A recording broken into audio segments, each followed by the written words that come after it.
Yes, master. Like last time, I'll hide in the dark and assist when the time is right. The little fox's body flashed with white light, transforming into a charming young woman. After bowing to Han Li, she spoke with a seductive tone. Well done, just like that. You chose the perfect timing to intervene last time against the elder of the concealed moon sect. Han Li nodded, rare praise in his words. Seeing this, Han Li's gaze flickered a few times. Then, he looked into the distance for a moment before a stern expression crossed his face. With a flash of green light, he disappeared into the mist on one side. At the same time, as many cultivators ventured deeper into the mist, the residual restrictions in the mist sea began to activate, revealing killing intent. Fortunately, most of the cultivators were following closely behind the giant rhinoceros, clearing the way. These restrictions were easily endured by the beast. Regardless of fireballs, ice cones, thunder, or various attribute attacks, when they hit the beast, it was like scratching an itch, having no effect at all, easily deflected by its black armor.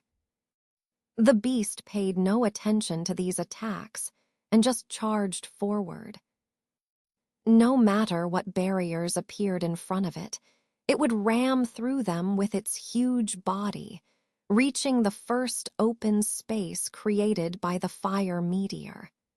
There, the mist disappeared over 100 feet wide. At this moment, the cultivators following the beast remained unharmed. However, strangely, among these cultivators, the highest cultivation level was only 4 nascent soul cultivators, with none at the Great Ascension stage. It was unclear where the 3 women in green had hidden after entering the mist, whether they had concealed themselves or had other sinister plans. Once they reached the area without mist, the cultivators breathed a sigh of relief. Several nascent soul cultivators even gathered together to discuss their next move. But just then, suddenly, from the thick fog ahead, 2 gleaming silver spears shot out, surrounded by arcs of lightning, accompanied by continuous thunder. The cultivators were startled. 2 nascent soul cultivators immediately waved their hands, releasing a blue and a red rainbow respectively, intending to intercept the spears. However, the 2 silver spears didn't directly clash with the cultivators' treasures. Instead, they intertwined and fought together, then spiraled around and suddenly accelerated, shooting towards the head of the giant rhinoceros. At this moment, several nascent soul cultivators were initially surprised, but then relaxed. With the defense of the beast, ordinary treasures couldn't harm it.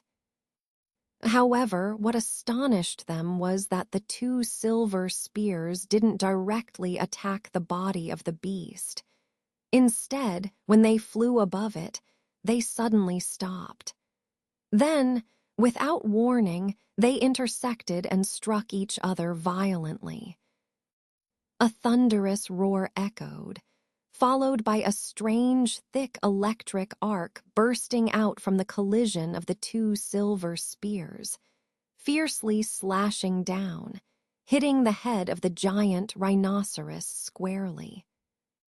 The blue protective light on the beast's body was instantly shattered by the silver arc, solidly hitting its black armor.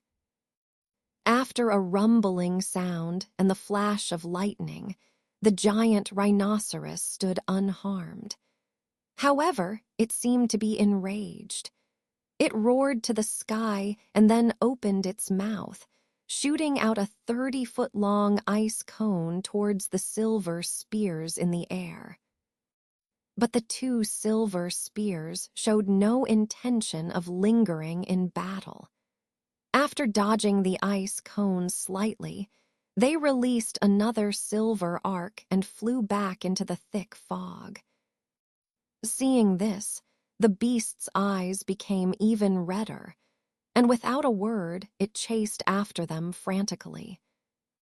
Several nascent soul cultivators were surprised and immediately called out to the other cultivators behind them, intending to pursue. But before they could move, various lights flashed from the thick fog all around.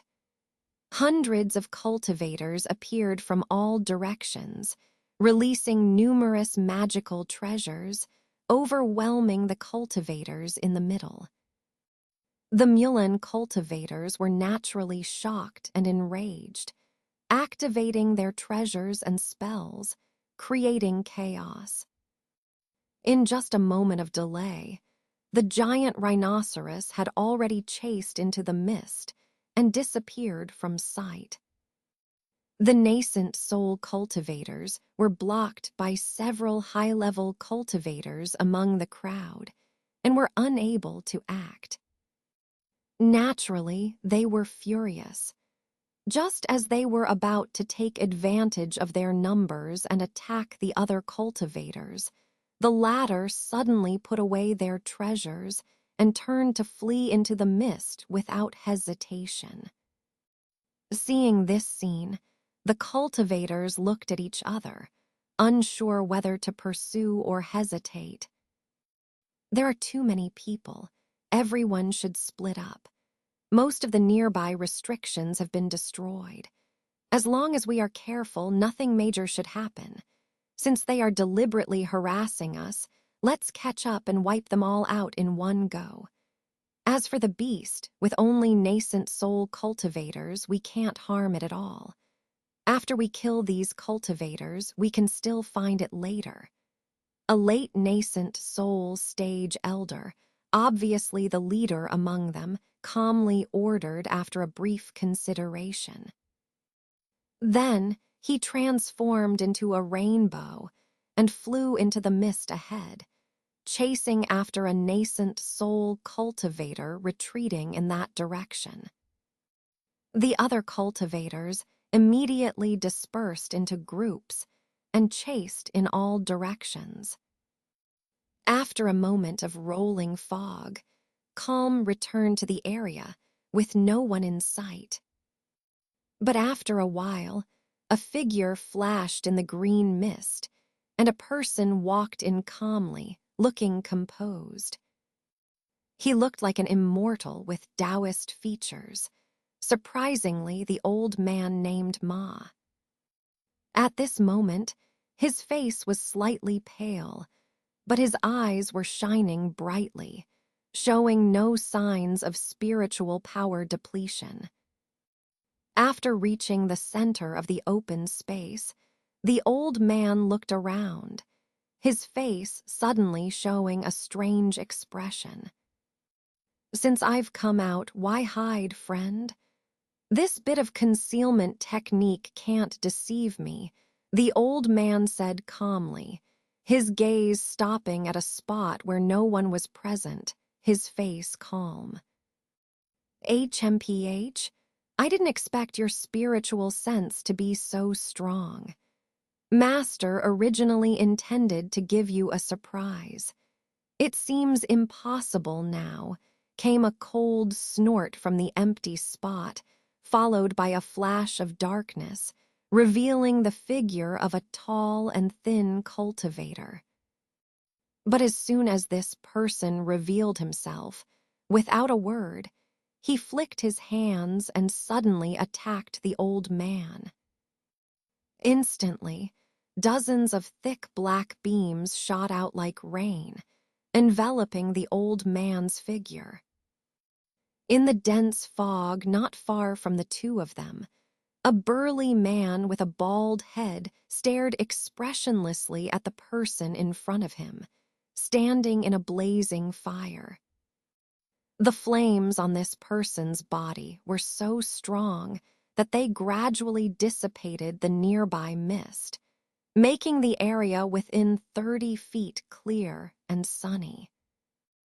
HMPH, do you think that by stopping me, you can save your companion? Master Wen's spiritual techniques are powerful. How could you cultivators know? Kyle originally intended to sneak behind. The old man enjoined forces with the tall and thin cultivator to attack him. However, he didn't expect to be intercepted halfway by the bald man in front of him, naturally feeling extremely annoyed. If you have time to care about others, why not think about how to save yourself? Although Senior Ma's vitality hasn't recovered yet after yesterday's battle, you must have also consumed a lot of spiritual power. Just an ordinary night, coupled with overseeing the spiritual array just now, also consumes a lot of spiritual power. Unless you have a heaven-defying treasure to assist you, you should be very weak. The bald man remained unmoved, instead squinting and speaking calmly. Then he opened his mouth, and a white misty short stick shot out.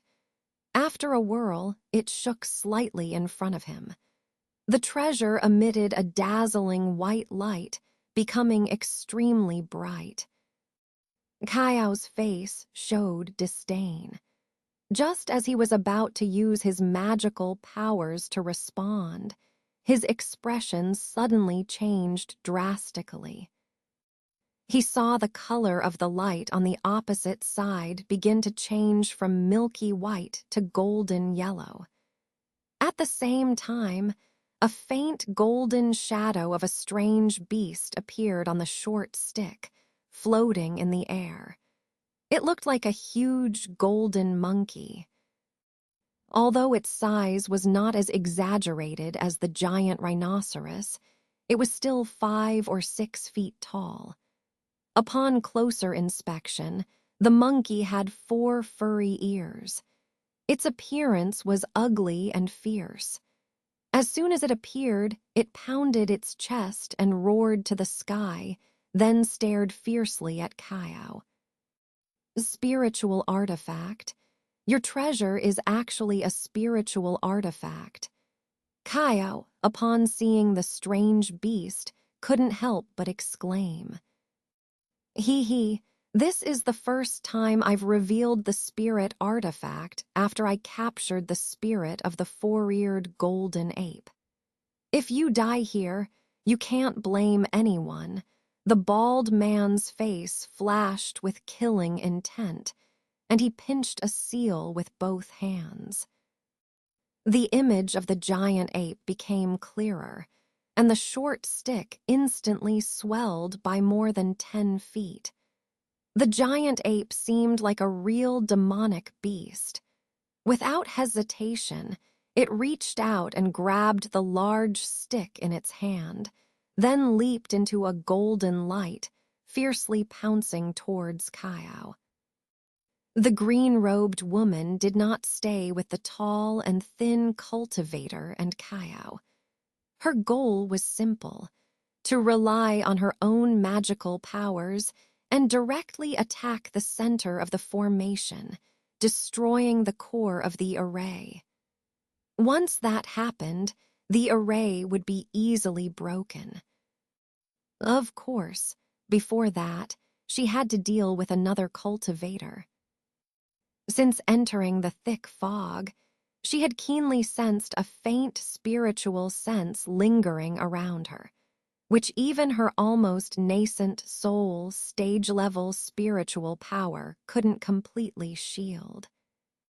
This made the woman shiver, and her killing intent surged towards the young male cultivator. Cultivators like him, possessing various mysterious magical powers, if not dealt with, could cause unexpected accidents in future battles. Fortunately, the cultivator seemed quite confident in his own magical powers, not hiding his position, but rather giving her, a mid-nascent soul stage cultivator, an invitation to approach. This made the woman sneer a few times and flew towards the man at full speed.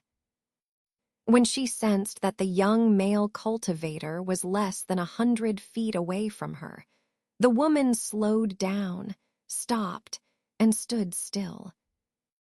Although she was confident in herself, she had no intention of rashly engaging in battle with the opponent without knowing whether there were any traps. With a light tap on her storage pouch, a fist-sized green bead suddenly appeared in her hand. With a flick of her wrist, she threw the green bead above her head and cast a spell on it. Instantly, the bead emitted dazzling green light, and countless green threads shot out, piercing through the thick fog within 100 meters, turning into swirling green winds. After a wild whirl, the fog dispersed, revealing everything nearby clearly. The woman in green raised her eyebrows. Several dozen meters away, a young man in a green robe stood silently, scrutinizing her up and down with an expressionless face. It was none other than Han Li, who had been waiting for a long time. The woman's eyes flickered, and she swept her divine sense around. Then, her brows furrowed slightly as she glanced up at the sky. Several dozen meters above the ground, a golden cloud silently floated in the air. After carefully examining the true face of the golden cloud, the woman's expression changed drastically. Golden devouring insect, the cultivator who possesses the spiritual insect. So it's you.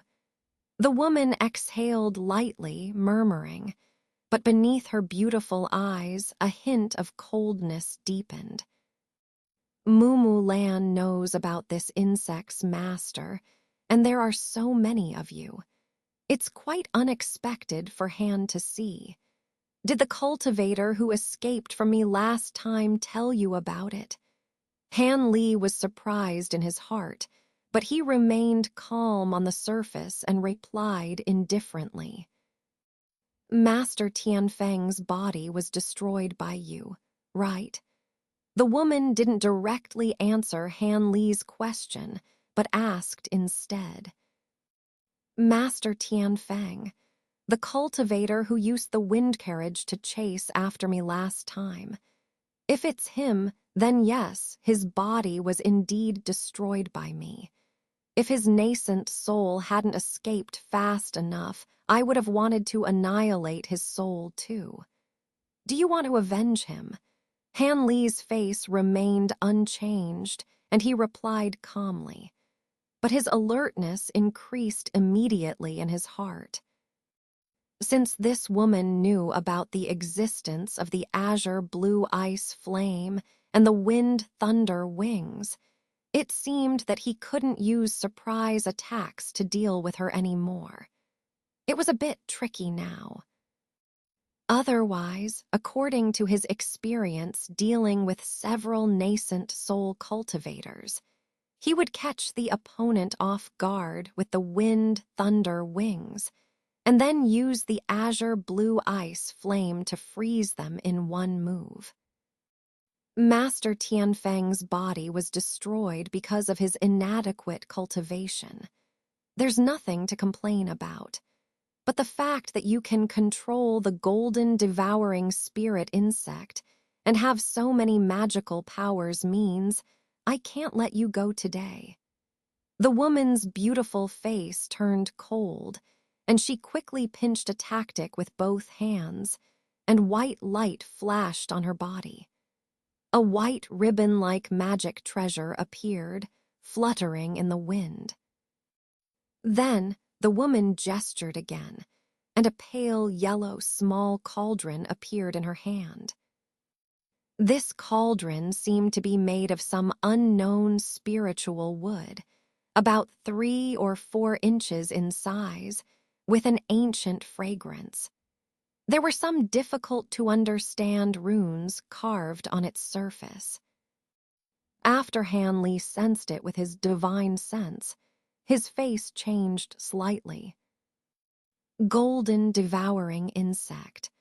Although it's an ancient, strange insect that is almost impossible to destroy once matured and can devour everything, it can be trapped by wood and jade-like treasures. Quite a coincidence. The former master once had dealings with a cultivator who also controlled the golden devouring insect. This yellow spirit cauldron was specially prepared to deal with his insect control technique. But I never thought that instead of encountering him, I would encounter you, a cultivator from the southern sky. You also control the golden devouring insect. Otherwise, even though your golden devouring insects haven't matured yet, there are so many of them that it would be difficult to deal with. The woman said coldly, and without hesitation, she lightly touched the ear of the yellow cauldron in her hand. The wooden cauldron suddenly emitted a brilliant light, and a large yellow light shield emerged from it, enveloping the woman's figure. Someone else also has the golden devouring insect. Hanley was shocked to hear this. His lips twitched slightly. His expression became serious. You probably don't know yet. The golden devouring insect is our Mu land's mortal enemy, the holy insect of the barbarians. Their ancestors spent countless years to finally cultivate dozens of mature insects. Throughout history, only the most outstanding cultivators among the barbarians have qualified to inherit them. Since these insects matured, we don't know how many cultivators have been devoured by them. We barbarians have hated them to the bone long ago. Since you also possess the golden devouring insect, and there are so many of them, although they haven't matured yet, I won't let you pass them on. After finishing speaking, the woman's face expressionless. She immediately threw the small cauldron above her head. After a few spins, the small cauldron suddenly burst into a dense yellow glow, sweeping towards the golden cloud in the opposite sky. Hanley was stunned when he heard the woman's words about the mature golden devouring insect. But when he heard her hostile tone later, he immediately dismissed the matter from his mind. At this moment, when he saw the woman driving the wooden spirit aura to attack the golden devouring insect, his heart sank, but he didn't hesitate to point his finger at the golden cloud in the sky. With a buzzing sound, the golden cloud dispersed instantly, turning into countless golden flowers and shooting in all directions. In the blink of an eye, the golden devouring insect turned into countless small streams and disappeared into the surrounding fog, leaving no trace. In this way, the yellow light naturally disappeared. Seeing this, the woman was stunned at first, then suddenly remembered something, and hurriedly scanned the surrounding fog with her divine sense. After a while, her beautiful eyebrows furrowed, and her face was frosty. You actually commanded the golden devouring insect to attack other cultivators. Do you think I would let you distract me like this? As soon as the woman's words fell, she threw the white ribbon magic treasure on her body towards Han Li. The white light was dazzling, and after a large spiral, it suddenly transformed into a snowy white giant eagle, spreading its wings to several tens of meters in size, with fiery red eyes and black sharp claws. With a flap of its wings, the snow eagle disappeared in an instant in a white light, but the next moment it appeared in the air above Han Li. With a sharp cry, the monster swooped down, and its sharp claws aimed straight for Han Li's heavenly spirit cover. The speed of the giant eagle's escape was so fast that Han Li was surprised, but without much thought, he raised his hand. With a thunderous sound, dozens of thin golden arcs shot out from the palm, turning into a golden net and rushing towards the sky, trapping the white eagle within. The white eagle, seeing this, flashed a fierce light in its eyes, flapped its wings, and a sharp sound of breaking through the air was heard. Countless white wind blades shot out from its wings, hitting the golden net directly.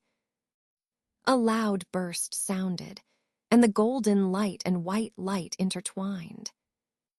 The power of the wind blades was extraordinary. Upon contact, although the golden net blocked most of them, the remaining dozens of wind blades shattered the net. The remaining dozens of wind blades shot out, aiming at Han Li. The giant eagle followed closely behind the wind blades and pounced down fiercely. Han Li's eyes flashed with surprise, but his face remained expressionless. With 10 fingers continuously flicking, more than 10 blue sword auras shot out from his sleeve, then connected together, turning into a blue light, sweeping towards the eagle.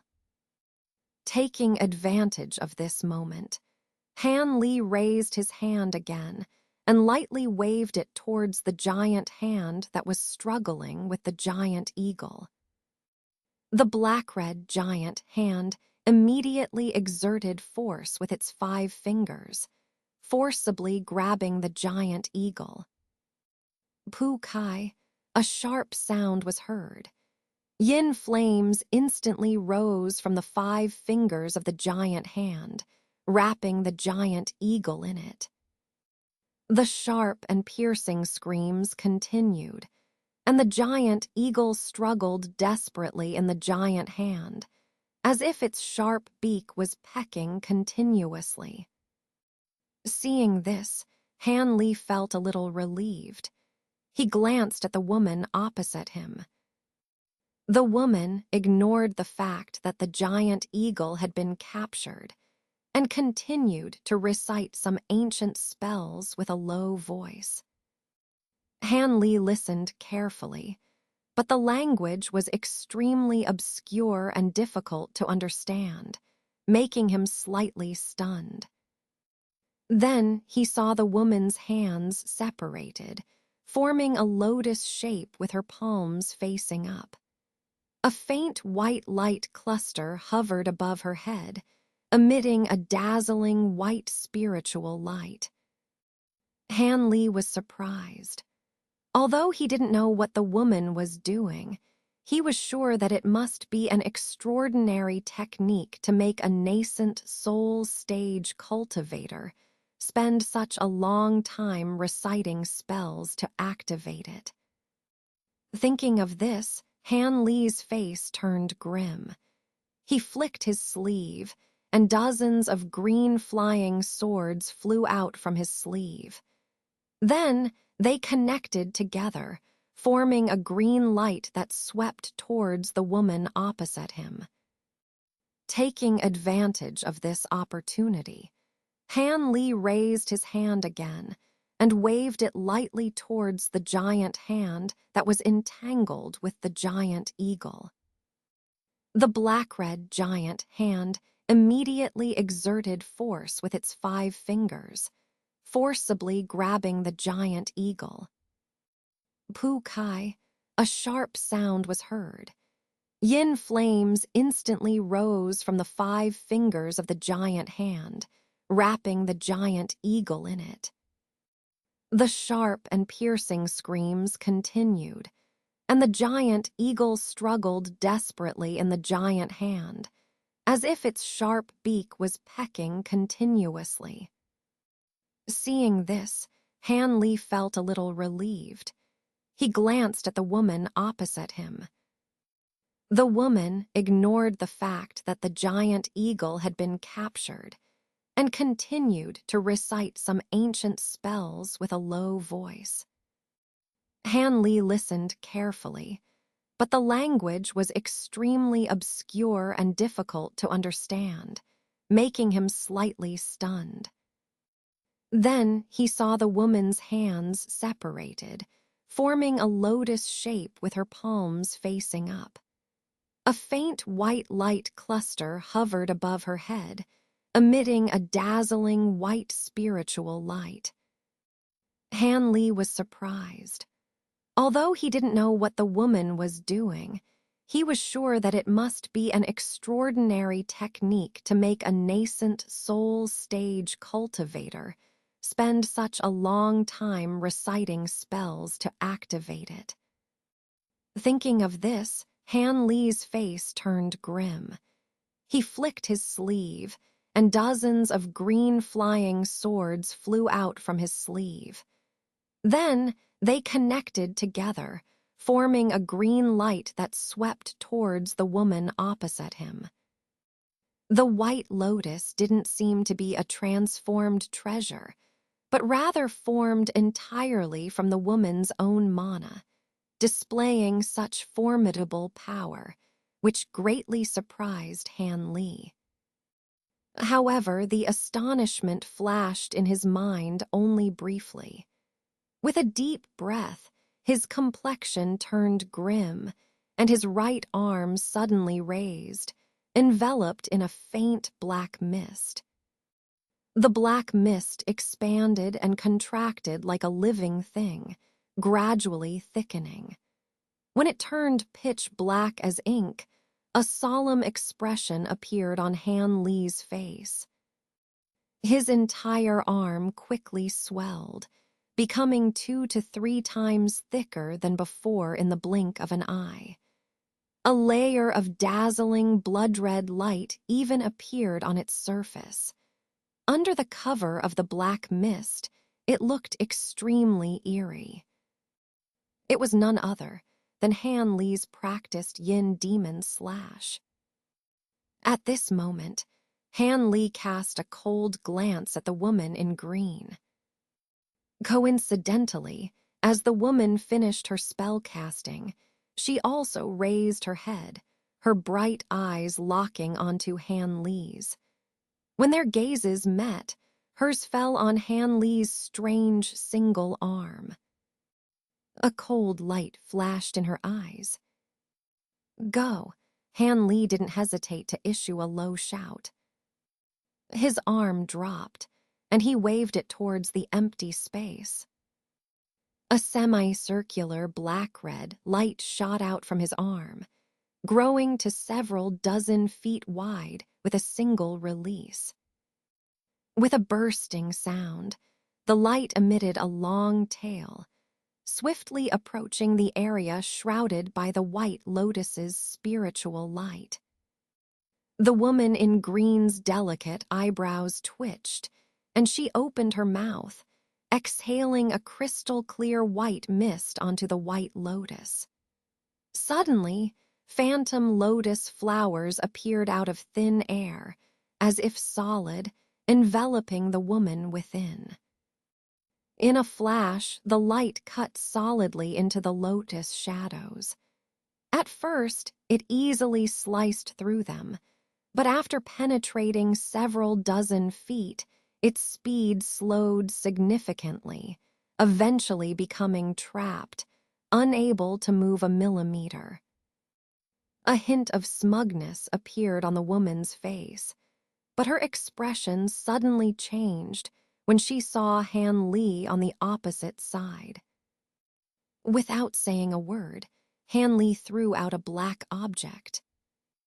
As soon as this object left his hand, it swelled in the wind and, in the blink of an eye, transformed into 100 Shanghai black mountain, fiercely crashing down towards the woman within the lotus shadows. Mountain of 1,000 layers. The woman exclaimed upon seeing this towering black mountain descending towards her. This was a famous ancient treasure among cultivators, and she naturally recognized it. Even with her mid-nascent soul cultivation and the ancient Buddhist secret arts she was currently using, she didn't dare to directly confront this mountain. Without thinking too much, the woman quickly formed hand seals. Her figure, along with the white lotus and the small yellow cauldron above her head, merged together in a white light, disappearing from within the lotus shadows. In the next moment, after a flash of brilliance 20 feet away, the woman's slender figure reappeared amidst a green light. The pale white lotus shadows, although no longer supported by the woman's mana, did not immediately disappear. However, under the pressure of the black mountain, they fragmented and dispersed after a moment. Wind escape technique. Han Li's face showed no hint of joy. Instead, he muttered to himself, feeling somewhat troubled. He hadn't expected this woman to possess such a strange escape technique, comparable to his thunderbolt escape technique. With this, unless he could trap her in an inescapable situation, there was almost no way to defeat her. Nevertheless, Han Li still planned to give it a try. He didn't quite believe that the woman's wind escape technique could match his thunderbolt escape technique in terms of proficiency. As long as he could get close to her, he believed that with the terrifying power of the azure blue ice flame, he could easily inflict heavy damage on her, regardless of how elusive her lotus shadows were. As he contemplated, Han Li didn't hesitate in his actions. He immediately directed the black-red light slice, which had finally broken free, and dozens of green bamboo swords towards the woman. At the same time, thunderous rumblings emanated from behind him. A pair of silver-white wings unfolded behind him, appearing in the thunderous light. With a wave of his hand, the blue light shield in front of him quickly shrank and flew into his sleeve. At the same time, the black-red giant hand, which had been clutching the giant eagle and had turned into an ice sculpture, was released and turned into a black light that pounced straight towards the woman. Han Li's eyes flashed, and he raised a hand. A blue flame appeared in his palm. Instantly, his hand emitted a dazzling blue light, eerie and mesmerizing. Silver arcs flickered, and amidst the roaring thunder, Han Li disappeared without a trace. Meanwhile, the woman, seeing Han Li constantly releasing various treasures, also felt increasingly annoyed. She originally thought that a mere early nascent soul cultivator could only rely on a few strange techniques. As long as she suppressed most of his techniques, it should be easy to defeat him. However, in the blink of an eye, the opponent had first released 4 or 5 significant treasures.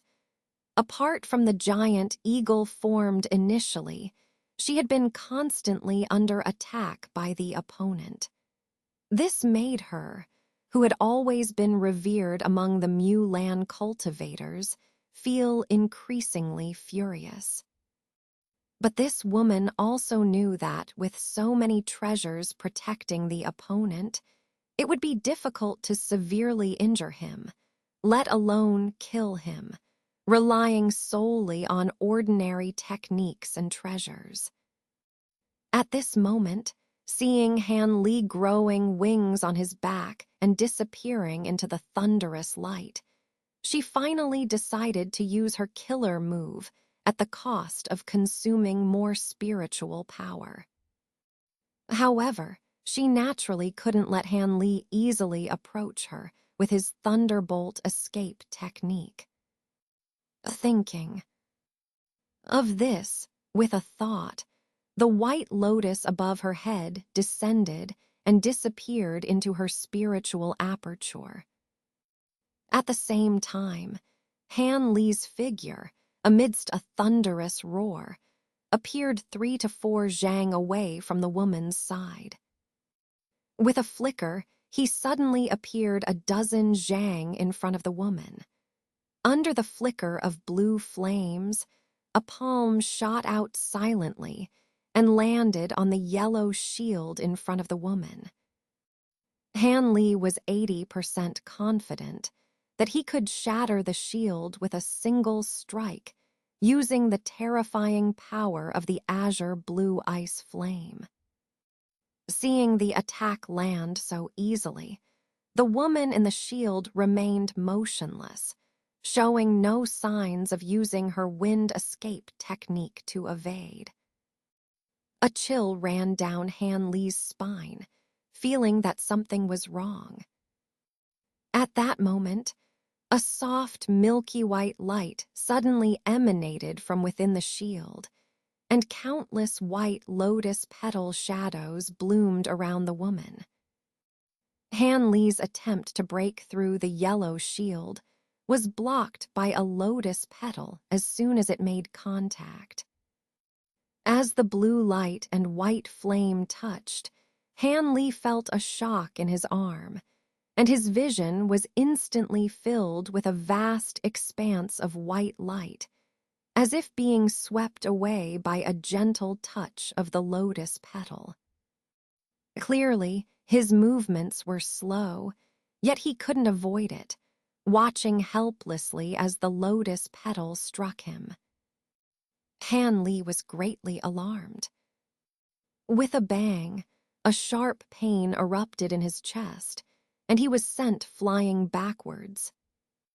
After being propelled tens of zhang away, Han Li barely managed to stabilize himself, staggering to a stop. He clutched his chest with one hand, looking at the woman in astonishment.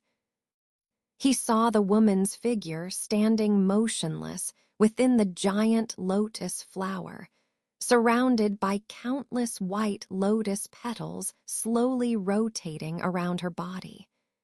The woman's expression was cold as she stared at Han Li without moving.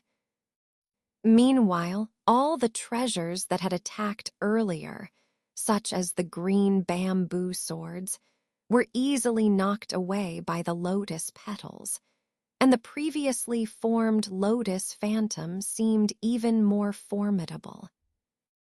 At this moment, Han Li felt a sweet taste in his throat and couldn't help but spew out a mouthful of blood. Han Li grimaced. This defeat was quite significant. With this in mind, he exhaled a breath of impure air, removed the hand pressed against his chest, and lowered his head to look.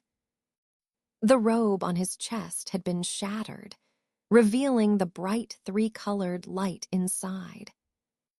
The battle armor hidden in his robe, which he had intentionally concealed, had caved in a large area and cracked open several thumb-sized fissures. Han Li took a sharp breath, feeling the pain in his chest intensifying. With a dark expression, he glanced at the woman in green. Just as he looked, he saw the woman's gaze sweep over his armor, a hint of disappointment and surprise flickering on her face. With a cold snort, Han Li simply tore off his robe with one hand, revealing the imposing insect armor underneath. Then, with a flash of blue light in his hand, he lightly swept his fingers over the damaged parts of the armor. In an unbelievable scene, the dents and cracks on the armor, which had previously been there, were rapidly healing under the touch of the blue light, visible to the naked eye. In the blink of an eye, it returned to its original state, as good as new. The woman's face changed slightly, showing surprise in her eyes. But she quickly regained her cold expression, her killing intent towards Han Li increasing. Without further ado, the woman raised one hand to her chest, spreading her 5 fingers apart. Amidst a cryptic and harsh incantation, a stream of green light flew out of her sleeve. After circling in the air, it landed in her palm. As the light converged, it revealed a bronze oil lamp. Ancient and weathered, it even appeared slightly blackened. The woman glanced at the oil lamp, a hint of reluctance appearing on her face. Then, she glared fiercely at Han Li, a flash of determination in her eyes. Seeing the woman's expression, Han Li felt a sense of unease. Although he didn't know how powerful this ancient treasure lamp was, it was the first time he had seen or heard of such a lamp-like treasure. With various thoughts racing through his mind, Han Li's body flickered with blue light, enveloping all the treasures around him. Then, with a flutter of his wings, he disappeared amidst the thunderous roar. In the next moment, he appeared in front of the ice sculpture of the giant eagle. Han Li didn't hesitate to lift it with one hand, disappearing amidst the roaring thunder.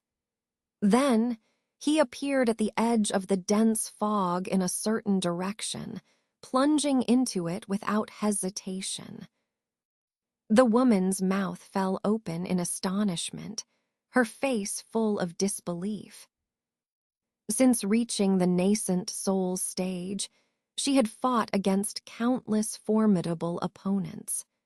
However, she had never encountered a high-level cultivator who would turn and flee without hesitation. However, upon seeing Han Li taking away the giant eagle, the woman's shock turned to anger. With a scolding cry, she stepped on the white lotus, held the solitary lamp in her hand, and transformed into a light breeze, swiftly following. She disappeared into the dense fog, leaving no trace behind.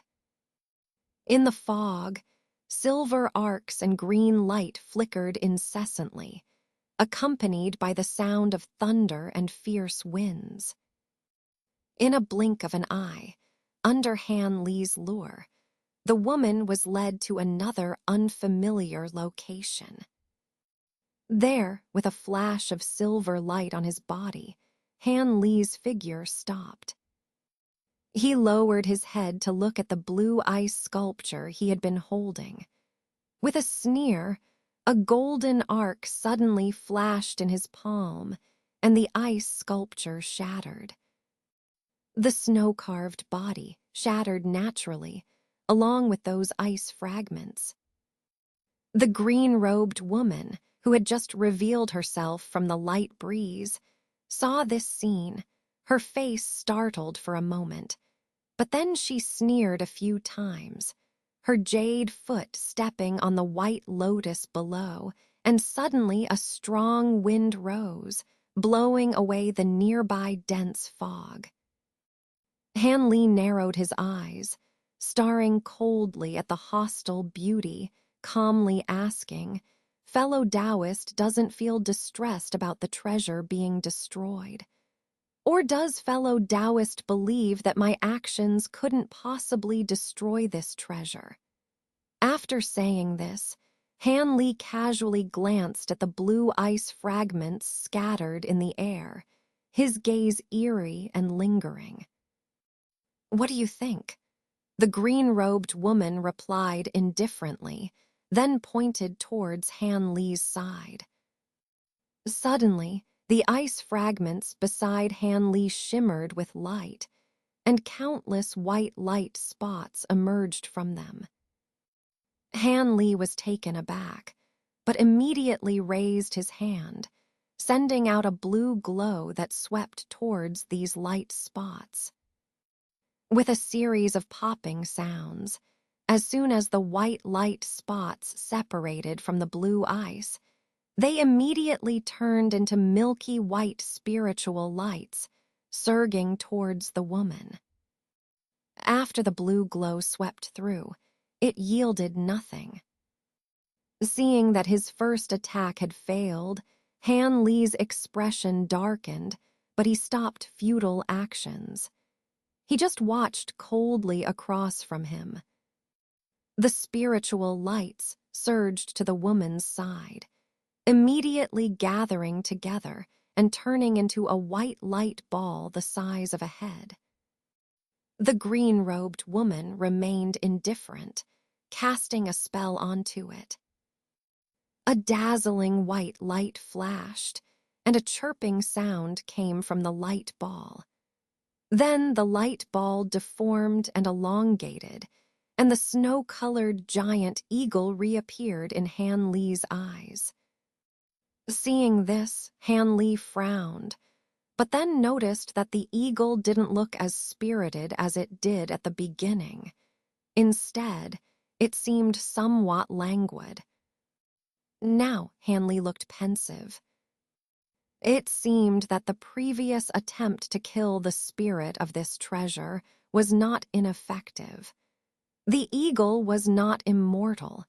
Han Li believed that if he killed it several more times, it would be enough to make it dissipate. Seeing that the white eagle appeared somewhat weakened, the young girl waved her hand without hesitation. The snow eagle spread its wings and soared into the sky. After a somersault in the air, it transformed into a white ribbon, gently drifting down. It landed on the girl's body, concealing her figure. "You suddenly stopped and didn't escape, and you even tried to provoke me by destroying my treasure spirit. It seems there should be some other trick here." The woman raised her lamp with one hand and brushed her beautiful hair with the other, asking coldly. Han Li was somewhat surprised to hear this, but after a moment of silence, he still said with a flicker in his eyes, "Since fellow Taoist knows about it and still dares to chase after me, it seems you have great confidence in your treasure. I wonder if you could kindly explain the origin of this lamp. It's the first time I've heard of such a treasure." After saying this, Han Li stared at the woman's jade-like face without blinking. "No, you'd better remain clueless." The woman's face sank, speaking bluntly. Then, with a flick of her finger, a baby-like fire spewed from her mouth, landing on the bronze lamp she held. A faint green light gradually lit up on the lamp. Han Li sighed, calmly flipping out a green flag and two colored formation discs from his hand.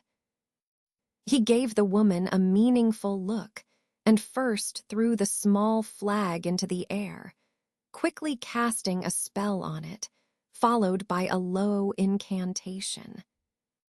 After the flag flashed, it burst open in an instant, and a green mist appeared out of thin air, spreading dozens of yards in the sky.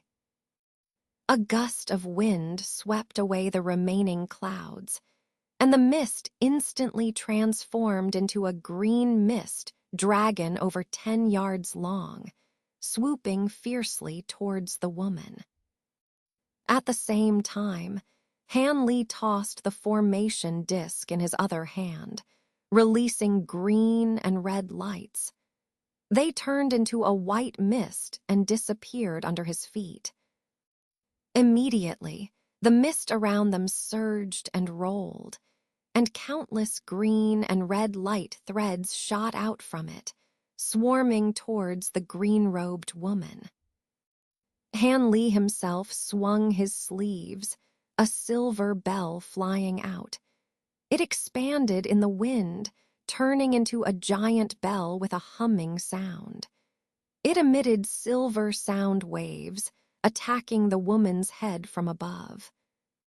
Since he couldn't approach the woman, he decided to use the bell's sound waves for invisible attacks. Perhaps this might still be effective. Of course, facing the mysterious white lotus and the unidentified bronze lamp in the woman's hand, Han Li's real trump card was not these. It was Silvermoon, who had already used the Earth Escape technique to quietly hide beneath the ground. At this moment, Silvermoon had already unfolded the purple shield and laid it out under the woman's feet. Just waiting for the woman to be slightly careless, he would deliver a fatal blow.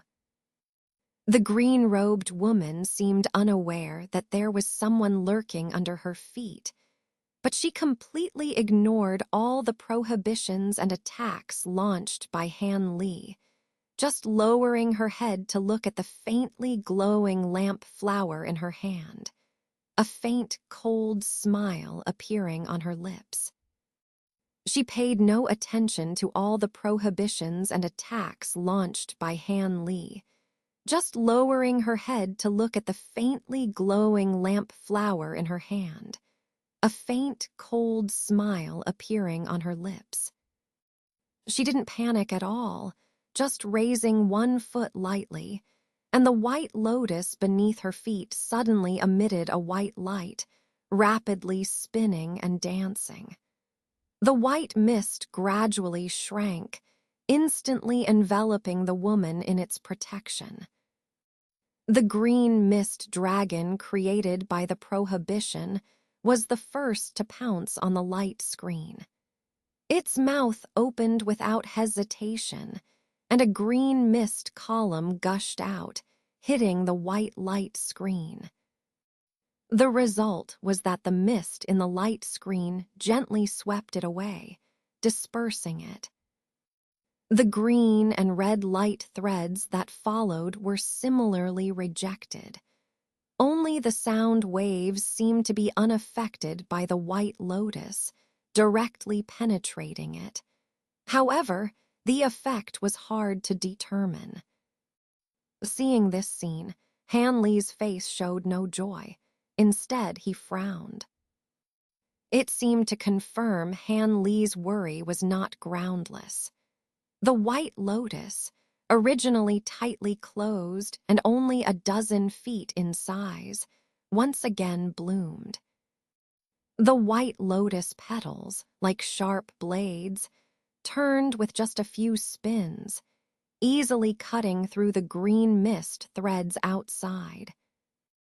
Seeing this, Han Li's face turned even graver.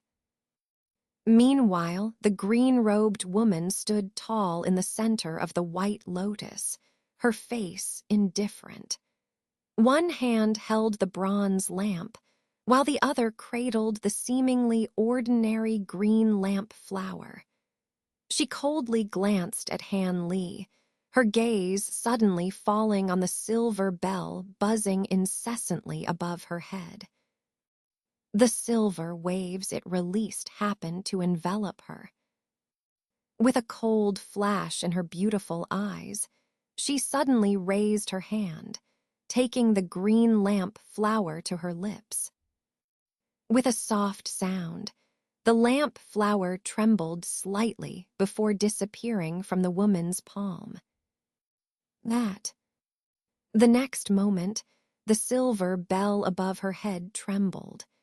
In a flash, it was mysteriously enveloped by a green light ball. Seeing this, Hanley's face turned pale. At this moment, Hanley suddenly appeared about 10 yards away from the green-robed woman.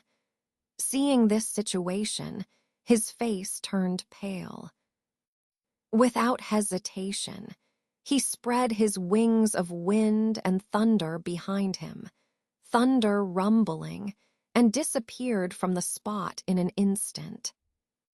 The woman paid no attention to this situation and skillfully plucked another green lamp flower from the bronze lamp. Then, with a malicious look at Han Li, she raised her hand. Han Li inwardly cursed, realizing that he had to take action.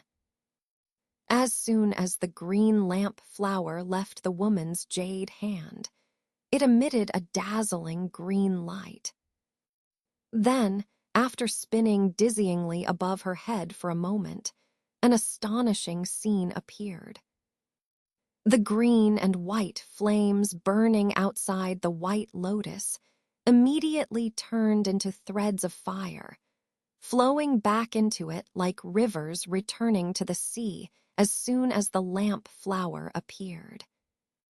In the blink of an eye, the true sunfire on the purple shield was completely absorbed, and the lamp flower still calmly floated there, but the green light on it became even more dazzling. The green-robed woman calmly pointed at the lamp flower, and under its sway, it suddenly floated lightly towards Silvermoon. Silvermoon's face changed drastically. Without much thought, he immediately pointed at the purple shield, causing its purple light to burst forth and dense threads of light blocked in front of him. At the same time, he flipped his hand, and the antique basket appeared in his palm. At this moment, the green giant sword, accompanied by thunderous sounds, flew above the woman. With a spell, it immediately descended, and Silvermoon naturally cooperated to the utmost. Just as he turned the antique basket into a mass of white gas to protect himself, he pinched a seal with both hands, and the purple light covering the white lotus suddenly opened a large mouth in the sky. The giant sword, wrapped in golden arcs and blue flames, descended fiercely towards the white lotus below. Seeing the astonishing momentum of the giant sword, the green-robed woman's expression changed slightly. For the first time, a serious expression appeared on her face. She hesitated for a moment, not caring about attacking Silvermoon first. Instead, she circulated her spiritual power vigorously, with most of it flowing into the white lotus through her feet. Immediately, the originally blooming lotus petals swelled several times, and layers of lotus shadows stretched upward, forming an extremely thick light curtain. At this moment, she suddenly pointed at the drifting lamp flame. It immediately flickered back to the woman's head with a flash. Then, she raised the bronze lamp in her hand and waved it slightly. After a burst of green light, 2 lamp flames of the same size as the original one appeared side by side above the woman's head, instantly converging together. They turned into a head-sized green fireball. At this moment, the giant sword finally landed on the light curtain formed by the lotus petals. Boom! Thunderous sounds erupted. The thunder, explosions, white light arcs, blue flames, and other different lights intertwined together. The dozen or so lotus petals of the white lotus were indeed extremely mysterious, but they were no match for the Bixie divine thunder and Cayenne blue ice flame. Individually, perhaps one of them couldn't harm the lotus petals, but with both attached to the surface of the giant sword, combined with the sword technique of the 72 green bamboo bee-cloud swords, when they descended with a slash, although the lotus shadows resisted for a moment, they still collapsed and scattered, turning into stars in the sky. The giant sword descended without obstruction, but at this moment, the green fireball leisurely met it. A fierce light flashed in Han Li's eyes. Although he was somewhat afraid of the opponent's green flame's strangeness, he also had the idea of testing the power of Cayenne blue ice flame and the lamp flame. Immediately, the giant sword descended without hesitation. This collision was silent. Whether it was the pale golden arcs of electricity or the extremely cold Cayenne blue ice flame, they were instantly engulfed by the green lamp flame, and then the entire giant sword was swept away. The green bamboo bee-cloud sword was Han Li's life treasure, naturally sensitive in perception. At the moment when the green lamp flame enveloped the giant sword, his mind suddenly shook, and an extremely uncomfortable heat surged from his heart. Then his body temperature rose sharply. Even his blood seemed to boil. Han Li was horrified, and without much thought, he quickly pointed at the giant sword with both hands. The giant sword emitted a buzzing sound, and then a green light flashed, turning into dozens of small green swords. They flew out in all directions. Originally, Han Li thought that with this, he could get rid of the strange lamp flame. But after taking a closer look, his face changed drastically. These flying swords were also covered in green flames, and then each flying sword was once again enveloped by the lamp flame. Han Li's complexion changed unpredictably. Feeling the increasing discomfort in his body, sweat began to ooze from his whole body.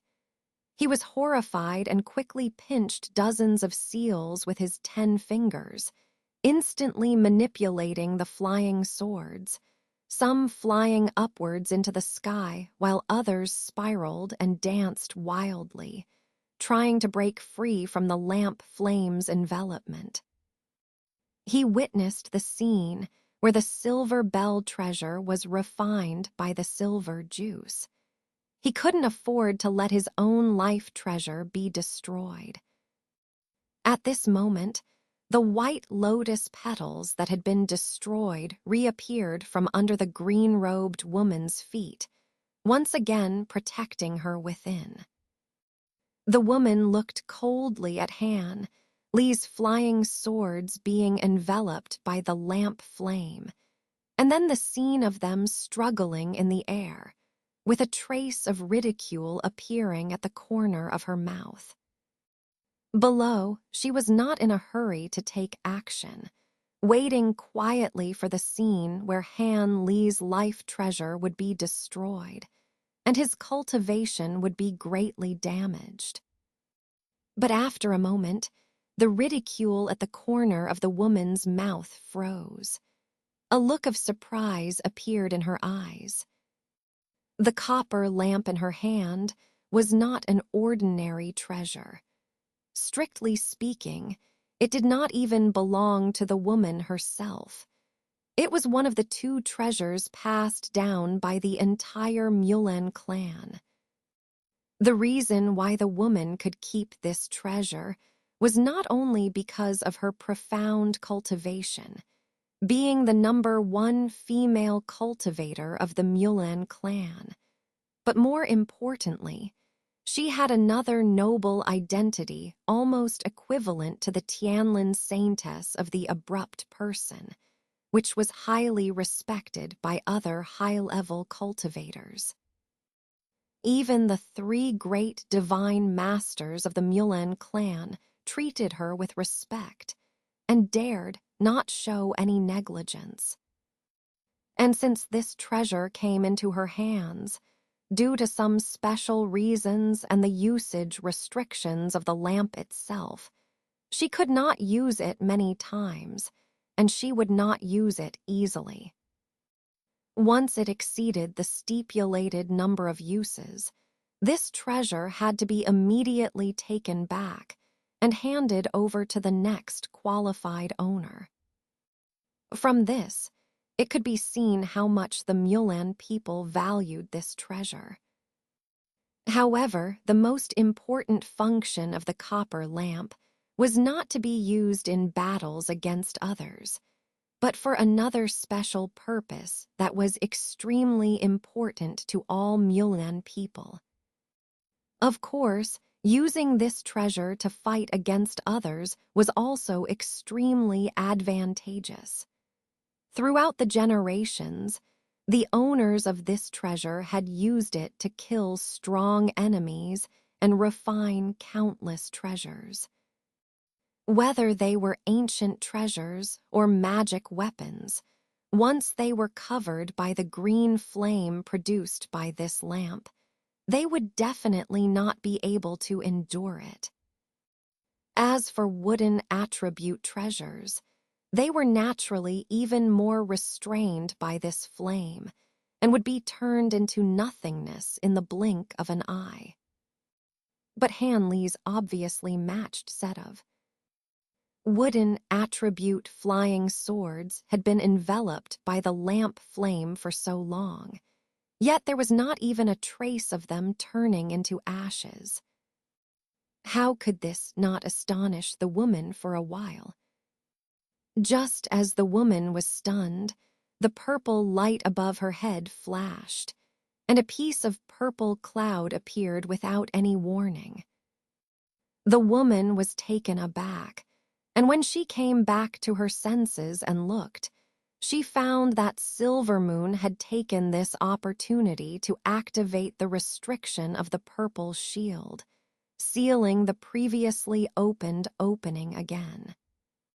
Then, with a twist of her waist, her red lips slightly opened, and a pink mist sprayed out from her mouth, instantly engulfing the white lotus within it. The green-robed woman snorted coldly, looked at the copper lamp in her hand, hesitated for a moment, but still did not use this treasure again. Instead, she raised her other hand, and a pale yellow jade pendant appeared in her hand.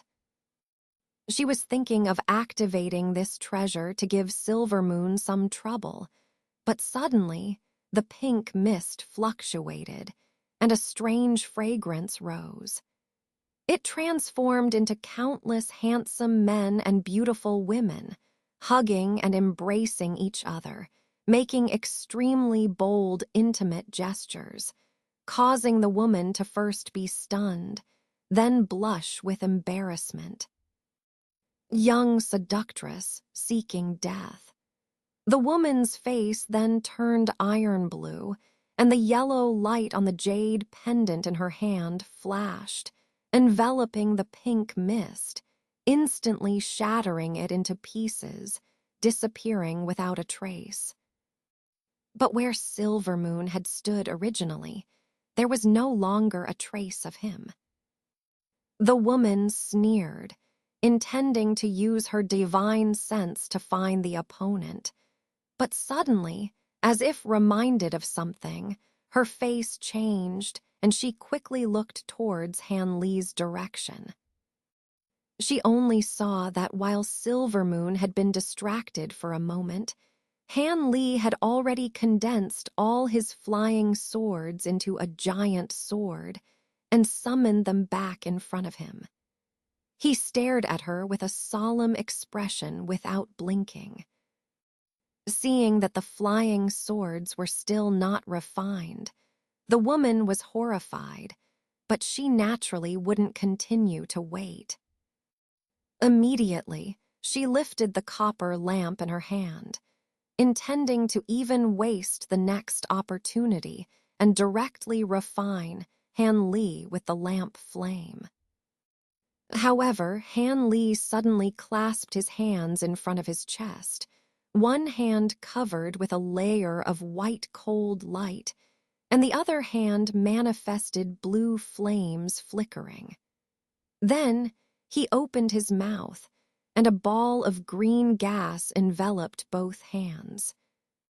With a poo-kai sound, a fist-sized purple flame appeared between his hands. Then, Han Li pointed his finger at it. With a slight explosion, the purple flame turned into a lifelike purple flame bird. Spreading its wings, it flew towards the giant sword shrouded in the lamp flame in midair. After a light bang sound, a strange scene appeared. The purple flame and the green flame ignited on the surface of the giant sword at the same time. After swaying for a while, they intertwined on the sword, refusing to give in to each other and desperately devouring each other. For a while, it was impossible to see which flame had the upper hand. Although Han Li frowned and his expression changed, the woman looked dumbfounded. Where did this purple fire come from that it could withstand the lamp flame of her treasure? If she hadn't seen it with her own eyes, she would have found it hard to believe everything she saw. But the woman quickly came to her senses. The thought of killing Han Li became even stronger in her heart. This person was only in the early Yuan Wying stage, but he had so many incredible abilities. If he advanced to the middle or late stage, wouldn't he be able to sweep the entire Mulan grassland without anyone being his opponent? Thinking of this, the woman's jade face sank, and she threw the copper lamp in her hand upwards. The treasure steadily stopped about 10 meters above her head. Then, the woman sat down with a solemn expression, crossed her legs, pinched her hands, closed her bright eyes, and chanted incantations. The white lotus under her immediately emitted dazzling white light, while the copper lamp above her head emitted sparkling green light, and the two responded to each other. This time, the woman really made up her mind. Even if it meant using up all the uses of the copper lamp in the future, she must erase Han Li from the ranks of southern cultivators. Han Li also noticed the woman's movements and couldn't help but feel bitter. He finally felt a strong urge to retreat. Although he still had the purple azure extreme flame, blood demon sword, and other killer moves, he had no intention of fighting this woman to the death here. The green-robed woman was definitely not an ordinary cultivator in the middle Yuan Wying stage, and he didn't want to die together with her. Just as Han Li's thought of retreat emerged, suddenly, a figure flashed in the misty sea, and a person rushed in. Both Han Li and the woman were stunned when they saw this person. But while both were distracted, the purple cloud above the woman's head suddenly split apart, and a white light shot straight towards the copper lamp like lightning, and in a flash, it swept the lamp into the light. Then, after a circling motion, the white light whistled back towards the purple cloud. Han Li was overjoyed at the sight. However, the green-robed woman's face turned pale in an instant, followed by a look of extreme shock and anger. With a wave of her hands, a large expanse of white mist swept over, while the white lotus beneath her spun wildly, causing waves of lotus shadows to surge up. But just as the purple clouds cleared after the white light, a purple misty net descended from above.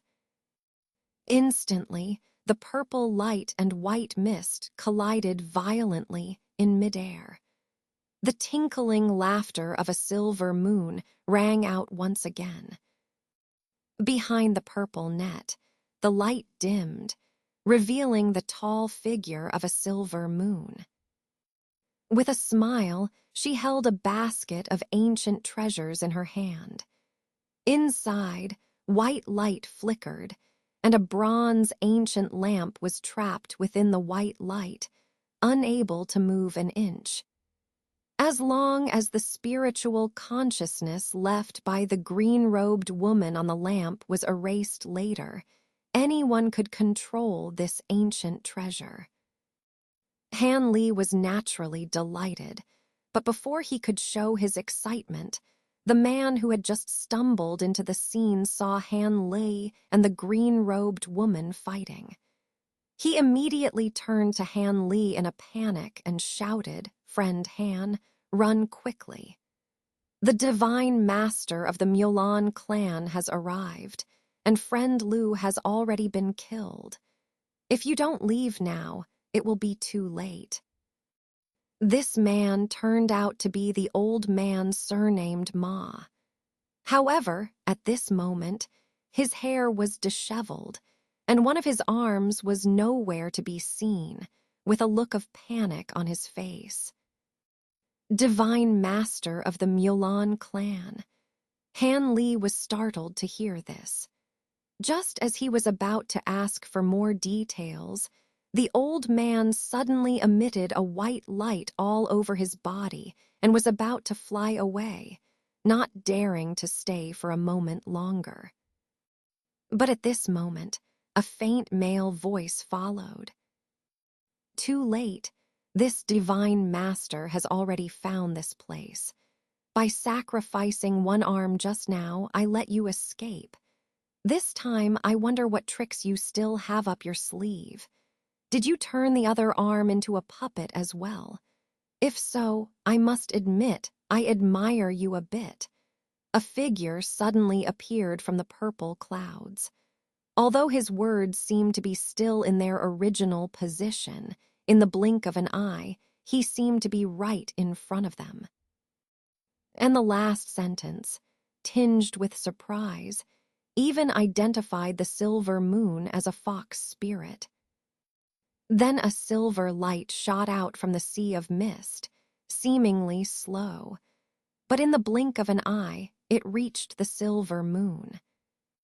The silver moon's face turned pale, and she hurriedly waved her hand, conjuring a purple net out of thin air in front of her.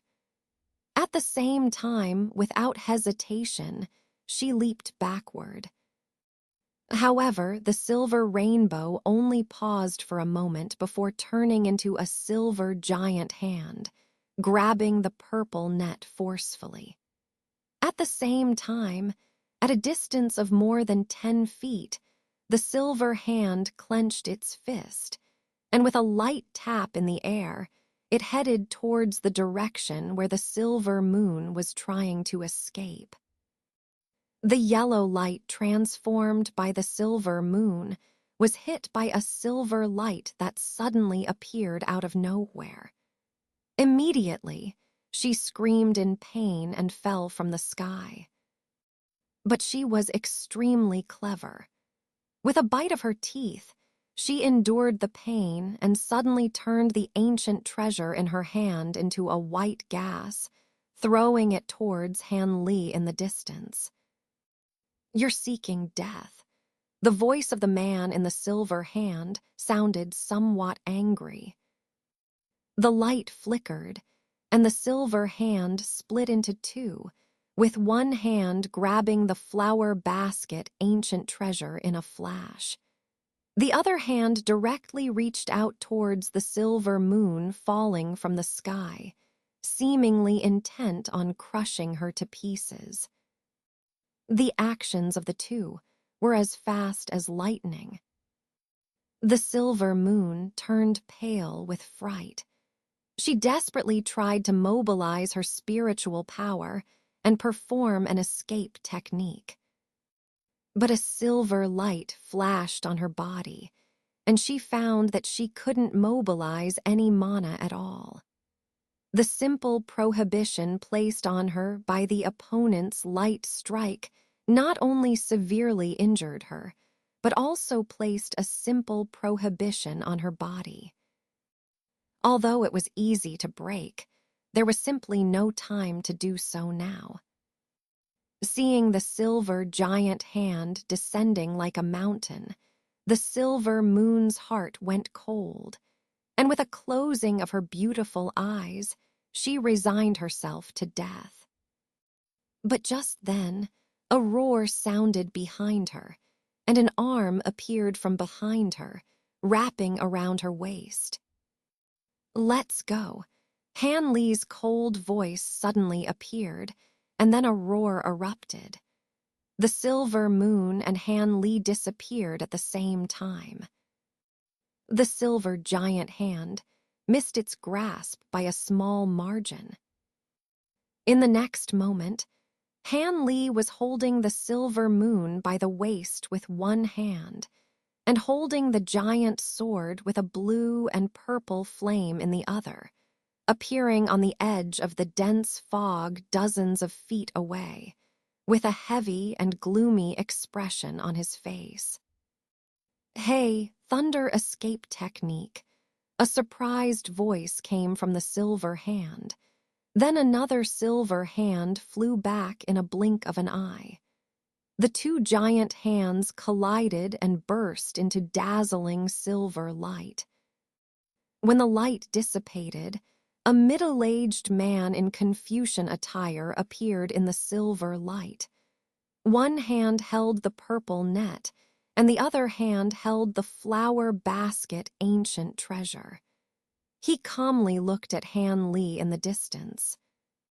Seeing this man appear, the old man, who had looked like death before, suddenly moved swiftly and leaped into the air without saying a word, turning into a white rainbow and shooting out in the opposite direction. Seeing this, the woman with the surname Li sneered, pinched her hands, and turned into a light breeze to chase after him. With a divine master chasing Han Li, what else did she have to worry about? And this Tian Nan cultivator certainly couldn't use any thunder escape technique. She was confident she wouldn't let him escape from her grasp. As for this formation, without a Yuan Wying stage cultivator, it would be easy to break. The sky was somewhat gray. In a seemingly desolate wilderness, a thunderous sound echoed, and a silver arc flashed as Han Li's pale face revealed his figure. After steadying himself, he quickly glanced behind him, his expression somewhat annoyed. "Tan Yue, how many days have we been on the run?" "About 4 days and 4 nights. This person truly lives up to being a late Yuan Wying stage cultivator. Once the master stops to rest for less than half a quarter hour, that person will immediately sense it. Is it really impossible to shake off the spiritual lock? It's too dangerous. Although you have the support of the millennium spirit liquid for mana, the divine thunder of warding evil in your body is no longer sufficient. Without the thunder escape technique, you simply cannot escape the opponent's tracking with the shrinking space technique. This advanced divine ability is no less inferior than instant teleportation. In fact, in some aspects, it even surpasses it. If it weren't for the master's cleverness, we wouldn't have engaged with this person head-on at all, but kept our heads down and escaped. Once entangled, even using thunder escape wouldn't guarantee our escape. Han Yue expressed her worries in Han Li's mind. The spiritual consciousness of the late Yuan Wying stage is enough to lock onto the aura of a task within several hundred miles. Although I consider my spiritual consciousness far superior to that of a mid-Yuan Wying stage cultivator, I still have a certain gap compared to a true late-stage cultivator. After all, I haven't fully mastered the Great Shift technique, and there are still several layers of techniques I haven't acquired.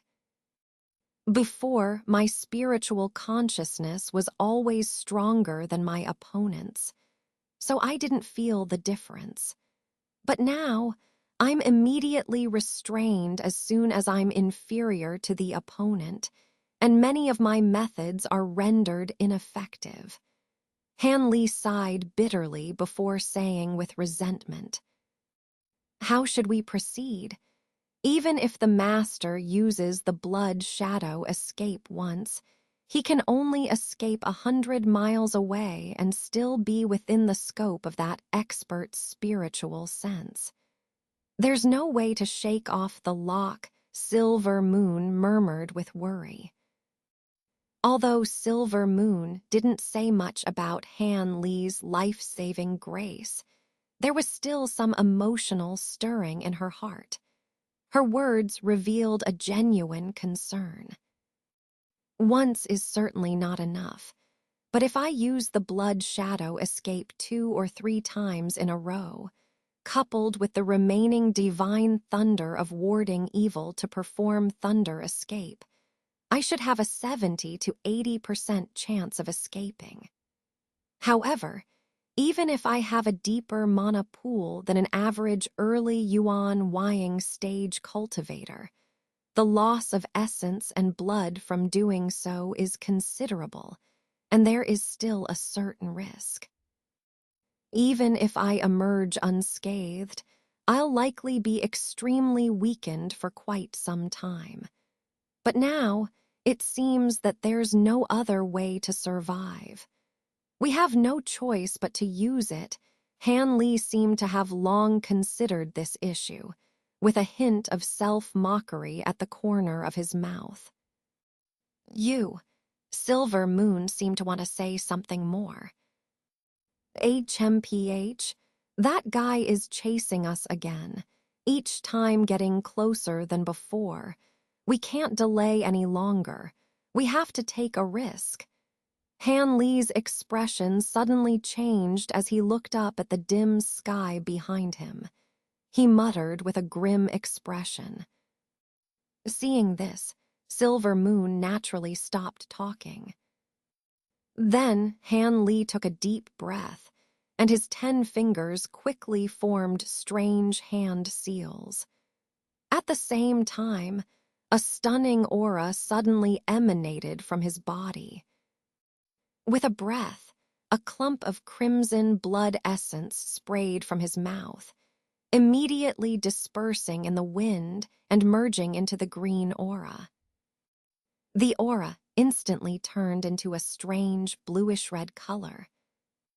At the same time, Han Li's hands and face exposed became exceptionally red, almost as if blood was about to spurt out from his skin. It was terrifying. However, Han Li seemed completely unaware of this, and his hand seals became even faster. After 2 more mouthfuls of blood essence, Han Li was completely enveloped in the blood mist, his figure barely discernible. At this moment, flashes of light appeared in the distance, and 3 silver lights slowly flew towards them. Figures flickered inside, precisely the middle-ranked experts and 2 avatars.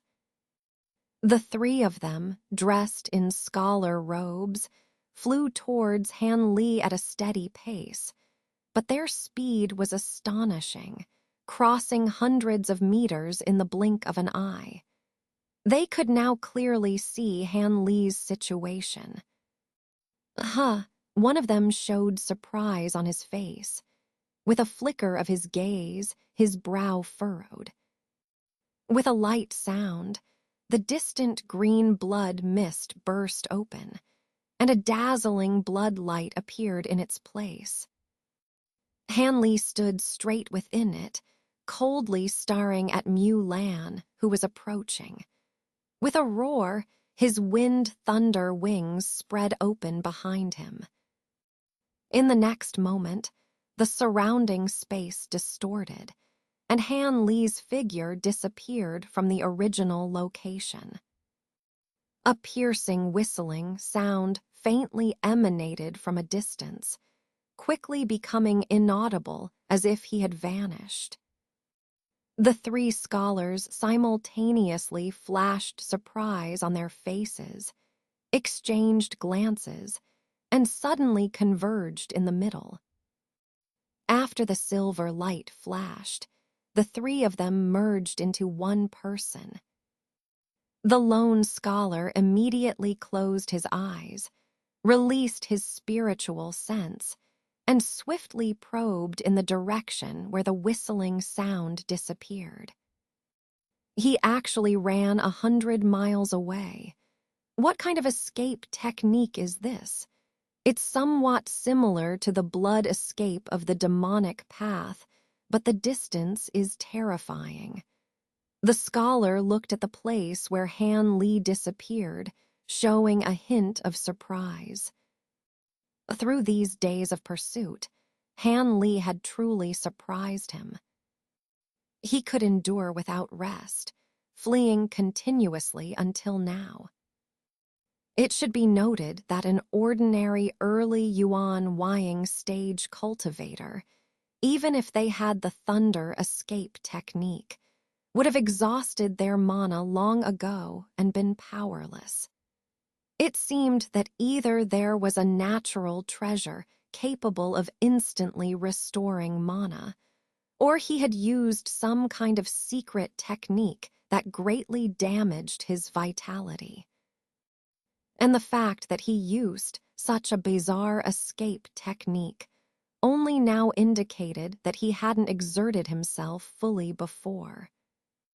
But it didn't matter. Although he had fled 100 miles away now, he was still within his spiritual sense control. It would just take a little more time. The scholar coldly pondered.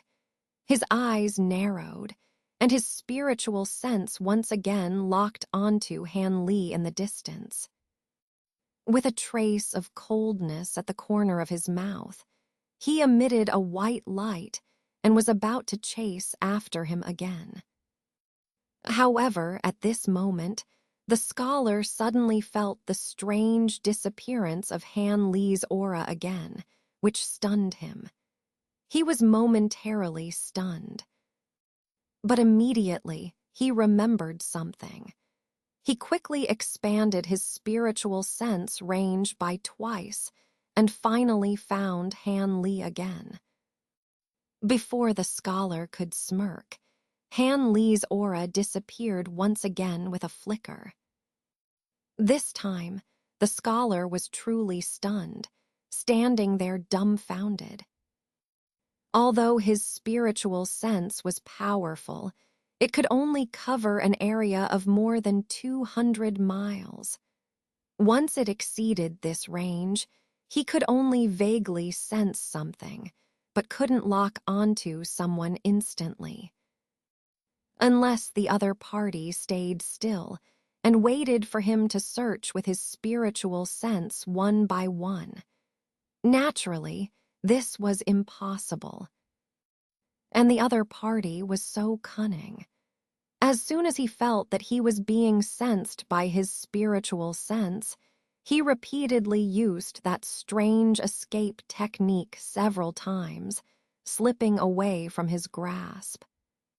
This made the scholar, who had almost never been toyed with like this in many years, alternately flush red and pale. He, a Mulan expert, actually let an early unwind stage cultivator escape. If this matter spread out, it would be a great loss of face. However, he had no intention of immediately chasing after him. Without locking onto his spiritual sense, and with the other party's strange methods, the hope of catching up with him again relying on other secret techniques was extremely slim. Moreover, he had wasted several days chasing after this person, and it was impossible to continue chasing for a slim chance. After all, once they appeared, the several late unwind stage cultivators in Tiancheng City would not sit idly by. He had to go back and make some early preparations with the other two. In case they were surrounded by late unwind stage cultivators from the other side, it would be dangerous for him.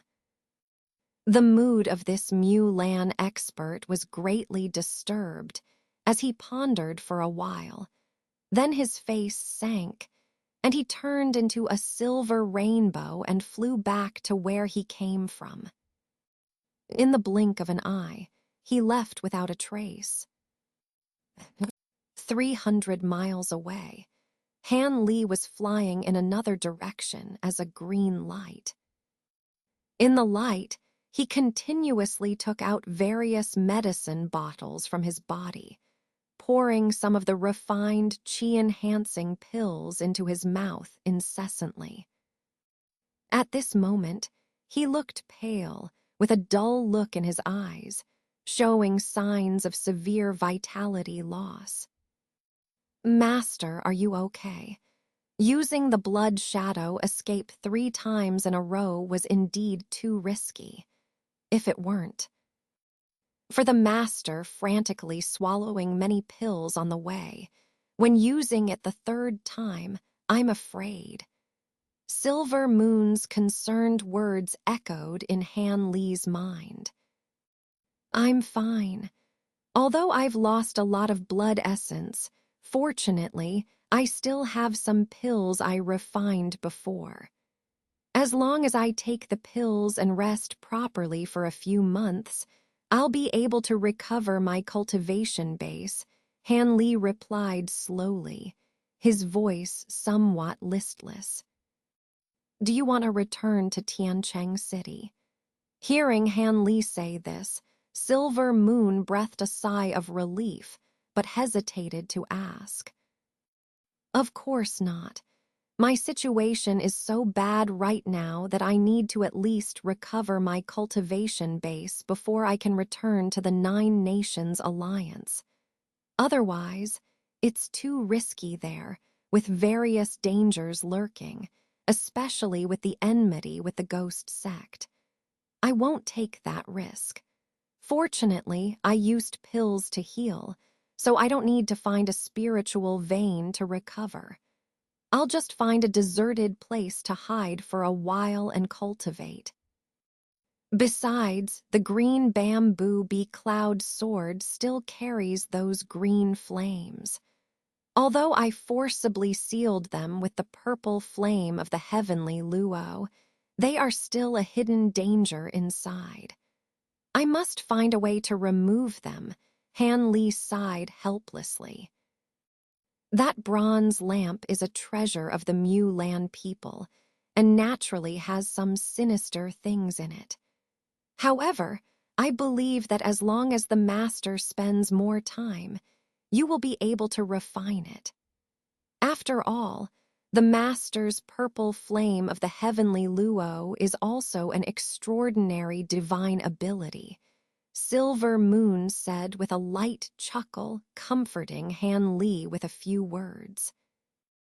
Things have come to this point, and we can only slowly solve them, Han Li said with a bitter smile, non-committal. After that, Han Li didn't waste any more words. He activated the remaining spiritual power in his body, and with a spell, the green light sped up and flew away into the distance. After flying for a day and night, Han Li finally stopped his escape and landed in an inconspicuous small valley. With such a great distance, even if that Mulan expert was unwilling, he couldn't catch up. Han Li looked around the surroundings. This place happened to be between two barren mountains, with no spiritual energy visible, and everything around was bare rocks, piled up in the valley. Han Li cautiously scanned everything within a radius of 100 miles with his spiritual sense, but there was no trace of cultivators or magicians. This made him feel more at ease. He flicked his sleeve and released Silver Moon, instructing her. Silver Moon, in her fox form, didn't say a word. Her figure turned swiftly, and a yellow light rose, sweeping Han Li within it. Then, with a flash of light, carrying Han Li, they directly dove into the side of the mountain. In the valley, there was no one in sight. When Han Li was brought by Silver Moon to the middle part of the mountain, dense green sword chi spurted out, quickly hacking out a simple and crude stone chamber of several dozen meters in size. With a flicker, Han Li entered it and sat down cross-legged. Not long after, Han Li closed his eyes tightly, and his body emitted a green light. There were more than 10 large and small medicine bottles in front of him. He had to first refine the pills he had taken in the crisis before daring to take other pills. In this way, Han Li quietly closed up in the mountain, slowly recovering his vitality. But Han Li did not expect that the severity of his vitality loss far exceeded his original expectations, and naturally, the time spent recuperating was even longer. Time passed slowly in the monotonous process of taking medicine and meditating. Unconsciously, half a year had passed. Han Li was still in the mountain, without coming out of seclusion. But at this time, the outside world was even more turbulent and unpredictable. The life and death battle between cultivators and magicians was about to erupt. What surprised him even more was that the name of Elder Han of the Falling Cloud sect was now famous in both the cultivation world of Tianan and among the magician army. Any high-level cultivator or magician, upon hearing his name, would immediately associate it with his mid-level supernatural powers and strength, not daring to be negligent. And all of this had happened in just half a year. After the battle of Huanglong Mountain that day, under the initial attack of the 3 great divine masters, the Fashi army unexpectedly advanced to the vicinity of Tianshan City in just half a month. Caught off guard, the 9 Nations Alliance had no choice but to face the enemy alone in extreme shock and anger. Fortunately, the elder of the alliance, Wei Wuyan, one of the three great cultivators of the southern sky, had just arrived in the city upon hearing the news. Relying on the prohibition formation of Tianshan City, they managed to withstand the relentless attacks of the Fasci army for over a month. However, with the ultimate gathering of the three divine masters and the assistance of some black-robed cultivators, 7 or 8 huge beasts were unleashed all at once. As a result, it didn't take long for the formation to be broken, and Tianshan City fell into the hands of the Fasci. Fortunately, most of the main forces of the Nine Nations Alliance were unharmed. In haste, all cultivators were evacuated to the neighboring Bailiang Kingdom of Yuguo. At this time, the reinforcements from the righteous and demonic factions, as well as the Heavenly Tao Alliance, also arrived.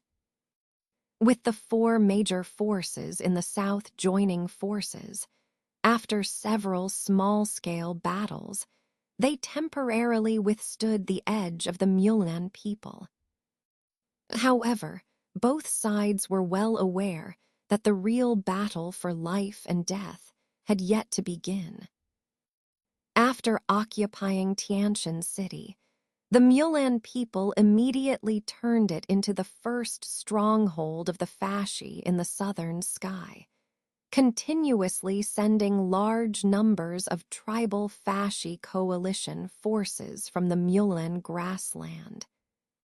Except for the first largest tribe of Mulan, the Jinyang tribe, which was unable to divert its attention while monitoring the sudden actions of the Tuju people. The elite forces of the other tribes came out in full force, pinning their hopes on occupying the southern sky in one fell swoop. The Mulan people only awaited the arrival of all coalition forces to launch a battle of life and death. The southern sky, with its geographical advantage, naturally would not show weakness. In addition to mobilizing all 4 major forces, some sects outside the 4 major forces also sent people to participate in the war.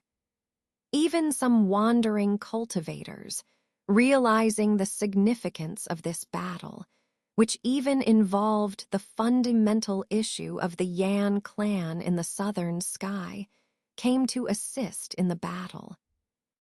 Seeing that the talents were available, the 4 major forces immediately displayed great magical powers near the border of Bailiang Kingdom, close to Yuguo, and overnight built a large stone city as a temporary stronghold against the Fasci. They also needed to organize and deploy manpower from various sects to be able to start the war in one fell swoop and drive the Mulan people out of the southern sky. The battle between the Fasci cultivators temporarily ceased, like the calm before the storm. For a while, everything seemed unusually quiet. During this period, Han Li's reputation soared with the spread of some incidents. He didn't know that besides him, there was another old man with the surname Ma who survived from the sea of fog on Huanglong Mountain that day. However, this elder from the Haoran sect, faced with the wind escape technique of a woman with the surname La, could only abandon his body and escape with his nascent soul back to the Nine Nations Alliance. Apart from the old man, the Foundation establishment cultivators Wying Enning and the Murong brothers also sensed the danger and escaped in advance. They returned safely. As a result, the news of Han Li's instant killing of the black-robed nascent soul cultivator was known to others. His reputation gradually rose. As for him and the others, catching the traitor from the Yuling sect and taking action to eliminate him was only known by high-level cultivators of a few major forces. This didn't spread outside. But what really made Han Li famous, apart from this incident, was the news that he escaped from the Mulan Divine Master. When the Confucian surnamed Zhang returned to the Fasci army that day, he failed to kill Han Li. This caused quite a stir among the Fasci. In order not to embarrass himself too much, the Confucian naturally gave Han Li a high evaluation. He said that Han Li's abilities were even better than those of ordinary nascent soul cultivators. With such an evaluation from a divine master, naturally, no one doubted the authenticity of his words. In addition to the various abilities displayed by Han Li when he fought with the woman surnamed Le, he even destroyed the physical body of a Murong family nascent soul cultivator while on the Mulan grassland. His reputation in the Fasci army was even louder than among cultivators. With this, when the southern sky side learned of this, there was another uproar, and Han Li's reputation soared again. Of course, apart from Han Li, some other relatively unknown nascent soul cultivators also gained great fame in their battles with the Fasci army. After all, it was only in the battles that one could truly see the true strength of a cultivator.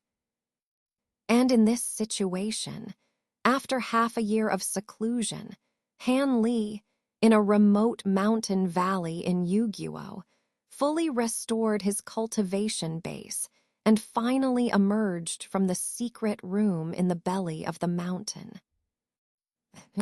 Fengchuo is a foundation establishment cultivator from a small tribe of the Mulan clan. Although he is revered as an immortal master in his own tribe, once he arrived in Tianshan City, he became just an ordinary member. Now, he came out from a certain outpost near the border of Bailiang Kingdom, leading a small team of foundation establishment cultivators, patrolling along a route hundreds of miles long, to guard against sudden attacks by cultivators from the southern sky.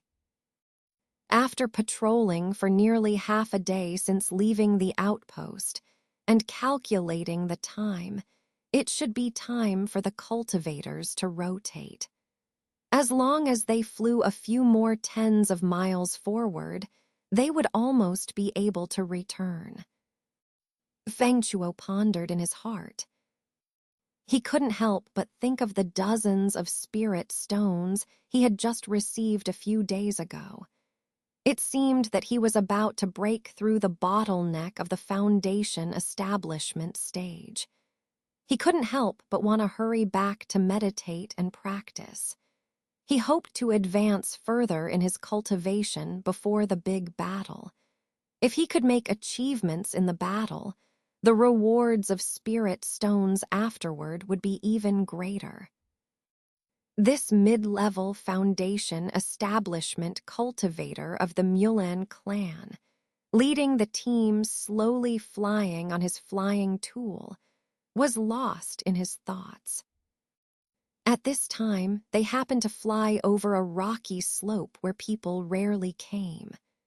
When they were about to pass through this area without even looking, suddenly, a flash of green light flashed among the rocks below, and a young man in a green robe appeared out of thin air on the ground. This young man, who looked only in his 20s, raised his head to look at the cultivators, coldly glanced at them, his face expressionless. Southern Sky Cultivator. At least above the foundation establishment stage, I can't see the depth of the other party's cultivation base at all.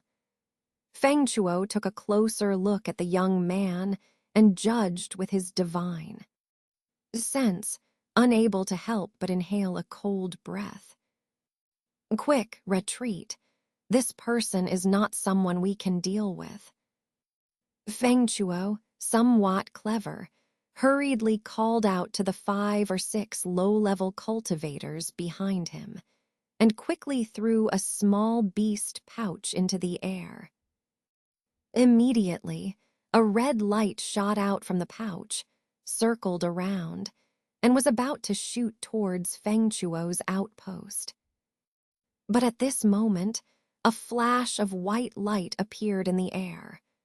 A beautiful woman in white clothes suddenly appeared near the red light. With a smile on her face, she sprayed a pink mist from her mouth, enveloping the red light in it. A crisp bird chirp sounded, and as the red light dispersed, a small red bird fell from the sky. The woman reached out, and the little bird obediently flew into her jade-like hand. Seeing this situation, Feng Chuo's heart sank.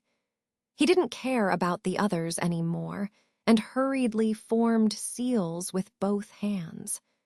A burst of yellow light burst out from his body, intending to perform a life-saving spell to escape several miles away in an instant. But at this moment, the young man on the ground squinted his eyes and suddenly snorted. It sounded extremely ordinary, but as soon as Feng Chuo heard this sound, his ears buzzed, his head felt heavy, and he fell from the sky with a whirlwind in his mind. The other several foundation establishment cultivators fared even worse.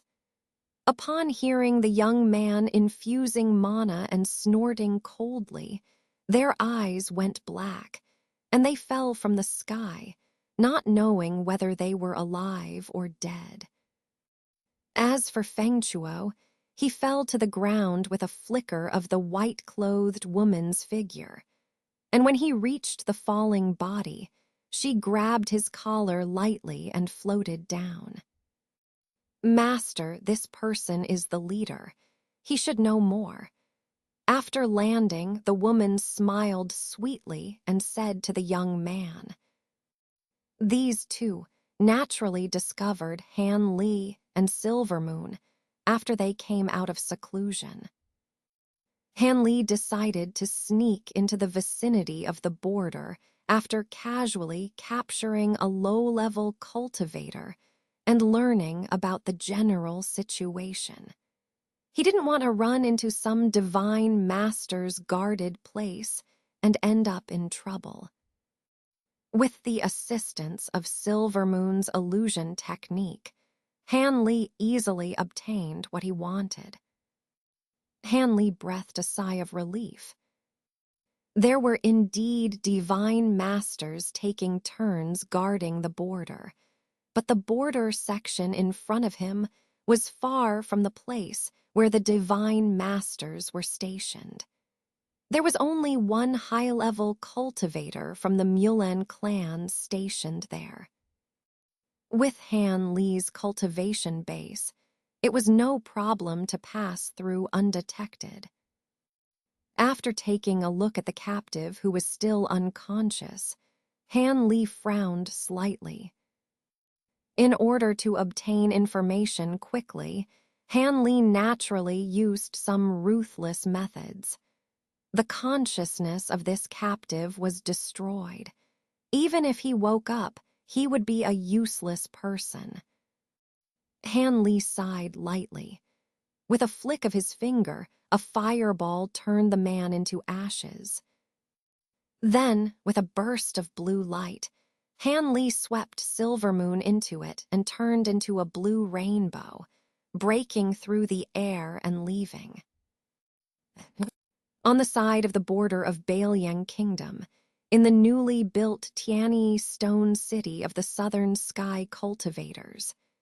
In a corner of the city, a small hall, Han Li's senior brother, Lu, was chatting with several high-level cultivators of the Heavenly Tao Alliance.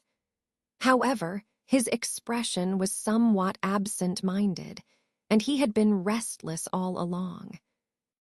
Speaking of which, since he had already participated in the battle to delay the advance of the Fasci vanguard, he could have returned to the Fallen Cloud sect. However, now that the Fallen Cloud sect only had him and the silver-haired old man, it was impossible to let the silver-haired old man, whose vitality had not yet recovered, lead the disciples of the Fallen Cloud sect to participate in this battle. So he took the initiative to stay behind to take care of the disciples of the sect. Of course, another reason he refused to leave was that the whereabouts of the recently famous Elder Han of the Fallen Cloud sect were still unknown. He was anxious about this, not knowing if Han Li had encountered any trouble, and he couldn't just leave like this. Come to think of it, Han Li was actually able to kill other nascent soul cultivators and even escape from the Mulan Divine Master. This still made this senior brother Lu somewhat difficult to believe. After all, others were not clear, but he had witnessed with his own eyes that Han Li had just condensed his nascent soul a few years ago. How could he have such extraordinary abilities in such a short time? He even received praise from the Mulan Divine Master, saying that his abilities surpassed those of mid-nascent soul cultivators. Could it be that their Fallen Cloud sect really picked up a treasure this time? This junior brother Han is actually a rare cultivation genius, once in 1,000 years. Now, although Lu was sitting in the hall, his mind kept returning to this matter. Although he was listening to the words of others, his mind was elsewhere. Lu, brother, has your sect received any news from Elder Han? A gray-haired old man sitting opposite Lu suddenly asked politely. This man, named Su Changjing, was a mid-stage Yuan Wying cultivator and an elder of the Water Shadow sect of the Heavenly Tao Alliance. He had just arrived in Tianyi City yesterday and had some acquaintance with Lu before. Not yet. Why, Brother Su, are you also concerned about Elder Han? Lu was first surprised, but then smiled and replied. Of course. From what Lu brother said, it seems that other fellow cultivators have also asked the same question. It's no wonder. Before I arrived at Tianyi City, my ears were already full of rumors about this Elder Han. Tusk. Being only at the mid-stage Yuan Wying realm and being able to escape from the Mulan Divine Master's hands is something we cannot accomplish. And I also heard that some people said this Elder Han had just advanced to the Yuan Wying stage in recent years. I wonder if this is true or not. If so, it would be even more amazing. Su Changjing smiled and replied. Upon hearing the gray-haired old man's words, the other cultivators in the hall exchanged glances and looked at Lu with interest. They had naturally heard some rumors about Han Li, but none of them had heard that he was a newly advanced Yuan Wying cultivator. This Brother Han indeed recently advanced to the Yuan Wying stage. Lu hesitated for a moment, but then admitted it openly since others already knew about it. Sigh. The others in the hall couldn't help but be moved. Two of them even gasped. Elder Han has such extraordinary abilities at such a young age.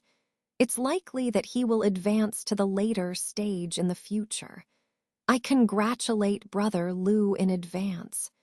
The prosperity of the fallen cloud sect is imminent. By then, our Heavenly Tao Alliance will also add another great cultivator. Su Changjing also expressed his surprise and admiration, with a hint of envy in his words. The others expressed similar sentiments, mixing envy with compliments. Lu felt somewhat pleased, but he naturally modestly responded. However, Brother Lu, although Elder Han managed to escape from the Divine Master, he must have been seriously injured.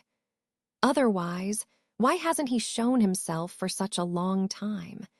Brother Lu should dispatch more people to look for him. If manpower is lacking, our sect can send some disciples to assist.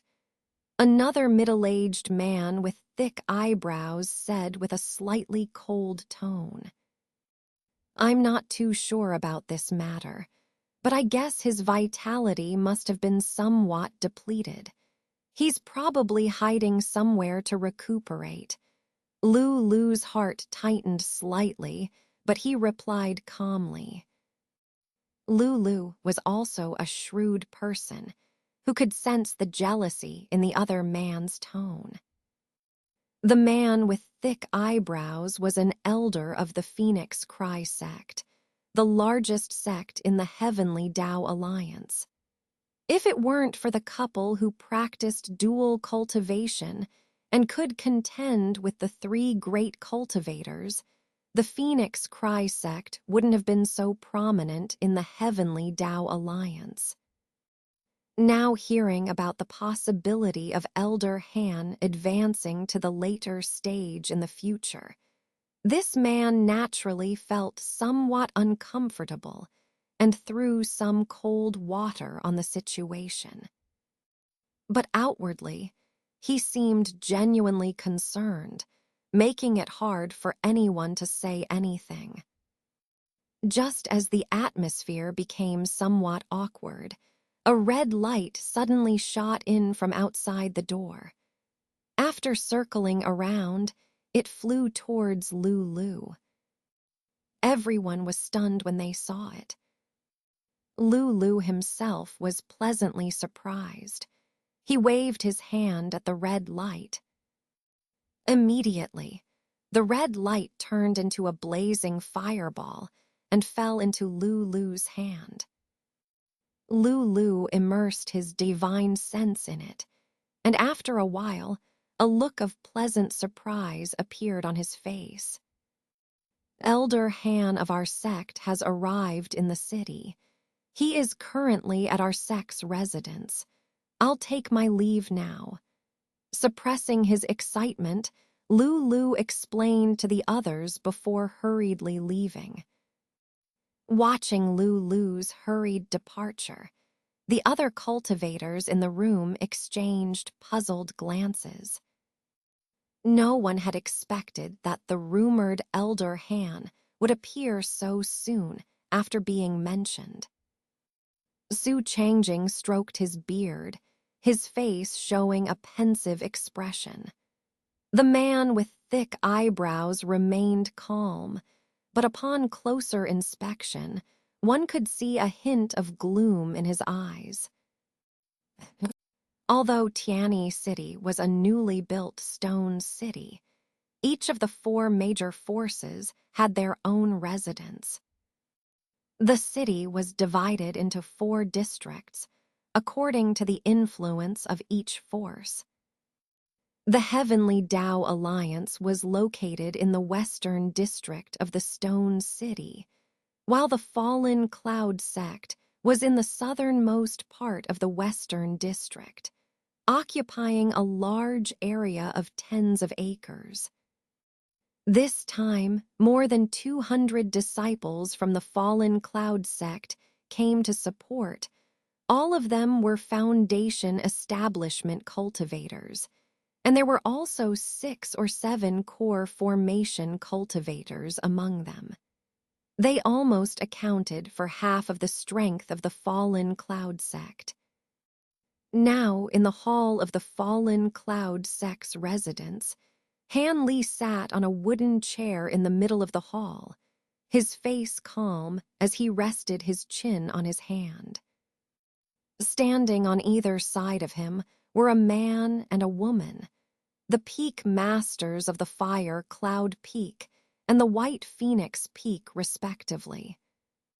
The old man in the red robe showed a respectful expression, while the woman stood quietly with a complex expression on her face, her bright eyes flickering with unknown thoughts.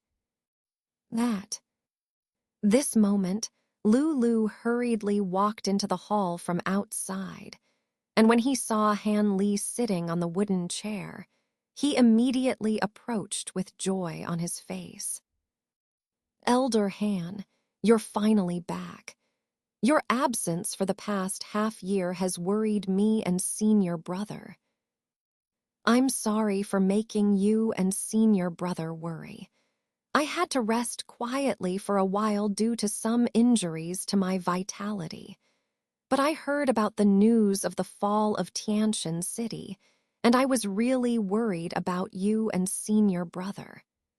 Han Li stood up from the chair and smiled lightly, explaining, "It's good that nothing happened. Oh, where are the other junior nephews? Why don't they come out to greet Elder Han?" Lulu's face showed relief, but after scanning the surroundings, his expression sank as he asked. "Reporting to Master Uncle, Junior Brother Yu and the others are on duty today. They went to organize the scattered cultivators." The old man in the red robe replied respectfully. "Oh, so that's how it is. It's understandable." Lulu's expression softened upon hearing this. At this time, Han Li smiled and said, "This time I came back, I found out that I have become quite famous. There seem to be many rumors about me." On the way here, he happened to hear some cultivators discussing him, which was quite surprising. I was just about to tell you about this. You two can leave now. Elder Han and I have something to discuss in private." Lulu chuckled and was about to continue speaking. However, after looking at the old man in the red robe and the woman, he casually ordered. Naturally, these two dared not disobey and quickly agreed before retreating. However, before the woman left, she glanced at Han Li with a flickering gaze. Although Han Li was puzzled, he didn't show any change in his expression, as if he hadn't noticed anything. Just as Lulu was about to speak, Han Li interrupted with a smile. "I just found out on the way here that I have been causing trouble for you and Senior Brother by keeping you in the dark about my abilities. I did just advance to the unwind stage. As Senior Brother knows, there's nothing particularly extraordinary about it.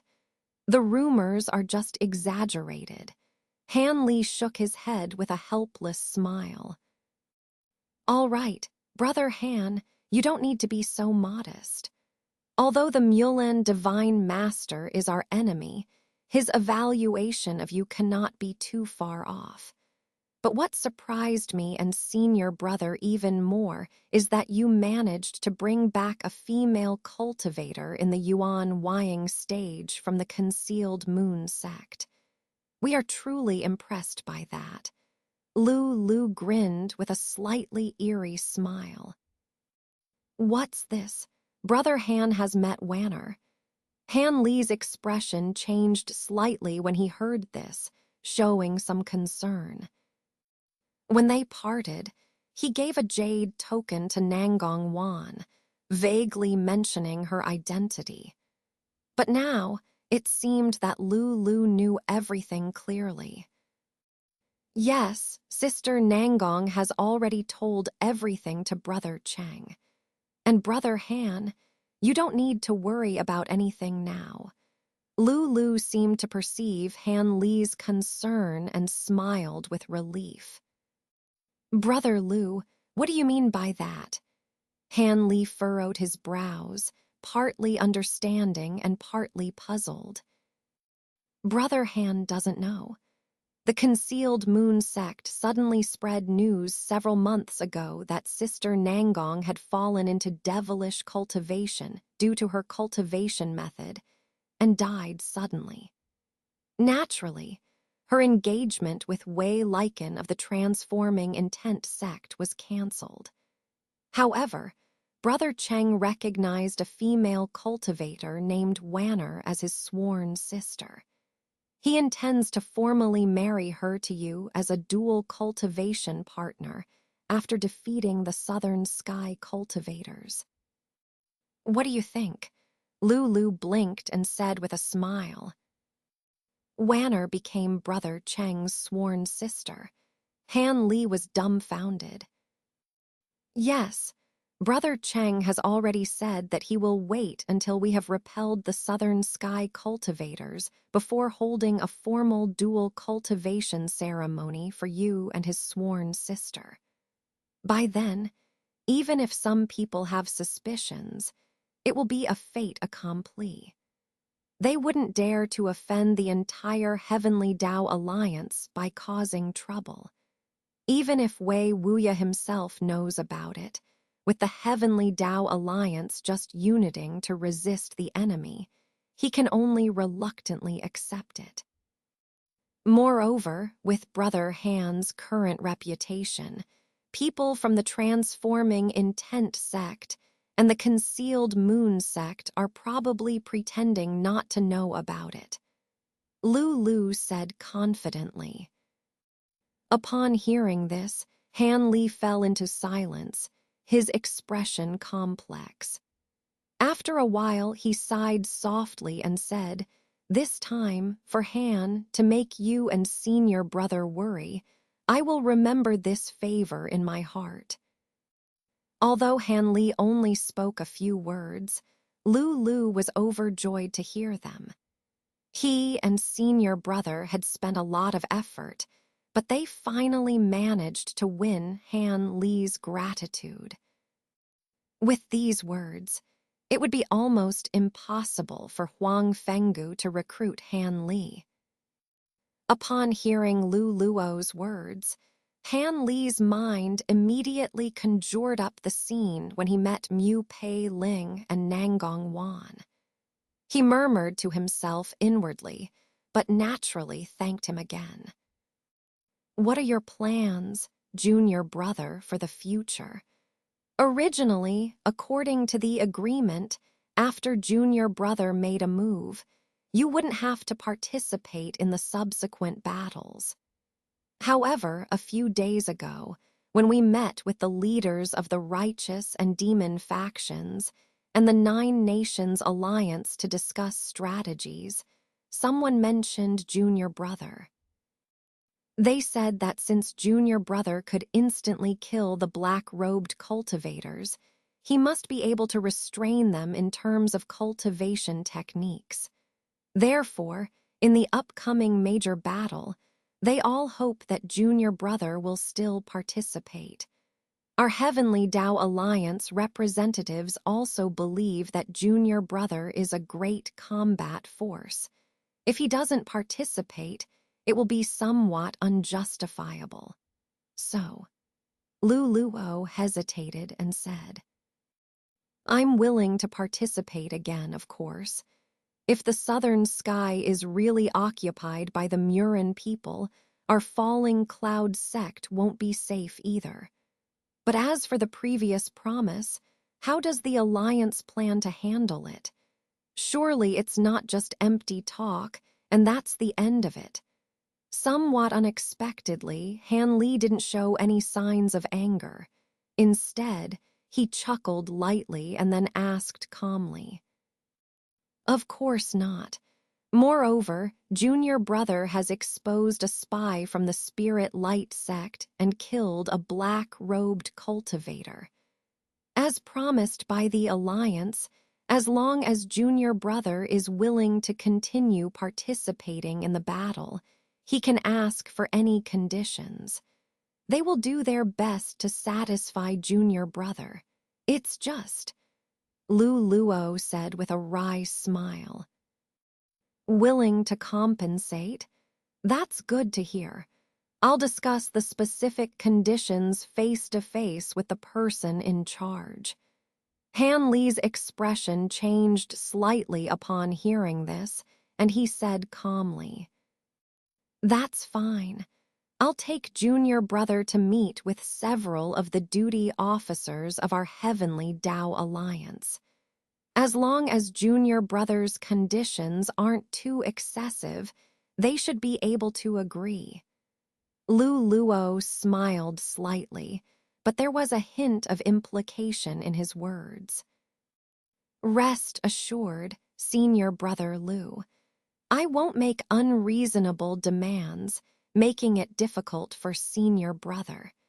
If those old guys are willing to be generous for once, I won't refuse what I deserve." Seeing that Han Li understood his meaning and had a sense of propriety, Lu Luo felt relieved, but his words were naturally different.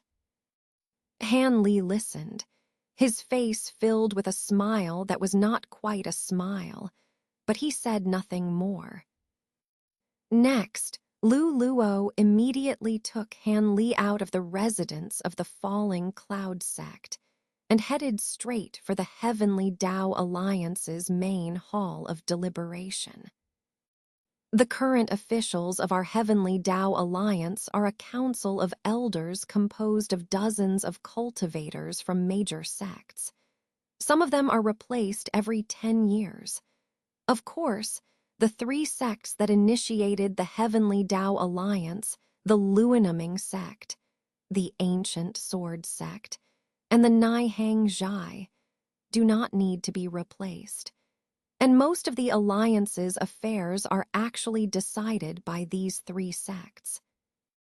However, in comparison, the Luinaming sect is slightly stronger than the Ancient Sword sect and Naihang Zhai. The current officials of Tianyi City are 2 Taoist friends from the Luinaming sect, Long Han and Feng Bing. As you may know, they are a couple who, when united, can rival cultivators in the later stages of nascent soul. Our ability to contend with other forces largely depends on these 2. However, currently, only Long Han is appearing. As soon as Elder Feng Bing arrives in Tianyi City, she immediately goes into seclusion. It seems that she has reached a critical point in her cultivation of a certain secret technique. As long as Junior Brother negotiates with these few duty officers in Tianyi City first, it's equivalent to getting their approval. Besides Long Han presiding over the main hall of deliberation, the other 2 major sects also have elders stationed there. Lu Luo explained the situation of the Heavenly Tao Alliance to Han Li as they walked side by side.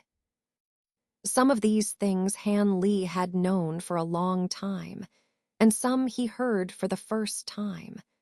Without saying anything, he just nodded silently. The main hall of deliberation was located in the center of the western city.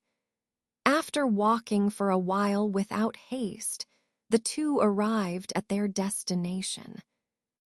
A large, majestic platform, surrounded by a large blue stone hall, appeared in front of them. "May I ask if Senior Lu is here to see several elders? And who is this senior?"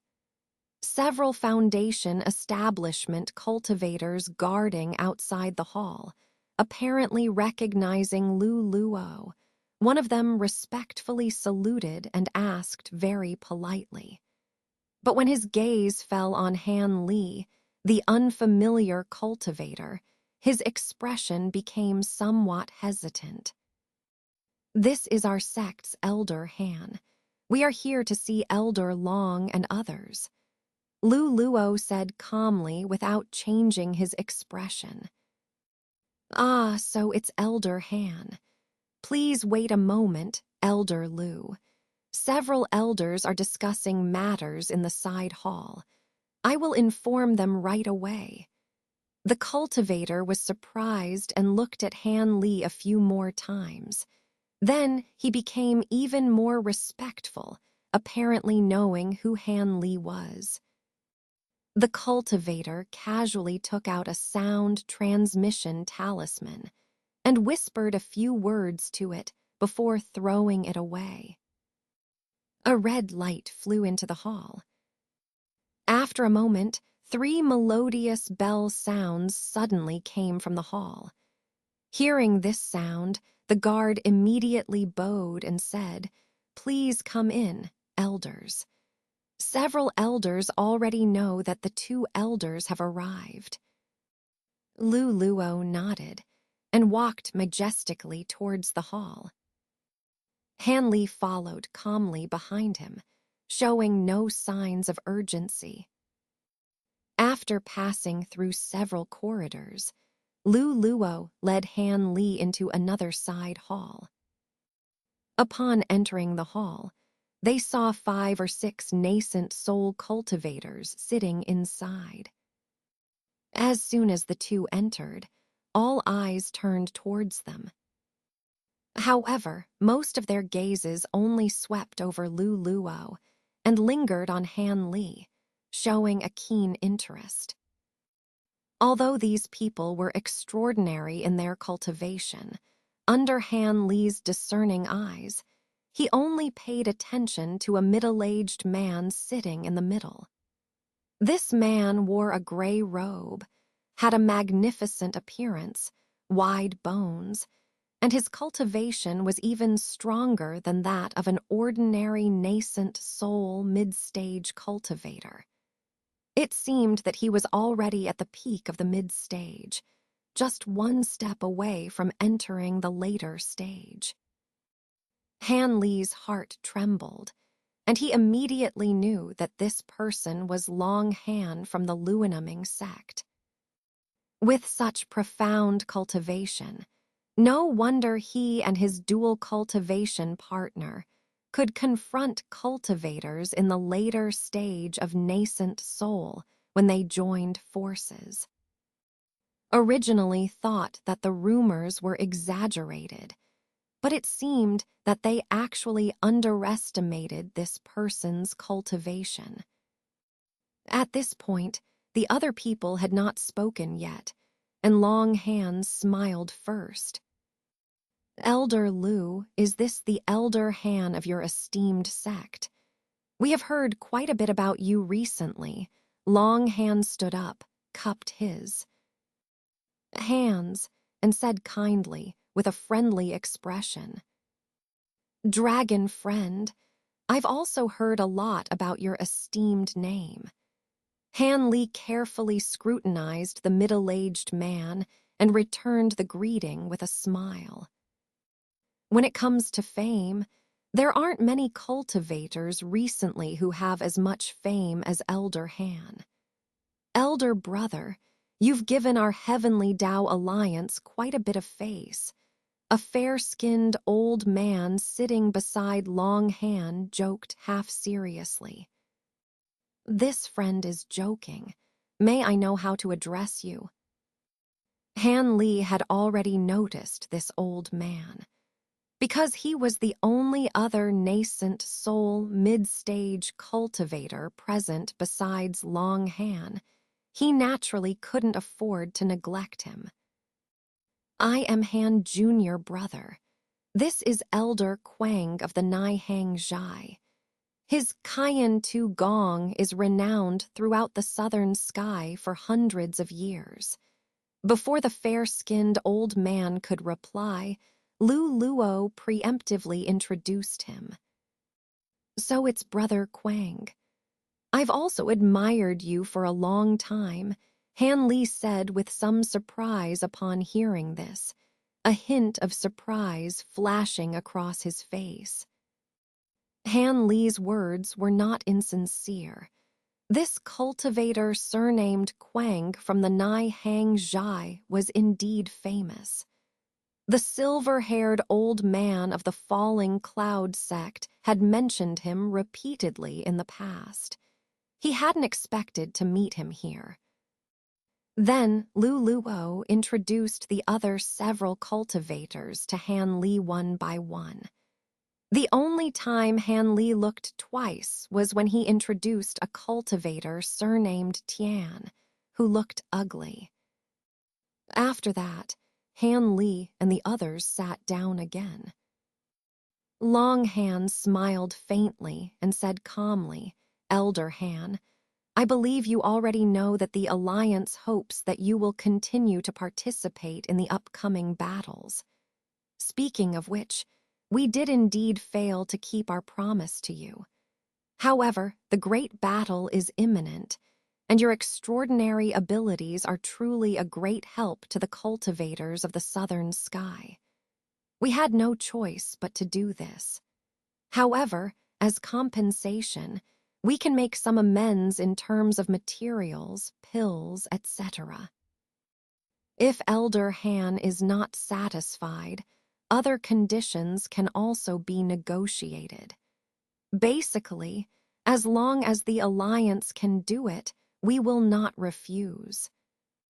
Long Han, as a senior who had long been in charge of the Heavenly Tao Alliance, apologized to Han Li before he even had a chance to express his intentions. If Han Li had been angry before, he couldn't show it now. However, Han Li wasn't angry in the first place. Even if the situation escalated in the upcoming battles, he was more than capable of protecting himself. Since his life was not in danger, he naturally had no reason to be upset. Instead, he saw this as a rare opportunity. So, after pondering for a moment, Han Li spoke without hesitation. Since Brother Long has said so, I will continue to participate in the upcoming battles. After all, I understand the principle that there are no eggs under a toppled nest. However, I do have some matters that must rely on the strength of the Alliance to achieve. I won't hesitate to take advantage of this opportunity. Han Li said this with a calm expression. He knew that in front of these old monsters, it was better not to play any tricks. Being straightforward was easier to achieve one's goals. Sure enough, his unreserved words impressed most of the cultivators present. Quang, the cultivator surnamed Tian, smiled and said without hiding his feelings, Elder Han speaks quickly and straightforwardly, which suits my temperament. What conditions do you have? I'm quite curious. Long Han's eyes flickered a few times before he smiled subtly, without saying anything. The others also stared at Han Li, waiting to hear what conditions he wanted to propose. It's actually quite simple. I hope to use the strength of the Alliance to help me collect a kind of refining material. I won't hide it from you several elders. This thing is quite important to me. If I can gather it before the big battle, I believe I will have more confidence in dealing with those black-robed cultivators, Han Li explained. When they heard the name refining material, the cultivators in the hall couldn't help but frown slightly, showing that they also knew the preciousness of this material. Elder Han, since that's the case, you can tell us what materials you need, and we'll do our best to collect them for you, Quang, the elder of Naihang Zhai, said as he nodded slightly. This is where I have to thank Elder Quang. The material I need is called insect stone, a special kind of ore containing rich elemental energy, suitable for refining some special magical treasures. Han Li explained. When they heard the name insect stone, the people in the hall couldn't help but furrow their brows, showing that they also knew how rare and difficult to find this material was. Upon hearing Han Li's words, Lu Luo's face showed a pensive expression, vaguely guessing something. What material? Please, Han fellow Taoist, be clear, Longhan asked slowly. I need some Zheng essence to refine treasures, and the more, the better. But fellow Taoists can rest assured I will exchange equivalent items for these Zheng essence. I'm not asking for something for nothing. I just need to use the power of the Alliance to help me collect them or find out the whereabouts of the Zheng essence. Han Li said calmly without changing his expression. Unable to obtain a large amount of Zheng essence to refine the great Zheng sword formation had always been a headache for Han Li. Now that he had this opportunity, he naturally had to make full use of it. Zheng essence. As soon as they heard the name of this material, everyone present couldn't hide their surprise. The famous treasure of sharp gold, how could these people not know? Even though they had some expectations, Han Li's mention of such a heaven-defying treasure still stunned most of the people present. Han fellow Taoist, what kind of treasure do you want to refine that requires so much Zheng essence? Do you know that this kind of thing, if mixed into ordinary treasures, can significantly increase their power with just a little? However, if too much is added, the effect may not be greatly improved. The old man surnamed Quang frowned slightly, showing some doubts.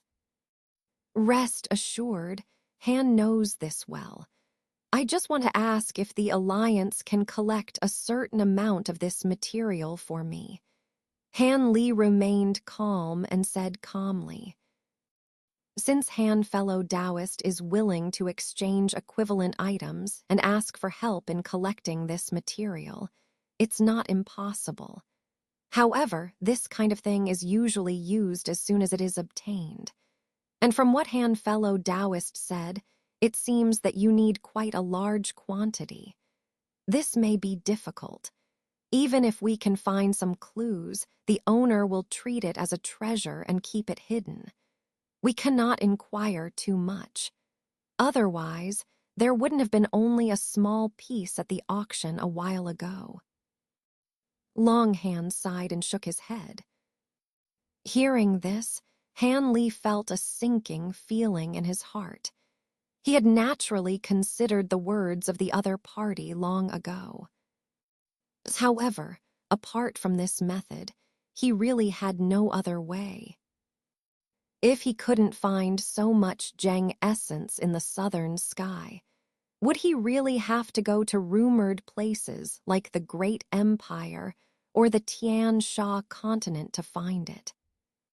But then again, since the Great Jin Empire was more than 10 times larger than the southern sky, it was possible to find so much Zheng essence.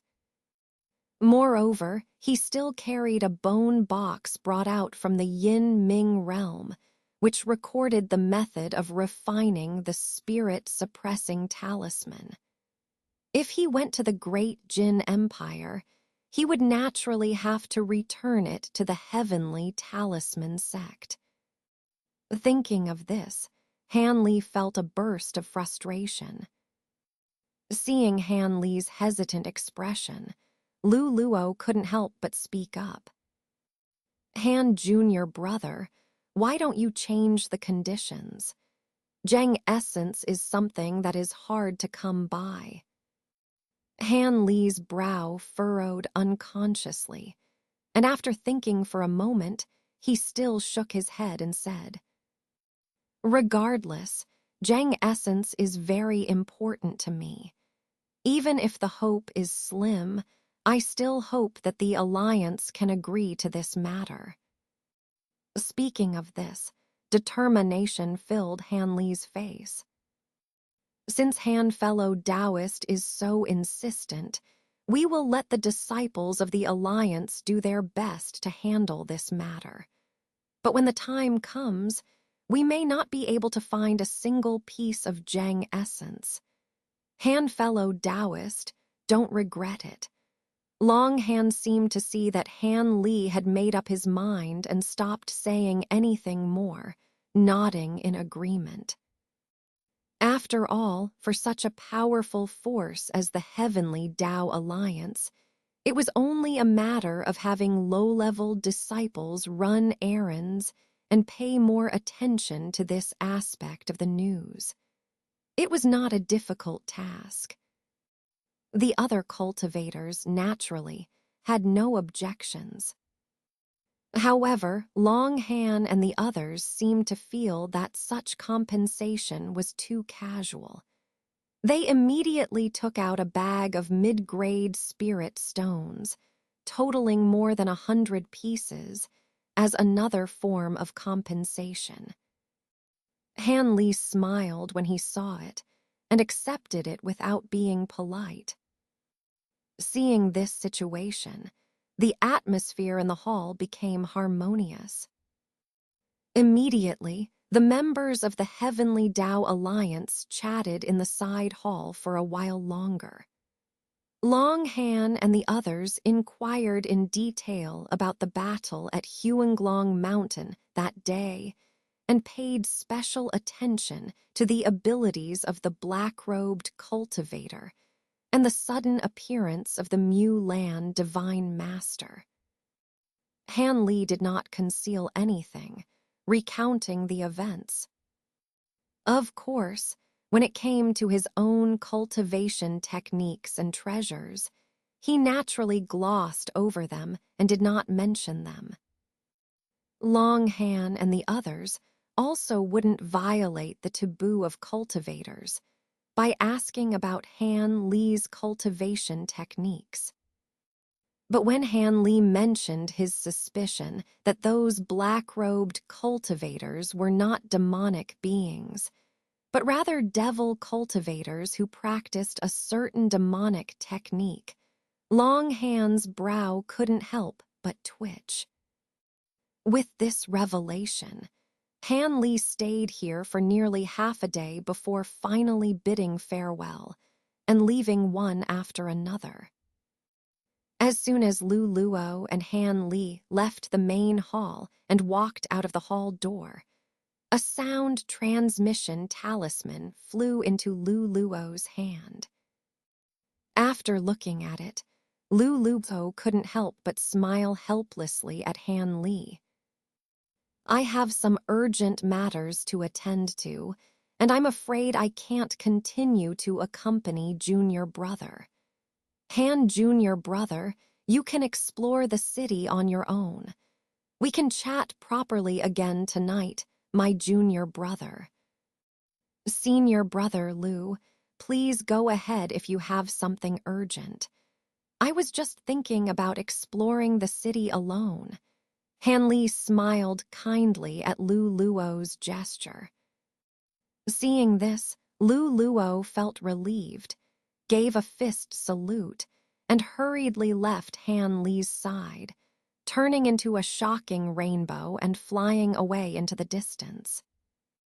It seems that there really is something urgent. Han Li watched Lu Luo's departing figure and shook his head, but after a moment of contemplation, he nodded slightly with a light smile. He glanced at the sky and thought for a moment. Then, he lifted his leg and walked towards the central area. But after only a few steps, Han Li's gaze suddenly flickered, and he stopped in his tracks. He slowly turned around and looked towards a nearby alley. He saw a woman surnamed Song from the White Phoenix Peak standing there, biting her red lips, her face showing some hesitation. Han Li blinked, beckoned to the woman, and extended his hand towards her. The woman surnamed Song hesitated for a moment, but still gracefully walked over. "Greetings, Senior Brother Han." This beautiful female cultivator from the Falling Cloud sect greeted respectfully, her voice pleasant to the ears. "How long have you been waiting here?" Han Li stood with his hands behind his back, staring at the woman's charming face, and calmly asked. "It's been an hour." The woman surnamed Song lowered her head slightly and replied softly. "It seems you really have something to tell me, but this is not the place to talk. Follow me." Han Li glanced around, then said calmly. After Han Li left, the woman named Song hesitated for a moment before following him. "What's the matter?" Han Li asked calmly as he led the woman to a secluded spot nearby. "It's like this. Someone asked my junior niece to deliver a letter to you, senior uncle, and they also wish to meet you," the woman named Song explained, then handed a jade slip to Han Li. "A letter?" Han Li's eyes showed surprise as he scanned the jade slip with his spiritual sense before accepting it. He didn't immediately delve into its contents, instead focusing on the woman's expression. "Who gave this to you?" "You must know," Han Li asked, his gaze fixed on her. "It was a good friend of my junior niece. She claimed to know you, senior uncle, so she asked my junior niece to deliver it," Song replied calmly after handing over the jade slip. "She knows me." Han Li's eyes narrowed slightly as he pondered for a moment before lightly placing the jade slip on his forehead, his expression becoming indifferent. After a moment, Han Li's face showed a strange expression as he removed the jade slip from his forehead and looked at Song, speaking slowly. "Where are they?" "Take me to them." "You really know my good friend." Song blinked her beautiful eyes in surprise. "Yes, it's somewhat of an acquaintance. I didn't expect you, junior niece Song, to know her," Han Li replied calmly. "I only met this good friend of mine in the past 2 years. I thought it was a joke when she mentioned knowing you, senior uncle. I didn't expect it to be true. She's currently staying in a secluded spot outside the city. Let me take you there," Song said with renewed vigor, smiling brightly. Han Li and Song headed towards the city gate. Once outside the city, they flew towards the south under Song's guidance. After flying for dozens of miles, they arrived at a secluded small valley. At the entrance of the valley, a milky white mist enveloped the area, hiding it from view with a minor concealment technique. Without hesitation, Song raised her hand, revealing a token she had been holding, and a red light shot into the mist. The mist churned and gradually cleared, revealing a lush green path.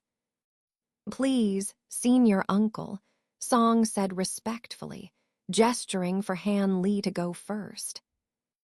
With his current spiritual sense, Han Li had already seen the situation inside the valley before entering. He showed a faint smile and walked along the path. The valley was small, only 100 or so meters in size. There were only a few small stone houses inside, indicating that it was just a temporary residence. However, the area nearby was clean and tidy, without any weeds or wild plants, likely due to Song's intrusion, which had alerted the occupants of the stone houses.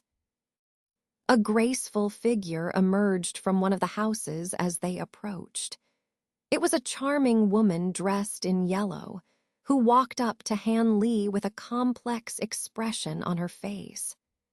After a moment of hesitation, she bowed to Han Li and said with a smile, "Senior Han, congratulations on advancing to the core formation stage." Her voice was gentle and pleasant, but there was a hint of indescribable resentment in her words. Han Li's expression turned slightly awkward upon hearing her words. After a brief smile, he said slowly, "Mei Enning, it's been several years, and you're still as elegant as ever. It seems your cultivation has reached the peak of core formation, and you'll soon enter the false core realm." The charming woman who appeared in front of Han Li was Mei Enning, who had come to Tianan with Han Li. Compared to several years ago, her beauty had become even more captivating. "The progress I've made today is all thanks to the elixirs you bestowed upon me in the past." After a fleeting expression of melancholy, Mei Enning's face showed a respectful demeanor. Now in the Yuanying stage, Han Li's status was even more remarkable than before. "Mei younger sister, is Purple Spirit Taoist friend also inside?" The woman surnamed Song walked out from behind Han Li and greeted warmly. This surprised Han Li as he glanced at the woman. "Senior Song, Sister Zilin is indeed cultivating inside, but she will finish soon. Please come in and have a seat with me first," Mei Enning said politely, with a hint of apology. Han Li didn't mind, as he had scanned with his spiritual sense and confirmed someone meditating in another stone room, with spiritual energy surging up and down.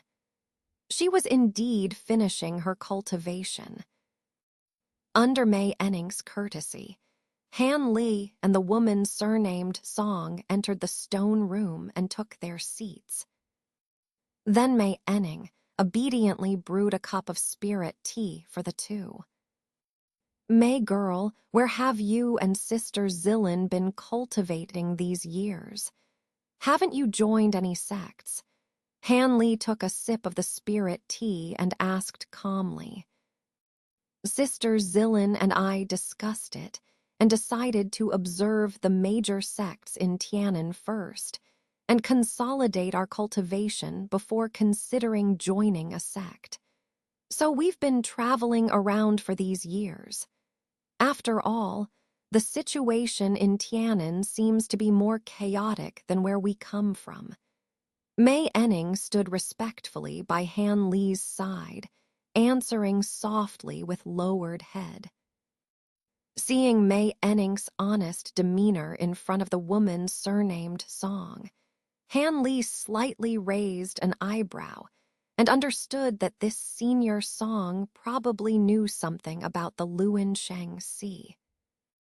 It seemed that this woman had a good relationship with Sister Zillin. However, seeing May Enning's gentle and honest appearance, Han Li rubbed his nose and decided not to ask further questions. Just as he turned his head and glanced at the woman surnamed Song standing on the other side, he smiled and asked again.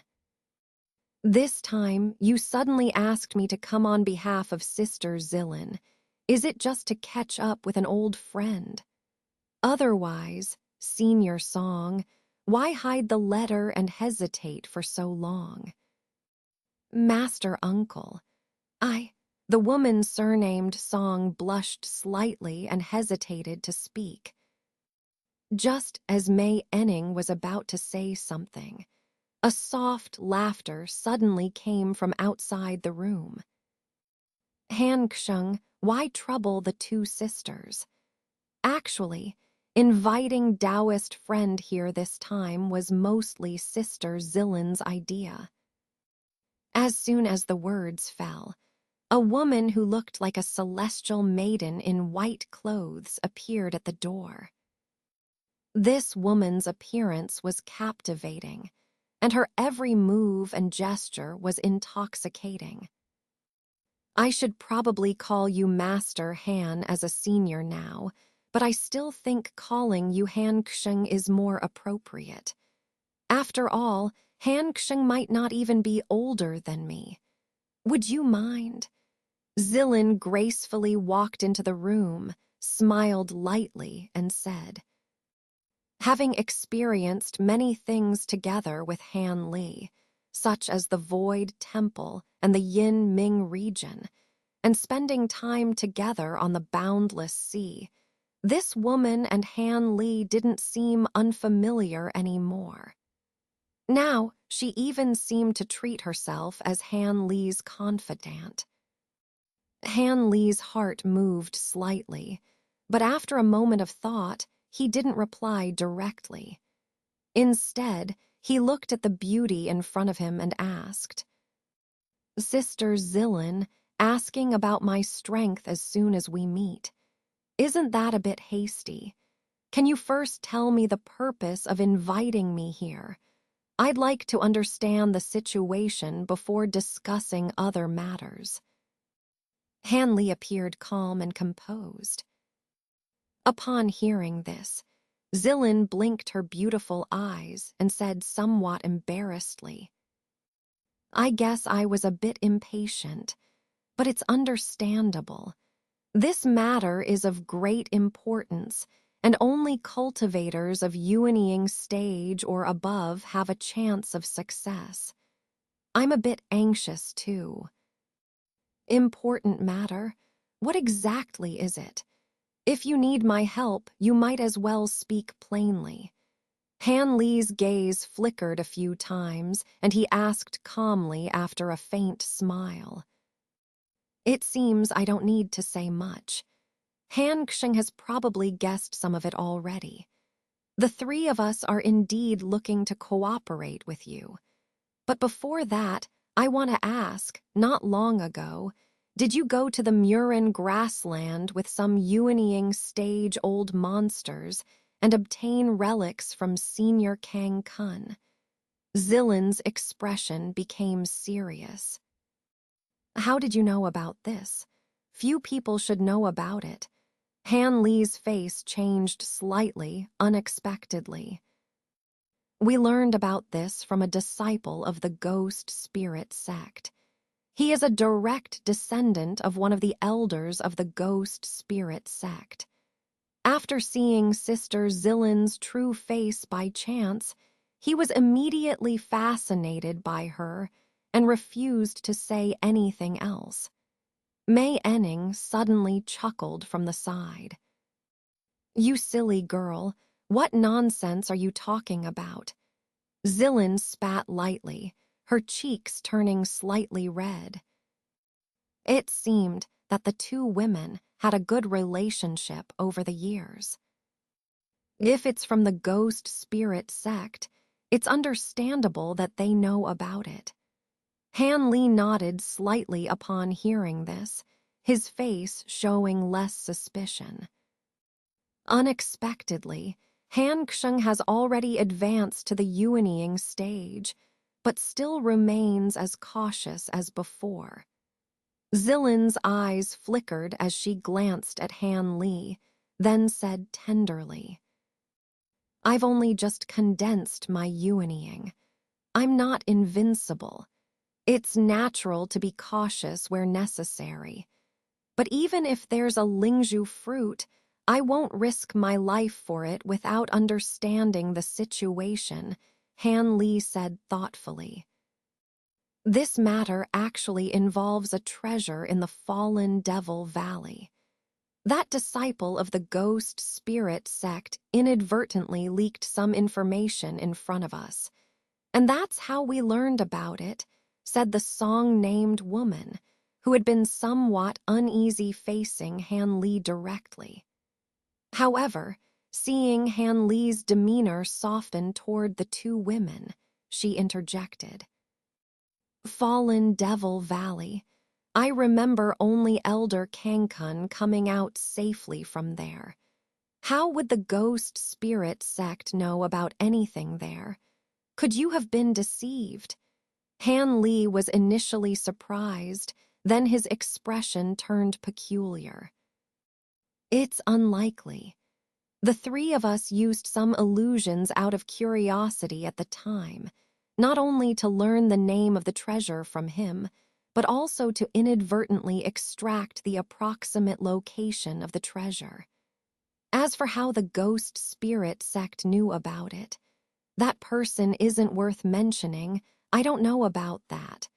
But this matter is most likely true," said Purple Spirit, her eyes shining brightly. "Even if this matter is true, what kind of treasure could it be that has aroused your interest so much? It couldn't be just an ordinary ancient artifact, could it?" Han Li frowned and finally broached the subject. "Have you heard of the Lingzhu fruit, Han Sr.?" After hearing Han Li's words, the three women glanced at each other before the song-named woman spoke solemnly. "What, the Lingzhu fruit? You're not mistaken. That thing has long disappeared from this realm. No, the fallen Devil Valley has been sealed since the primordial era. If this thing really exists there, it's hard to say." Han Li, who had always remained composed, was finally astonished, even somewhat excited. "It seems that Han Sr. knows quite a bit about this Lingzhu fruit. Then you should also know about using the Lingzhu fruit to refine the creation pill. In rumors, although a cultivator can only take the creation pill once in their life, and it's limited to cultivators below the nascent soul stage, the benefits of this ancient pill for breaking through bottlenecks are evident. It's said that after taking this pill, a cultivator's spiritual sense will be catalyzed by the pill's power, allowing them to experience the incredible changes of the next realm in advance. Although these experiences cannot be explicitly stated and vary from person to person, afterward, most cultivators break through their stagnation. Many ancient books have recorded this. Otherwise, this creation pill wouldn't have such a big reputation and continue to be passed down to this day. Unfortunately, the main ingredient for refining this pill, the Lingzhu fruit, has been a rare spiritual medicine since the primordial era. Although the pill formula exists, no one has refined it since ancient times, Purple Spirit said, trying hard to remain calm. Although the song-named woman and Maining had known about this matter for a long time, their eyes still couldn't help but flash with excitement at the mention of this creation pill. Especially Maining. If she had a creation pill, her confidence in forming her nascent soul would increase significantly. However, at this moment, Han Li's excited expression gradually faded, and he fell into contemplation. After thinking carefully for a while, Han Li calmly asked, if the fallen devil valley does indeed have this Lingzhu fruit, then the ghost spirit sect's actions in pulling in other treasure-seeking cultivators on the Mulan grassland at great cost, and attempting to kill Nanlong Marquis to seize Elder Kangkun's legacy also makes sense. However, I still have a few doubts that need clarification from you. Otherwise, even if the Lingzhu fruit is tempting, I won't risk my life. Han brother, if you have any doubts, feel free to ask. This matter is of great importance, and perhaps we have overlooked some aspects, Purple Spirit said, somewhat admiring Han Li's calmness despite hearing about the Lingzhu fruit and creation pill. Although I also went to the Mulan grassland, why did you come to me? You should know that the most likely person to know how to enter the Fallen Devil Valley is Marquis Nanlong. Or do you also know other ways to enter? Han Li rubbed his chin and asked in a deep voice. We naturally know that Marquis Nanlong might know how to enter the valley. However, given his temperament and rumors, we dare not reveal this secret. As for Han brother, both May and I trust you. We know you're not someone who forgets loyalty for personal gain. As for the method of entering the valley, we learned it from a disciple of the Ghost Spirit sect. It seems that the Ghost Spirit sect is researching a method to enter the valley, and it's nearing completion. However, the specifics are still unknown. But when the spatial cracks in the Fallen Devil Valley stabilize next time, the Ghost Spirit sect will definitely take action. By then, we should be able to inquire about this method and infiltrate it easily. However, the location of the Lingzhu fruit is said to be extremely harsh, and without great magical powers, it's impossible to approach it. If you feel your cultivation is insufficient, then it's understandable. After all, even if one safely enters the valley, the dangers inside are numerous, and the outcome is unpredictable, Purple Spirit said, her expression hesitant towards the end. The Ghost Spirit sect also has a method to enter the valley. This is the first time I've heard of it. However, from your tone, it seems that everything is still vague, and there's no real concrete information. How about this? When the spatial cracks in the Fallen Devil Valley stabilize, there will still be several years.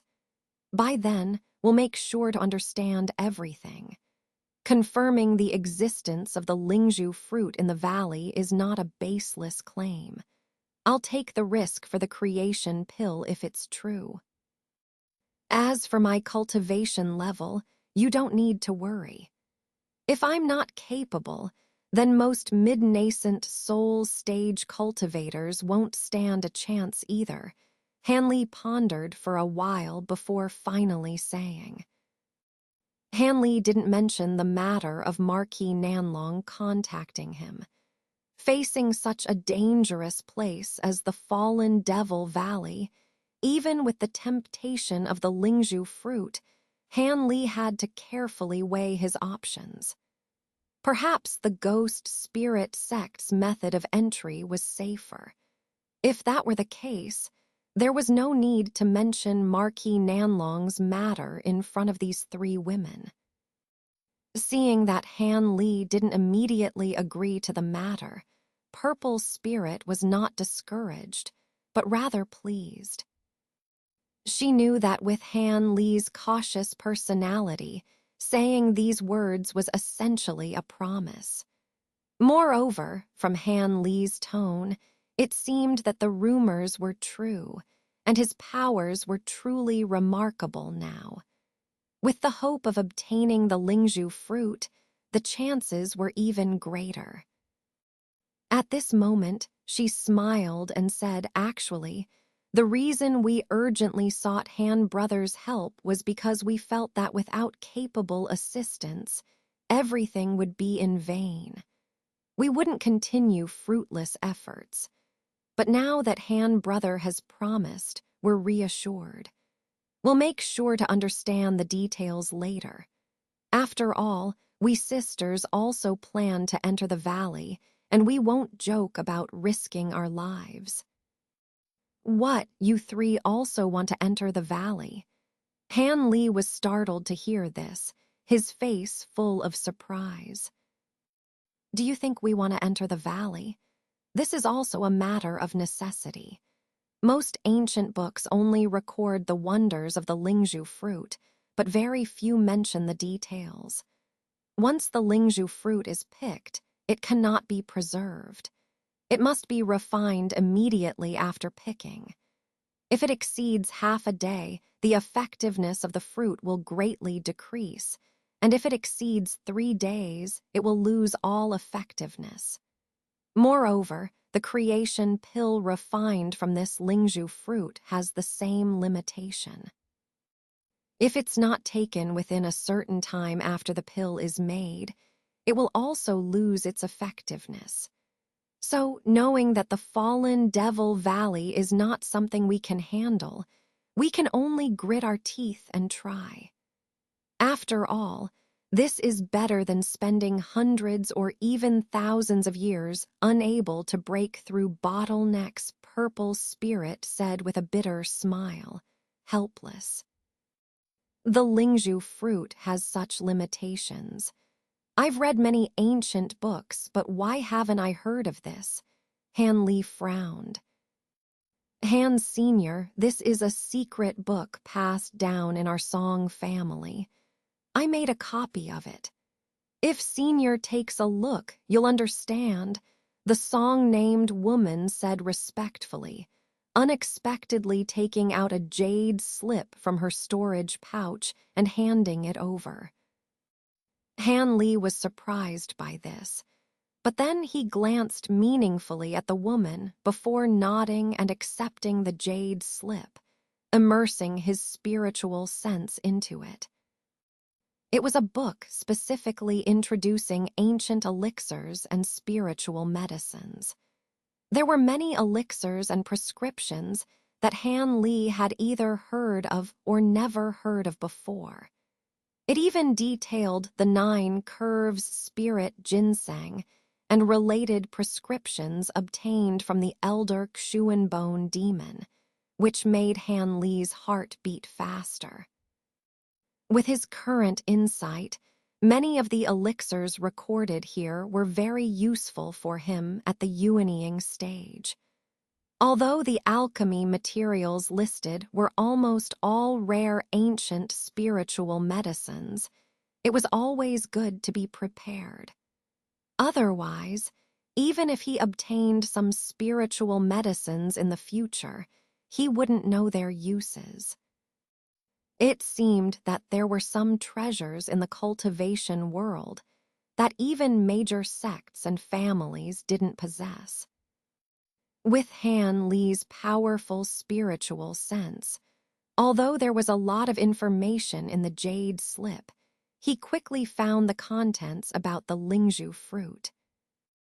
Indeed, it mentioned various restrictions on the Lingzhu fruit and the creation pill. After reading for a while, Han Li's brows furrowed. After a while, he withdrew his spiritual sense, not immediately saying anything, but instead gently stroking the smooth surface of the jade slip with his fingers, lost in thought. I've heard Sister Purple Spirit mention that Senior Han is also highly skilled in alchemy. This ancient book is of no use to our Song family. Although there are many ancient prescriptions in it, Each main ingredient is not something our family can possess. If Senior doesn't mind, you can take this jade slip. It's also a reward for Senior's help this time. The song-named woman said very obediently. Han Li was stunned by this, but then he smiled meaningfully at the woman.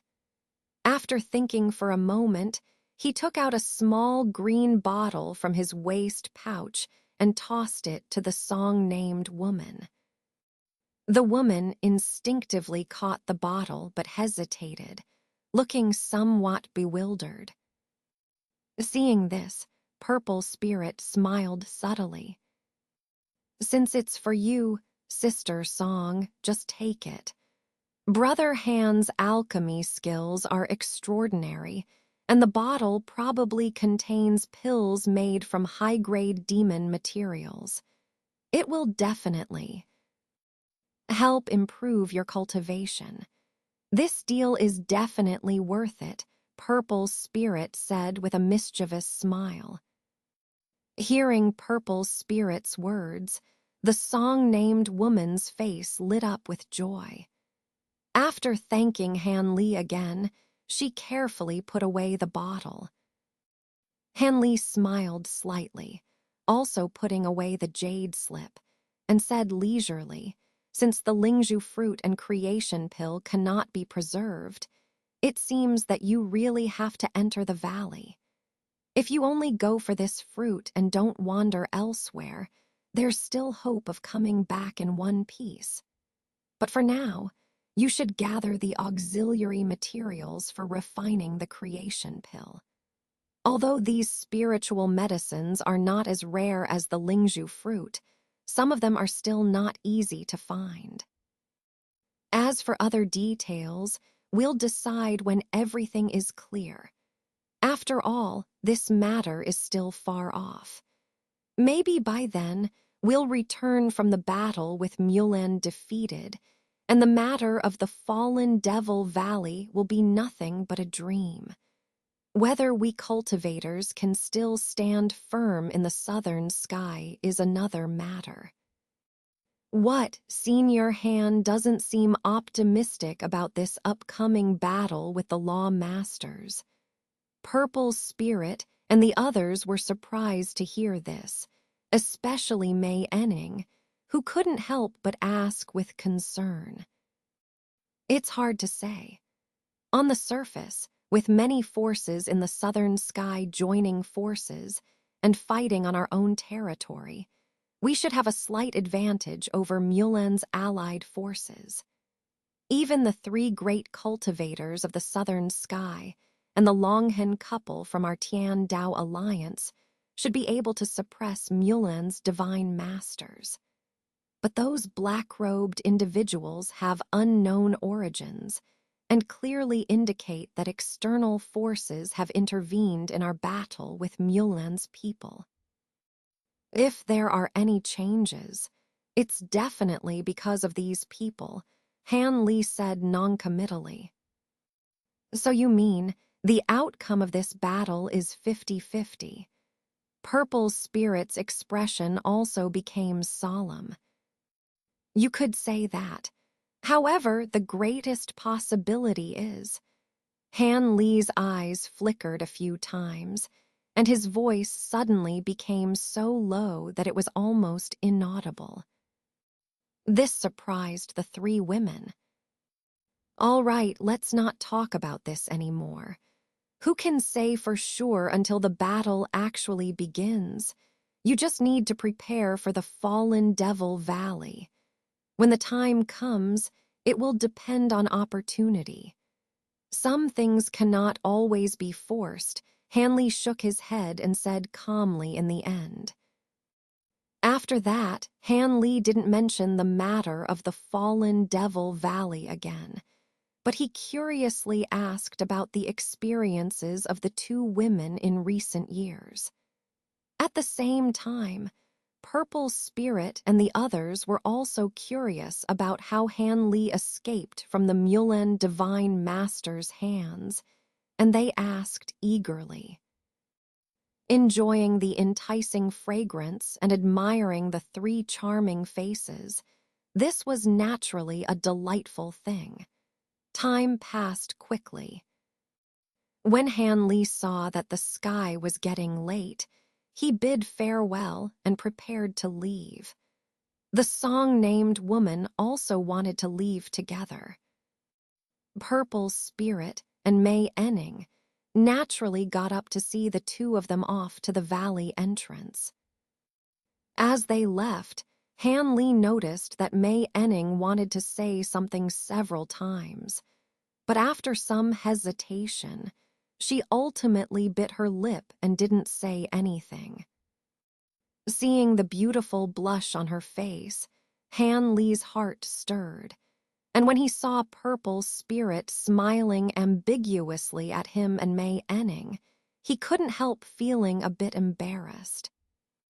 Not daring to stay longer, after a brief farewell, Han Li turned into a green light, enveloping the song-named woman, and flew back to Heaven's City. As they traveled alone, Han Li and the song-named woman did not converse much. However, as they neared Heaven's City, she hesitated before asking, "Uncle Han, considering that countless nascent soul cultivators have entered the fallen Devil Valley and none have returned, do you truly believe we can find the spiritual fruit and return safely as core formation cultivators?" Han Li was taken aback by her question, slowing his flight and turning to look at her in surprise. It was unexpected for her to bring this up now. After a moment of silence, Han Li responded calmly, in terms of cultivation and power, "You are naturally far inferior to those previous treasure-seeking cultivators. Facing danger in the valley, your chances of survival are much lower, which is normal. However, most of those cultivators who perished did so due to greed. Otherwise, out of so many nascent soul cultivators who entered the valley, it's impossible that no one survived to obtain a treasure or two. Many likely became greedy, trying to get more treasures or searching for spiritual herbs that could extend their lifespan or help them break through quickly. Thus, traversing more dangerous areas was just a matter of time before something went wrong. So, according to you, Uncle Han, entering the valley is a near-death experience." The song-named woman frowned, worried. Without a method to enter the valley and a relatively safe route, it is indeed a near-death experience.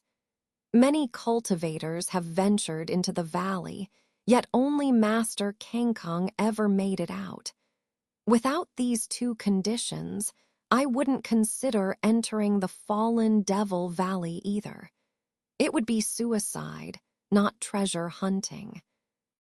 Despite your lower cultivation, as long as you remain ungreedy and know the exact location of the Lingzhu fruit beforehand, heading straight to it once inside the valley should give you a chance if luck is on your side. However, the fallen Devil Valley is the deadliest place in the southern sky. No matter how well prepared you are, be ready for the possibility of perishing inside. If obtaining the Lingzhu fruit were so easy, the ghost spirit sect, aware of its existence, would have acted long ago.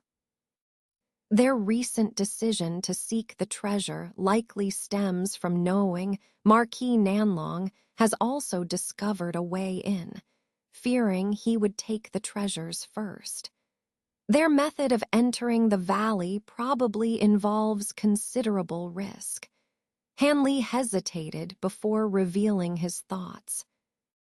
"Since you suspect the ghost spirit sect's method is flawed, why didn't you mention this earlier?"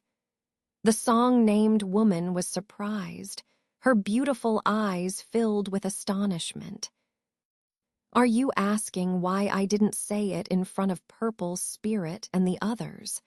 Do you think I have ulterior motives? Han Li chuckled softly. No, I didn't mean to doubt you, Uncle, she quickly clarified. It's normal to have doubts. However, I didn't say anything earlier for a reason. It might be useful for you and May Enning, but not for Purple Spirit. While the creation pill is precious, it's somewhat wasted on core formation cultivators. May Enning, if she takes the pill, has a significant chance of reaching the core formation stage, extending her lifespan by hundreds of years. For you and Purple Spirit, being in the early stages of core formation with extraordinary potential, you'll likely break through to the mid-core formation stage eventually without the pill. Taking it would merely save you 100 years of cultivation. Facing a life-or-death venture into the fallen Devil Valley for such a gain is a personal choice. I can't predict your decision, but Purple Spirit would likely risk it for the 100 years saved. She doesn't want to remain a core formation cultivator. Saving that time increases her chances of reaching the nascent soul stage significantly. Han Li explained with a knowing look. So, Uncle, you mean Purple Spirit is determined to become a nascent soul cultivator and will take the risk no matter how great? The song-named woman murmured, her expression complex. Exactly. Purple Spirit's determination for strength is likely stronger than most. She's faced coercion from powerful cultivators multiple times, even losing her mother's sect to other forces. Although she escaped and never mentions it, I can sense her intense desire for power, Han Li said, looking at the red-tinged evening sky, reminiscing. In the song-named woman's stunned silence, Han Li continued, if the Lingzhu fruit exists in the valley, I would likely take the risk too. Advancing beyond the initial nascent soul stage is extremely difficult. Missing this opportunity might mean being stuck at this stage forever. However, until entering the valley is absolutely necessary, I won't dwell on it. If it becomes unavoidable, I will reiterate the dangers and point out the potential flaws in the ghost spirit sect's method. But this is only my speculation. The ghost spirit sect might have perfected their method even more than Master Kangkong. This possibility is why I haven't mentioned my thoughts earlier.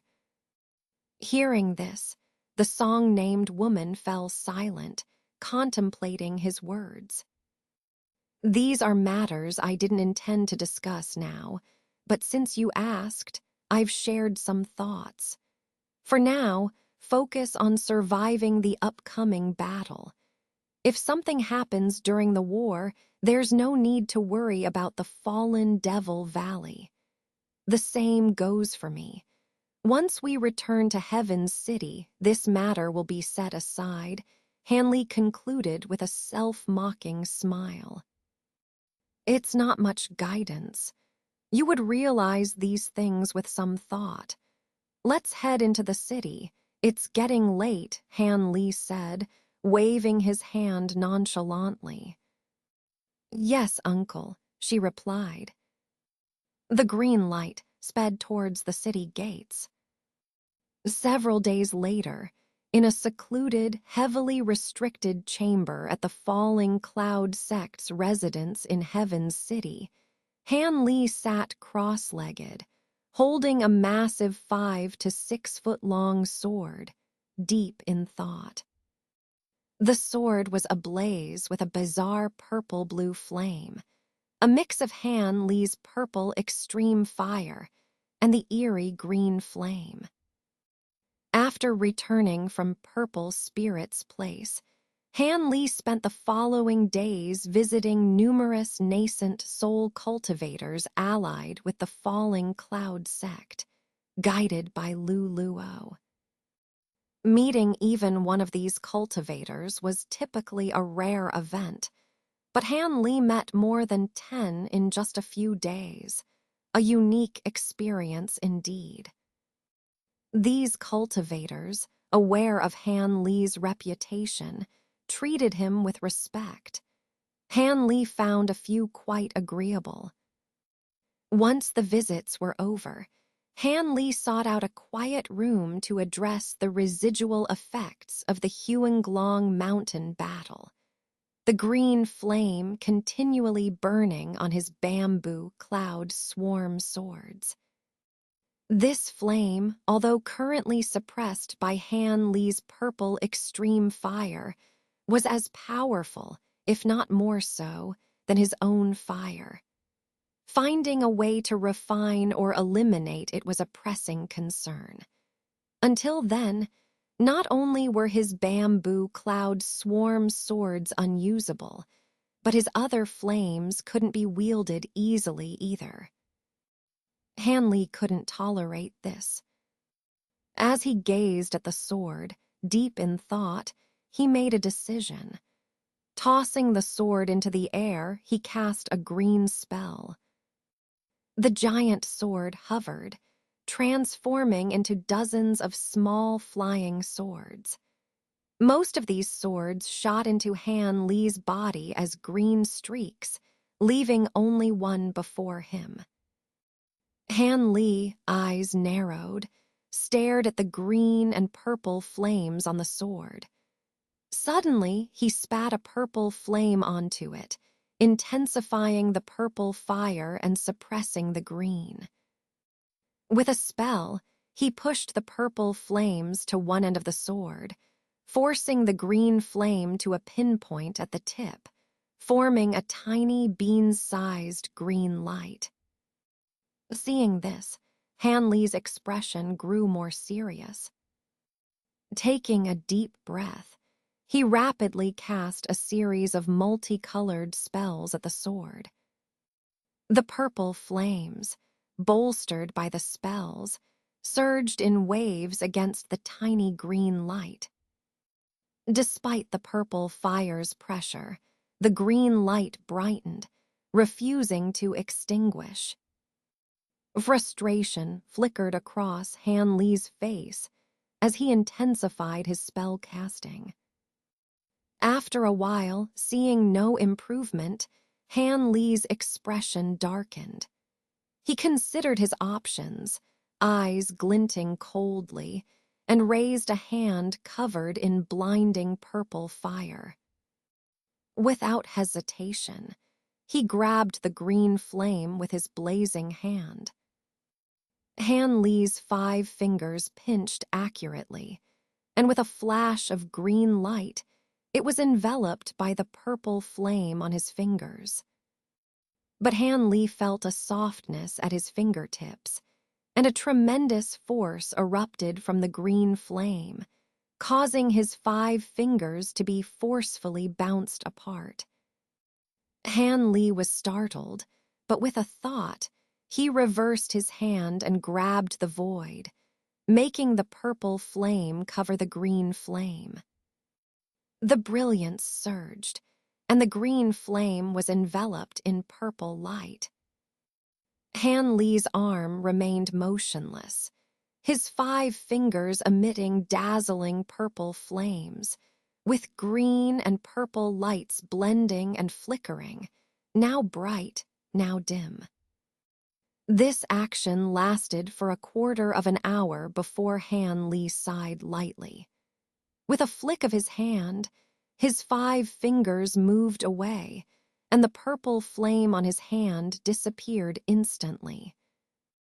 Then he looked at the still brilliant green flame, a wry smile appearing on his face. This strange lamp flame was even more troublesome than he had initially anticipated. Although the violet luo heavenly fire could contend with it, Refining this flame seemed beyond its capacity. Thinking this, Han Li pondered briefly and then lightly pointed a finger at the flying sword before him. A low, thunderous sound suddenly erupted, and a dazzling golden arc burst from the flying sword. Once the electric arc appeared, it instantly exploded, transforming into countless thin golden threads that rushed towards the green flame. In a flash of green light, these golden threads were absorbed completely by the pea-sized flame. The flame then swelled to the size of an egg, its brilliance increasing significantly. Seeing this, Han Li's pupils flickered with blue light, staring at the green flame that had absorbed the golden arcs, his expression uncertain. Remaining still for an indeterminate period, Han Li exhaled softly, the blue light in his eyes disappearing, but a look of hesitation appeared on his face. After a moment, he shook his head, having made up his mind. He opened his mouth and inhaled in the direction of the flying sword. The purple flame on the sword instantly transformed into a wisp of purple thread and was absorbed into his mouth, leaving nothing behind. Without the suppression of the violet luo heavenly fire, the green flame on the sword surged, instantly enveloping the entire sword. Han Li groaned inwardly as his mind was connected to the sword, a flash of green appearing on his face, showing a trace of pain. However, Han Li soon disregarded the discomfort in his body. With a series of flicks of his fingers towards the flying sword, green light flickered as more than 10 sword energies shot out from his hands. Like the golden arcs formed by the evil-repelling divine thunder, the green sword energies were all absorbed into the green flame, becoming formless. Yet Han Li seemed oblivious to all this, his power continuing to flow, with sword energies attacking the green flame one after another like moths to a flame. This resulted in the rapid consumption of his spiritual power. As such, after absorbing numerous sword energies, the green flame seemed to have been nourished, growing even more powerful. Not long after, it turned into a large, dazzling green fireball, burning fiercely in front of Han Li. By then, Han Li's spiritual power had been consumed by more than a third. But looking at the enormous fireball before him, Han Li instead smiled. His hands stopped producing sword energies, and with a gesture, he summoned the flying sword from within the fireball. With a whooshing sound, the green bamboo cloud-splitting sword easily flew out of the green flame, circled in the air, and then landed back in Han Li's hand. Han Li looked down at the greenish, radiant sword in his hand, the green flame on it completely gone, and a smile appeared on his face. As I thought, although this flame is incredibly powerful, it can only absorb a limited amount of spiritual power.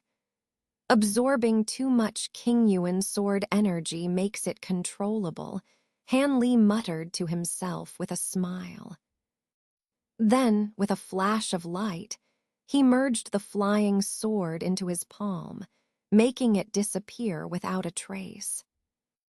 At this point, Han Li looked at the large green fireball in front of him, pointed lightly with a finger, and a wisp of divine sense entered it.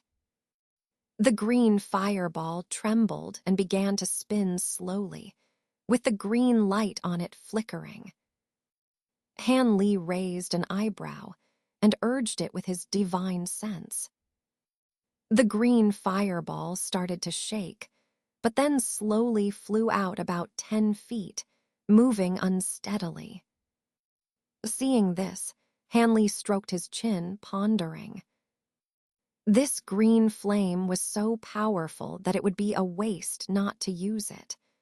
Although he could barely control it now due to the absorption of the Qingyuan sword energy, it was clear that he couldn't handle it as smoothly as he did with the Qianlin ice flame and the violet luo heavenly fire.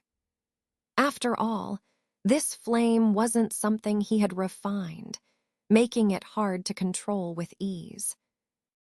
Han Li frowned deeply, staring at the green fireball in contemplation.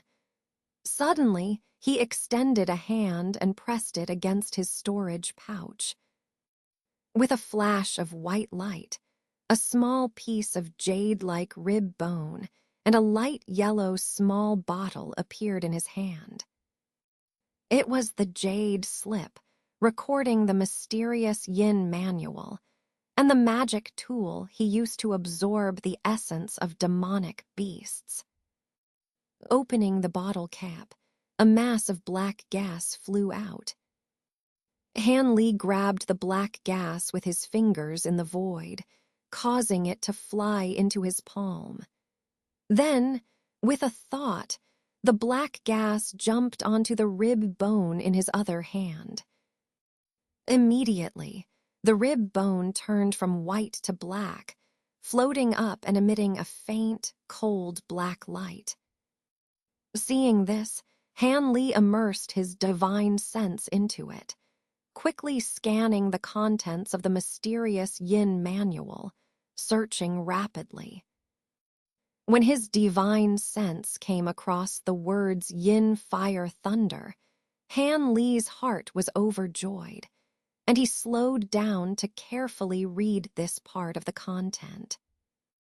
Yin Fire Thunder sounded like a common name, but in reality, it was an existence in the mysterious Yin manual comparable to the heavenly capital corpse fire. However, it was not a demonic secret technique, but a method for refining thunder beads, similar to the sky thunder seeds Han Li had obtained before.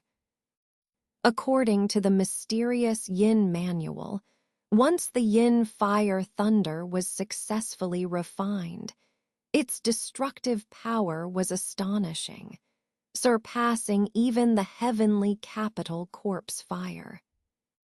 The principle was to compress a large amount of pure Yin fire from the mysterious Yin technique into a mass, mix in some lightning power, and add some other materials, using special means to solidify and stabilize it. When used against enemies, it would unleash the Yin fire and lightning simultaneously, causing a devastating explosion. Unfortunately, thunder beads are consumables with many limitations, and their refinement is troublesome and difficult. Only cultivators who can control lightning attribute spiritual power can attempt it. Thus, not only did the extremely yin old monster never refine such things, but even the Xuan-gu old man never did either. When Han Li first saw the method for refining yin fire thunder, he did not pay much attention to it. Although he could control the evil-repelling divine thunder, he knew nothing of the mysterious yin technique. So, he skimmed over it and only practiced a few of the simpler secret techniques from the mysterious yin manual, such as the yin demon slash. Now, troubled by the green flame before him, he suddenly thought of the yin fire thunder refinement method. Originally, refining yin fire thunder required a significant consumption of spiritual power and had a low success rate. Moreover, cultivators who could control lightning were rare. Therefore, few in the cultivation world attempted to refine it. Even if someone did make a few, they would be quickly consumed in battle. Han Li still didn't know the mysterious yin technique, but with his current knowledge and cultivation, he didn't need to follow the manual exactly. By slightly modifying the thunder bead refinement method and using the existing green flame, he could create a different kind of thunder bead without waste. After all, the green flame's power was comparable to his violet luo heavenly fire, and refining it into thunder beads would certainly yield an effect not inferior to the original yin fire thunder. Previously, he had considered refining thunder beads with Kyanlin ice flame or violet luo heavenly fire, but he had too little of these spiritual flames, even for use in battle, so he dared not waste them. This idea was thus quickly abandoned. Now, faced with the green flame that he couldn't store or discard, refining it into thunder beads seemed like an excellent idea. Such a weapon could prove invaluable in the upcoming battle. With his plans settled, Han Li began rummaging through his storage pouch for other materials. The materials needed for refining thunder beads were not particularly rare, mainly common items used in both alchemy and weapon refining. Han Li had a supply of these. Thus, he took out the necessary items and placed them in front of him. Then, facing the flickering green fireball, he concentrated and raised his hands. With a loud rumble, 2 golden arcs shot from his palms, striking the green fireball. Ugh. In the main hall of the falling cloud sect's base, Lu Luo sat motionless on a chair, his face expressionless.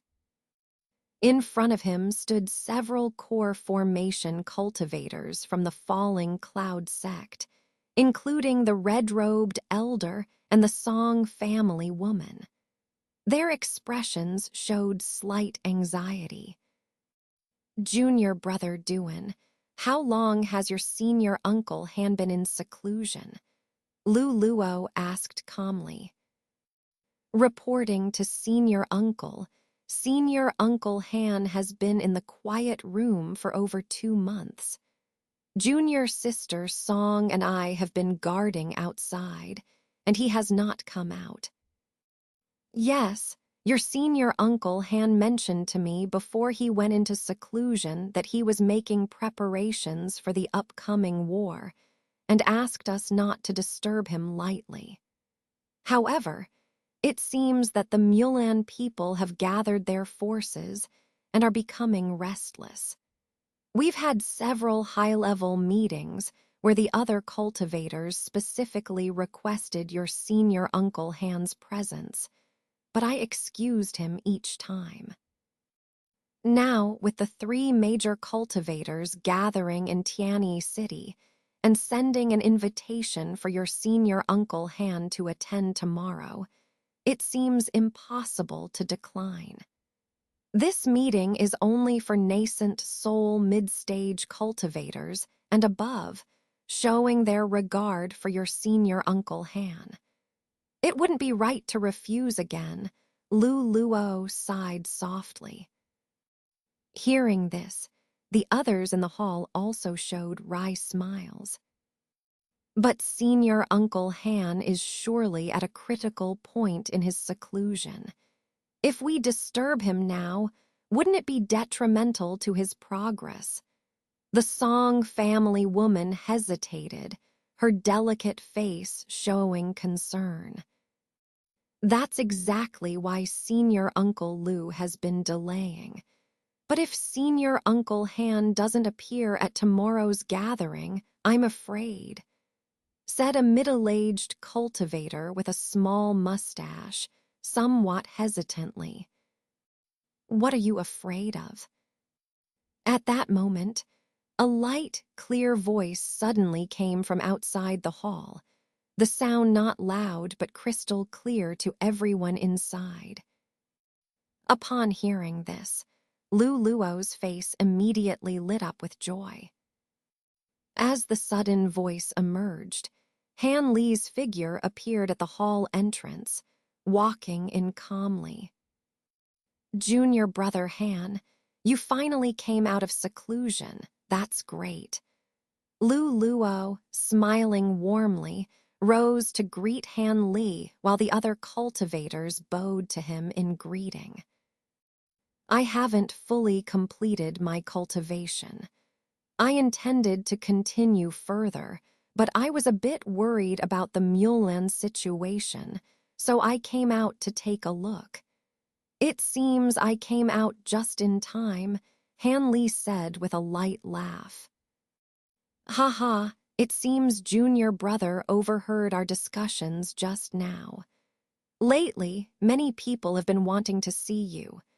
Normally, it wouldn't matter, but tomorrow's high-level meeting, personally convened by the 3 great cultivators, is something you must attend. Our falling cloud sect is deploying nearly all its strength this time, and I don't want our disciples to suffer heavy losses. Listening to the arrangements of the decision-makers would give me some peace of mind, Lu Luo said with a serious expression. Since I know about it now, I will definitely go tomorrow. I've long admired the 3 great cultivators and look forward to the meeting, Han Li readily agreed. Lu Luo was very pleased with Han Li's response and chatted with him about some events of the past 2 months. The Mulan people have started sending forces to attack the border arrays. Han Li frowned and asked upon hearing this from Lu Luo. Yes, this happened just 3 or 4 days ago. Although it hasn't caused any casualties, it's a sign that the Mulan people are ready, Lu Luo said, his smile fading as he spoke in a somber tone. The Mulan people are almost ready. How are our personnel arranged? We should be about ready as well. Han Li's eyes flashed as he slowly asked. We are quite different from the Mulan people. Although the Mulan mages are composed of various tribes and are quite mixed, they don't have as many sects of different sizes as we do in Tiannan. Arranging personnel by cultivation method, the power of magic tools, and even the level of cultivation is much more complicated than for the Mulan people. Moreover, the Mulan people have been preparing for this invasion for a long time. We're only now getting ready, which is indeed a bit late. However, the 4 major forces are united this time, and we're about 70 to 80% prepared. Even if war starts immediately, we might still have a chance, Lu Luo explained. So the war is really imminent, Han Li said, touching his nose and showing a somewhat grim expression. Most likely. Otherwise, the 3 great cultivators wouldn't have gathered so quickly and hastily called for tomorrow's meeting. Mid-nascent soul stage cultivators are the top echelon in Tiannan, Lu Luo sighed helplessly. Listening to the discussions between Han Li and Lu Luo, the other cultivators in the hall also adopted a more serious demeanor. However, Han Li suddenly shifted the conversation to inquire about the recent arrangements for the falling cloud sect disciples. Lu Luo and the others informed him in detail. Upon hearing that most of the falling cloud sect disciples had been rearranged into several teams of cultivators, practicing group combat capabilities daily, Han Li nodded without comment. Such arrangements were quite normal. After all, this was not a matter of individual duels between cultivators. Even the most powerful cultivator could only meet their end if attacked simultaneously by thousands of well-trained cultivators. Of course, high-level cultivators generally wouldn't put themselves in such dangerous situations. As long as they weren't trapped by teams of cultivators, these high-level cultivators could use wide-range spells to kill low-level cultivators in large numbers. Thus, it was equally crucial to have entities that could counter the other side's high-level cultivators. And now, in the war between cultivators and mages, the situation was quite similar. The battles between high-level cultivators and Mulan grandmasters would decide much. If one side could not counter the other, the outcome would be largely predetermined.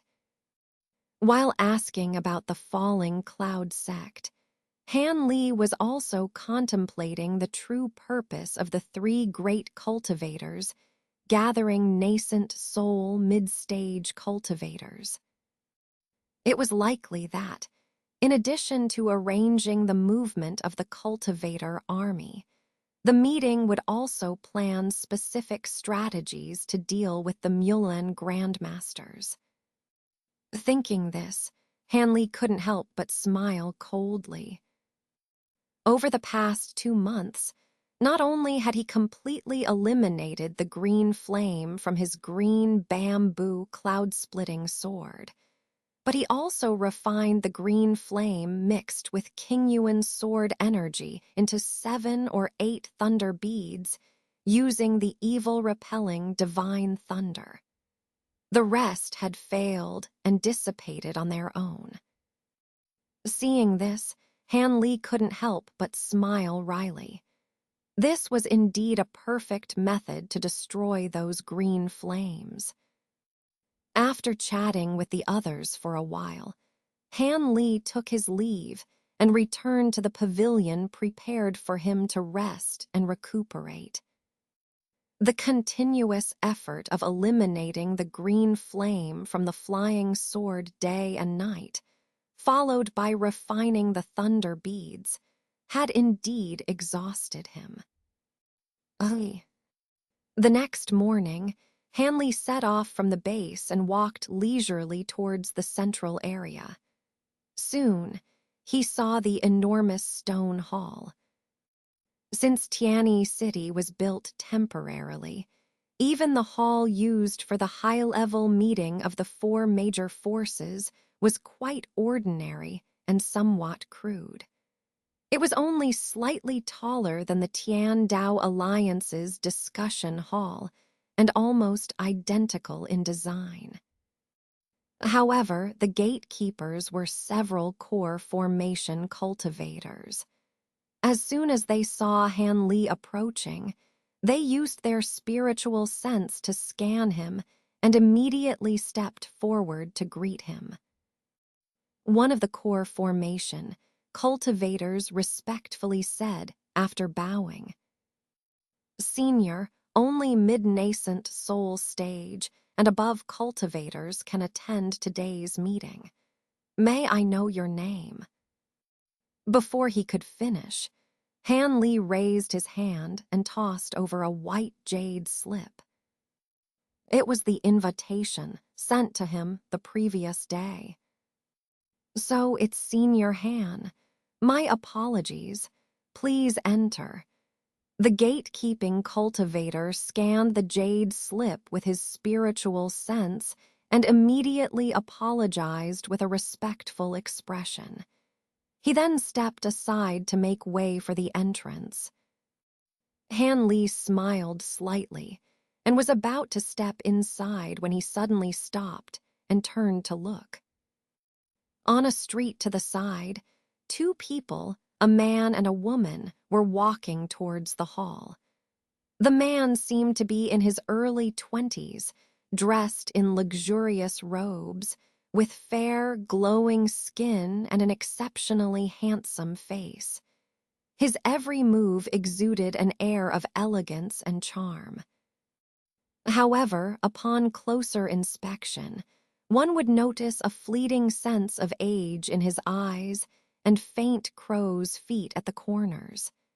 This discrepancy made him appear about 10 years older. But strangely, seeing this man for the first time gave others an inexplicable sense of femininity, as if he were a woman disguised as a man, which was extremely eerie. Seeing this man, Han Li felt a chill in his heart and his expression grew serious. This man was a mid-nascent soul stage cultivator, likely here for the meeting as well. Judging by his peculiar appearance, he was probably a demon cultivator. But from which sect? While Han Li pondered this, his gaze shifted to the woman following half a step behind. Han Li was slightly surprised. The young woman was beautiful, wearing a gorgeous red dress, her every step revealing a graceful and enchanting figure. Seeing her face clearly, Han Li first showed a look of surprise, then a wry smile replaced it. It was Dong Xuener. To think it was her. No need to guess. Han Li now knew the identity of the old monster in front of her.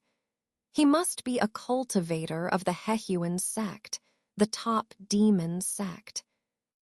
After all these years, Dong Xuener had reached the mid-core formation stage, which was quite unexpected given her less-than-ideal spiritual roots. Standing at the entrance, Han Li's unblinking gaze naturally drew the attention of the gatekeeping core formation cultivators, who also looked at the approaching duo. Upon seeing the man, most of these cultivators turned pale. One even muttered uneasily, "I can't believe the Yunluo old demon of the Hehuan sect is here too." Yunluo old demon. Hearing this, Han Li immediately recalled a name. Aside from the late-stage nascent soul cultivator Hehuan old demon, the Hehuan sect also had a famous ancient monster with the surname Gu. This person had an innate trait of being both yin and yang, cultivating the top demonic techniques of the Hehuan sect and excelling in the art of dual cultivation, self-styled as Yunluo Zhenren, though others called him Yunluo Old Demon. For some reason, perhaps due to his cultivation technique, or maybe his own nature, this old demon was extremely lascivious, often capturing people for dual cultivation. Whether handsome men or beautiful women, if he took a liking to someone, he wouldn't let them go. As a result, he had offended many sects and factions. However, his cultivation was incredibly profound, and with the Hehuan sect as his backing, no one could do anything about him. Moreover, he was not a bloodthirsty person and would release his captives after dual cultivation. The affected sects and clans could only swallow their anger and cover up the incidents. But his reputation in the Tian Nan cultivation world was one of universal fear. Young cultivators would flee at the mere mention of his name, and those who couldn't escape would tremble, their faces pale, fearing they might become his next victim. Could this young man be that old monster? Although Han Li wasn't afraid of him, he felt a bit uncomfortable. Coincident. Ally, the handsome young man, also noticed Han Li standing at the entrance. He squinted and sized Han Li up from afar, then suddenly smiled, revealing a hint of feminine charm. Seeing this, Han Li felt a chill down his spine. Forcing a smile, he turned and quickly entered the hall, ignoring Dong Xuaner's surprised expression. He had no interest in dealing with such an old monster. Do you know that person? Your heart suddenly raced. The young man asked Dong Xuaner in a calm tone, still looking leisurely towards the hall entrance where Han Li had disappeared. That person is an old acquaintance I haven't seen in years.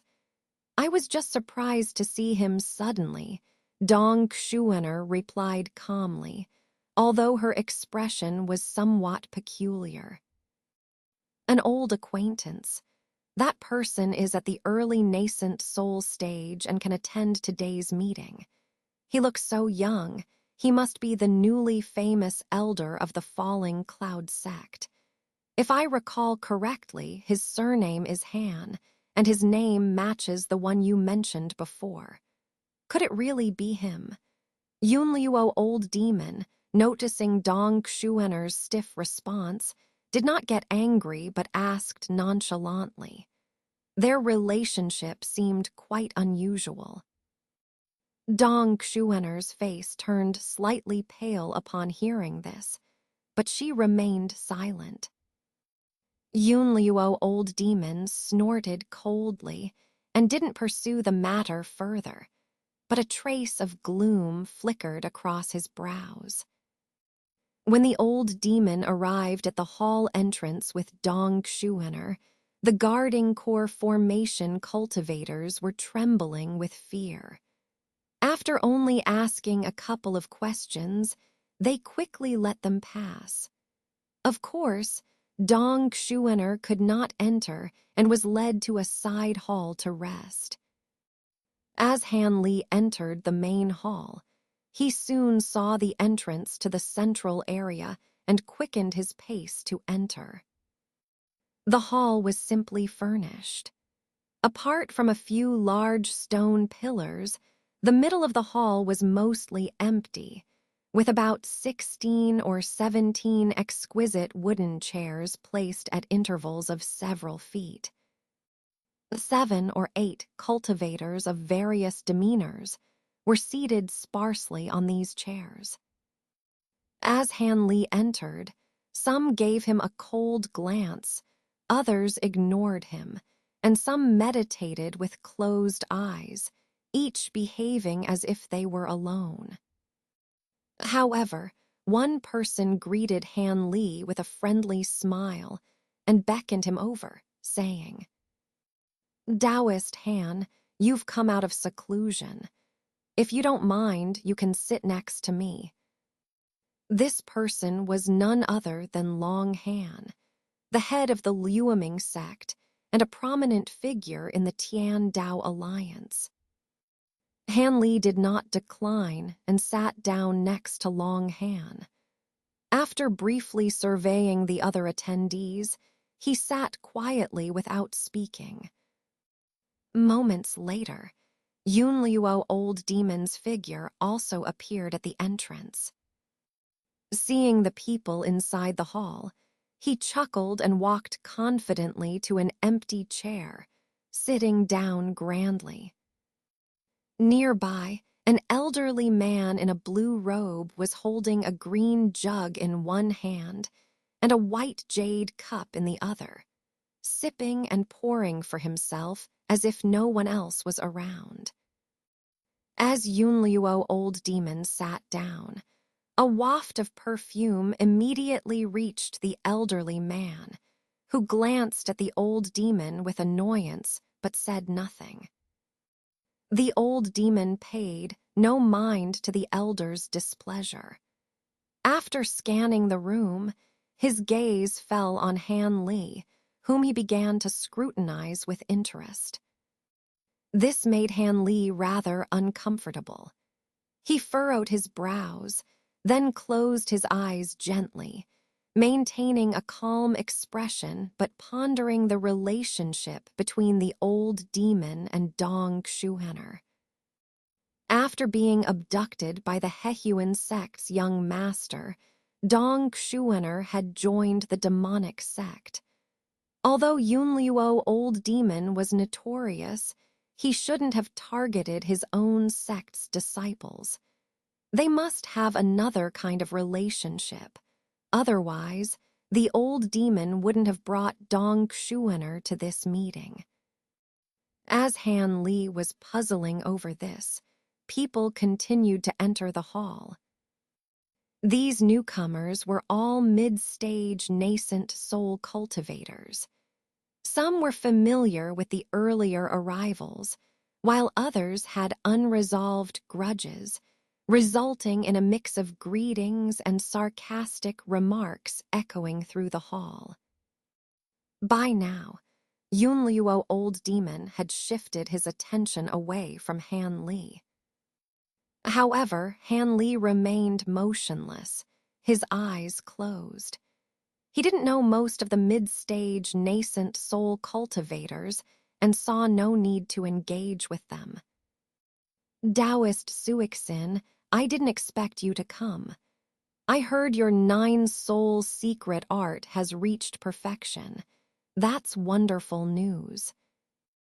The voice caught Han Li's attention, prompting him to open his eyes. At the entrance stood a gaunt, peculiar-looking elder in a black robe. A black-robed cultivator in the hall greeted him enthusiastically. The elder, initially stunned, quickly smiled and walked over. What's the matter? Taoist Han, have you met Suixin Zhenren before? Long Han, noticing Han Li's reaction, asked with a smile. No, I've only heard Brother Cheng mention him. I heard his abilities are impressive, Han Li replied calmly, without mentioning his past encounter with Suixin sect members in the Yue Kingdom. No wonder. I recall Elder Cheng had a confrontation with him and suffered a minor loss. Naturally, he would remember him well, but with your current reputation, there's no need to worry.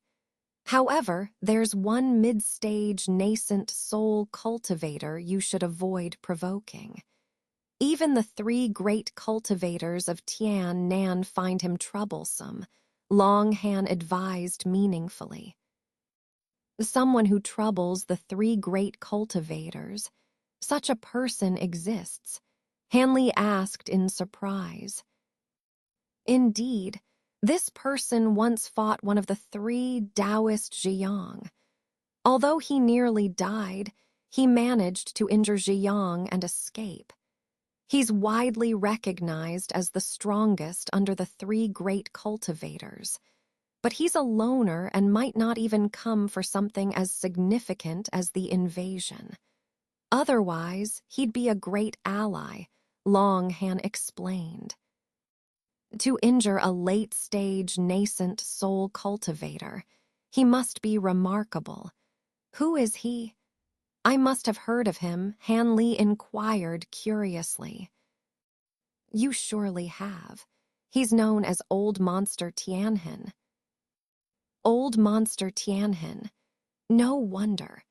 I've long heard of him, Han Li muttered with a bitter smile, recalling his encounter in the sacred tree forbidden area where both righteous and demonic spies feared Tianhin old monster.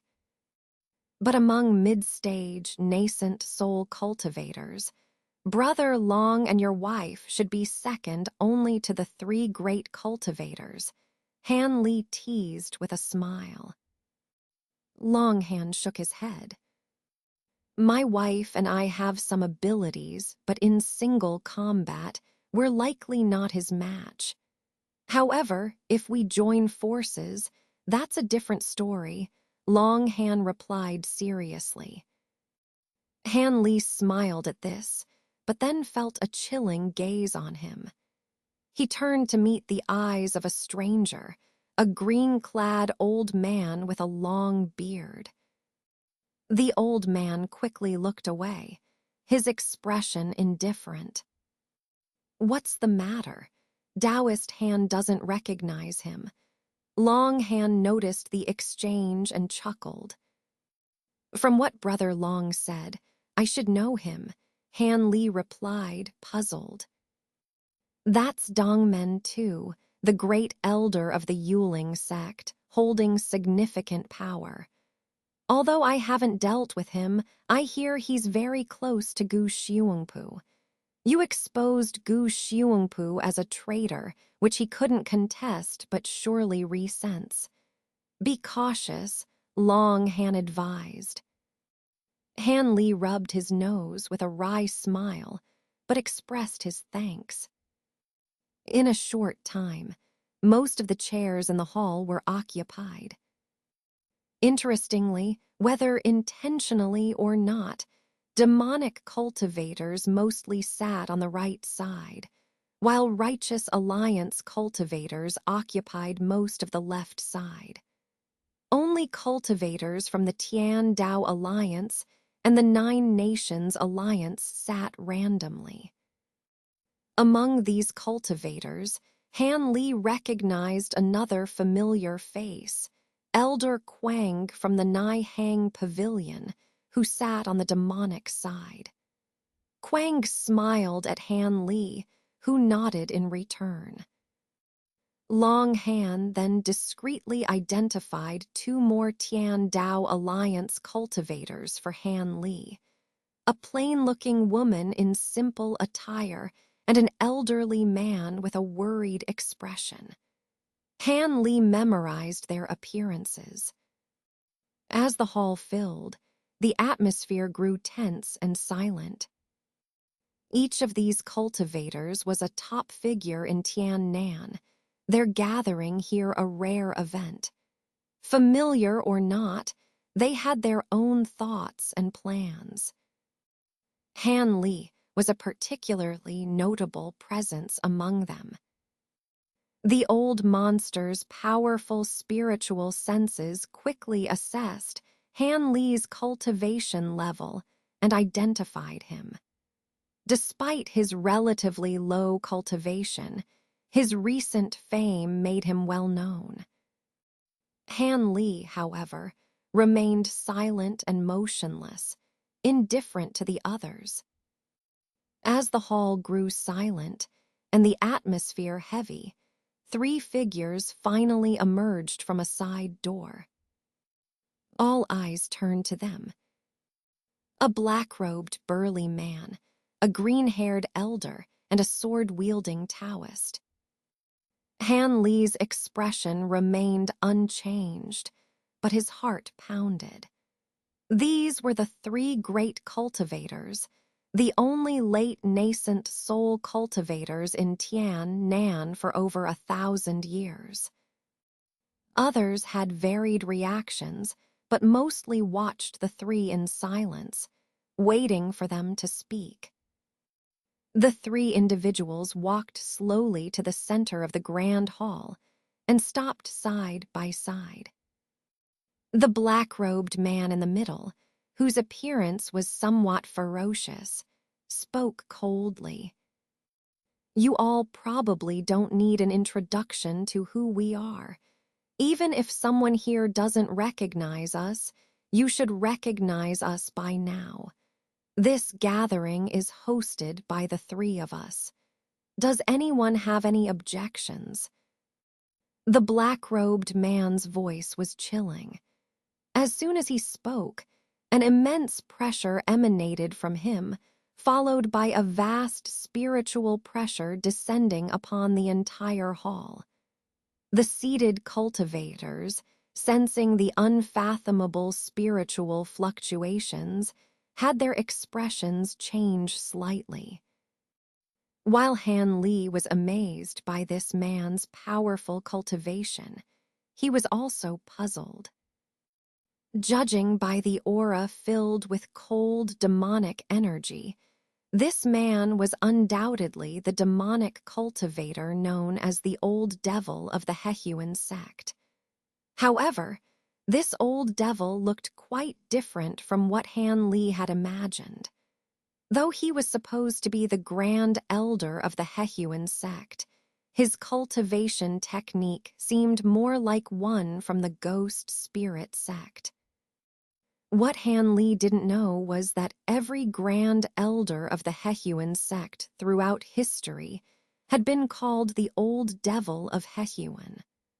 Although the black-robed man practiced a technique unrelated to the Hehuan sect, he still had to bear the title of Old Devil of Hehuan. At this point, although others felt uneasy about the black-robed man's formidable presence, no one was foolish enough to challenge the authority of these three formidable cultivators.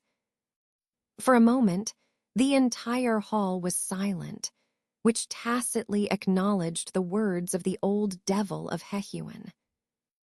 Good, since there are no objections, let's cut to the chase. We don't have time for nonsense. This morning, the Mulan people sent an envoy with a challenge letter. They said if we don't accept their terms, there will be a life-and-death battle at the border in 7 days, the black-robed man said expressionlessly. A challenge letter. In 7 days. What terms? The cultivators were abuzz with chatter. What brother you said is true. This is the challenge letter from the Mulan people. Fellow Taoists, take a look first, and then we'll discuss our strategy. Although the war is starting sooner than we expected, with the powers of those present, are we really afraid of the Mulan people? The Taoist with the sword on his back said with a light laugh, speaking calmly. Although his voice wasn't loud, it entered the ears of the cultivators like a breeze, making their hearts calm instantly.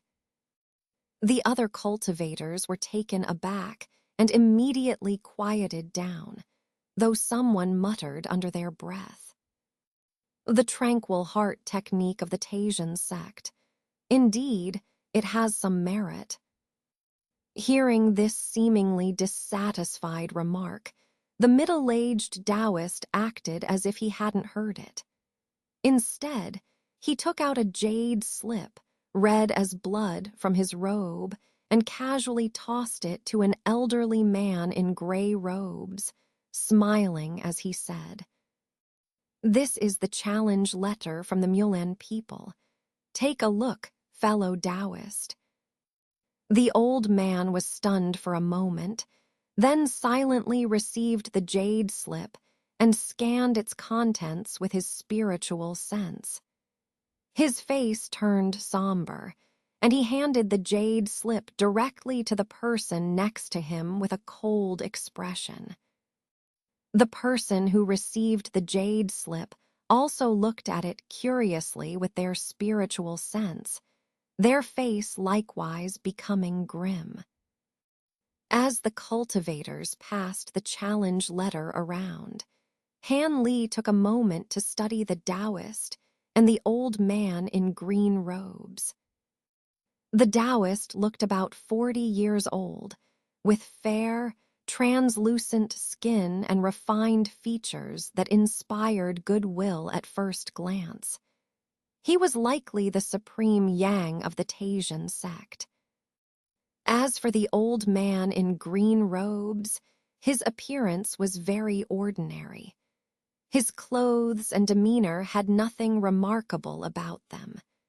The only thing that caught Han Li's attention was the long nails on his fingers, which were sharp and entirely black with a faint glow, making them particularly noticeable. This man was naturally the Grand Elder of the Nine Nations Alliance, Wei Waiyu. Wei Waiyu seemed to sense Han Li's gaze and turned his head slightly, giving Han Li a surprised look before smiling at him. Han Li, feeling a bit awkward, returned the smile but thought to himself, if this man knew about his relationship with Nangong Wan, he wondered if Wei Waiyu would still smile at him. While Han Li was contemplating, Long Han had already finished reading the jade slip and tossed it to Han Li with an unpleasant expression. Seeing the expressions of those who had read it before him, Han Li became curious. He calmly immersed his spiritual sense into the slip and began reading. After a while, Han Li frowned as he withdrew his spiritual sense and silently handed the jade slip to the next cultivator.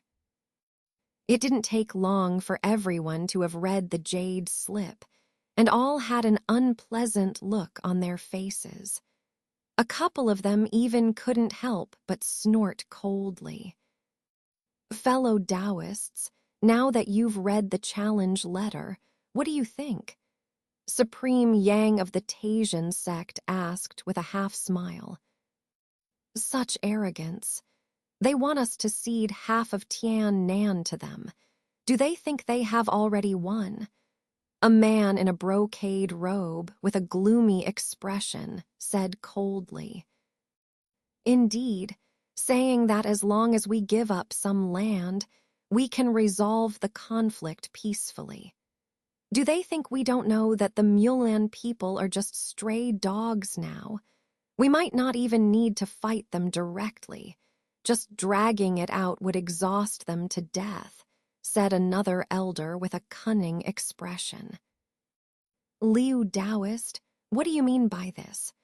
Are you suggesting that because your sect is deep in Tian Nan, you don't care about the survival of the rest of our sects? Prolonging the war may not matter to the Thousand Illusion sect, but what about the foundations of our sects? Said a dark-skinned man with a hostile expression.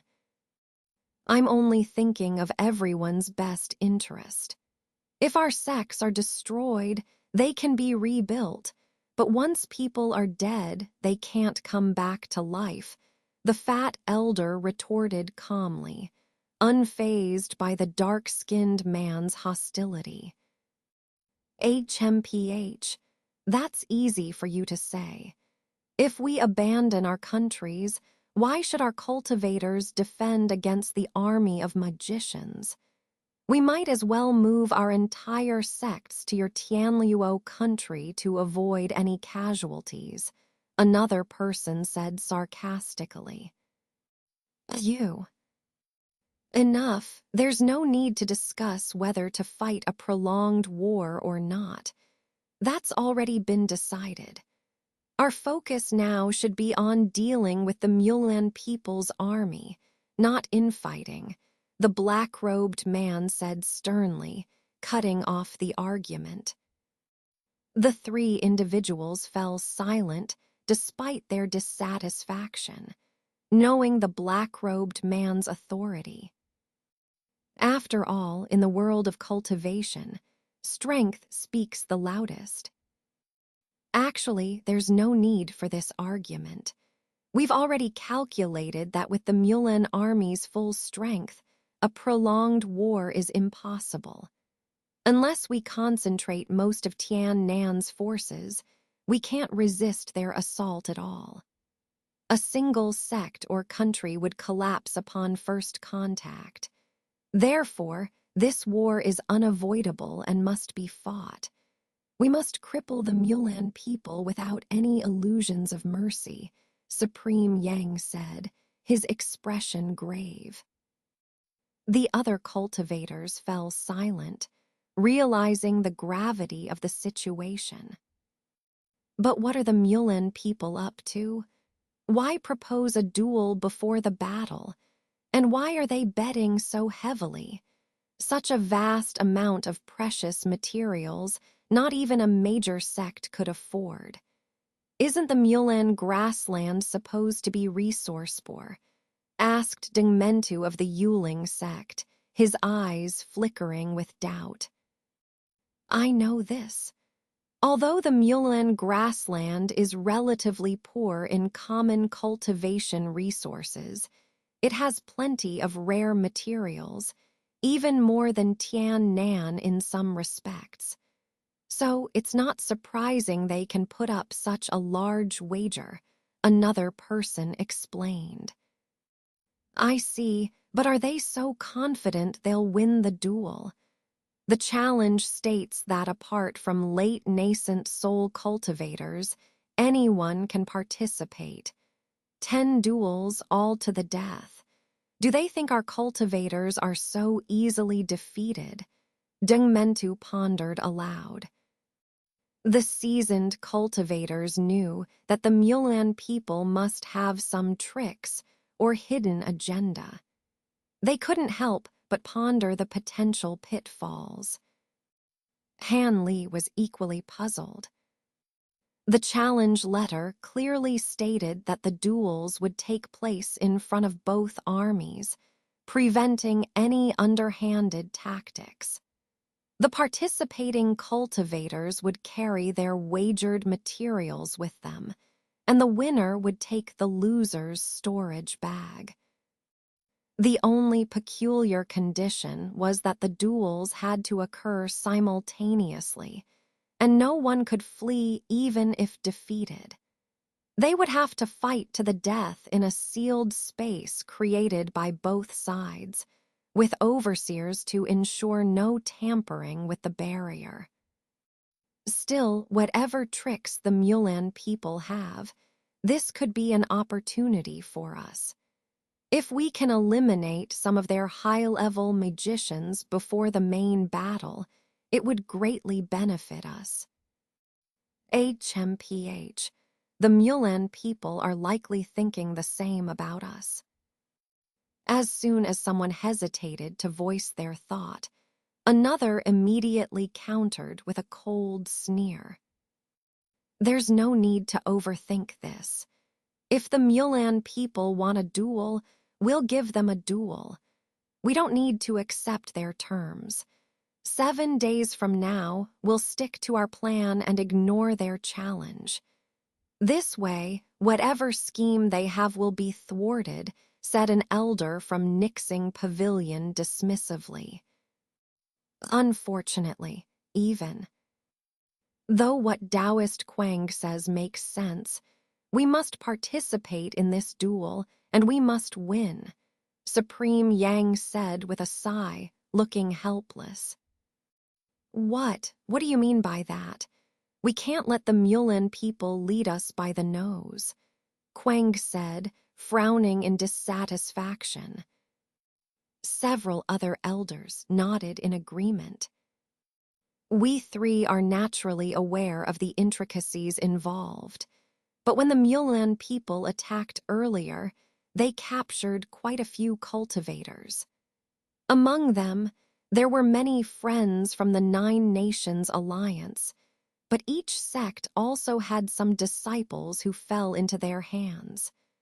According to the envoy, there are over 1,000 of them, said Supreme Yang with a gloomy expression. How can that be?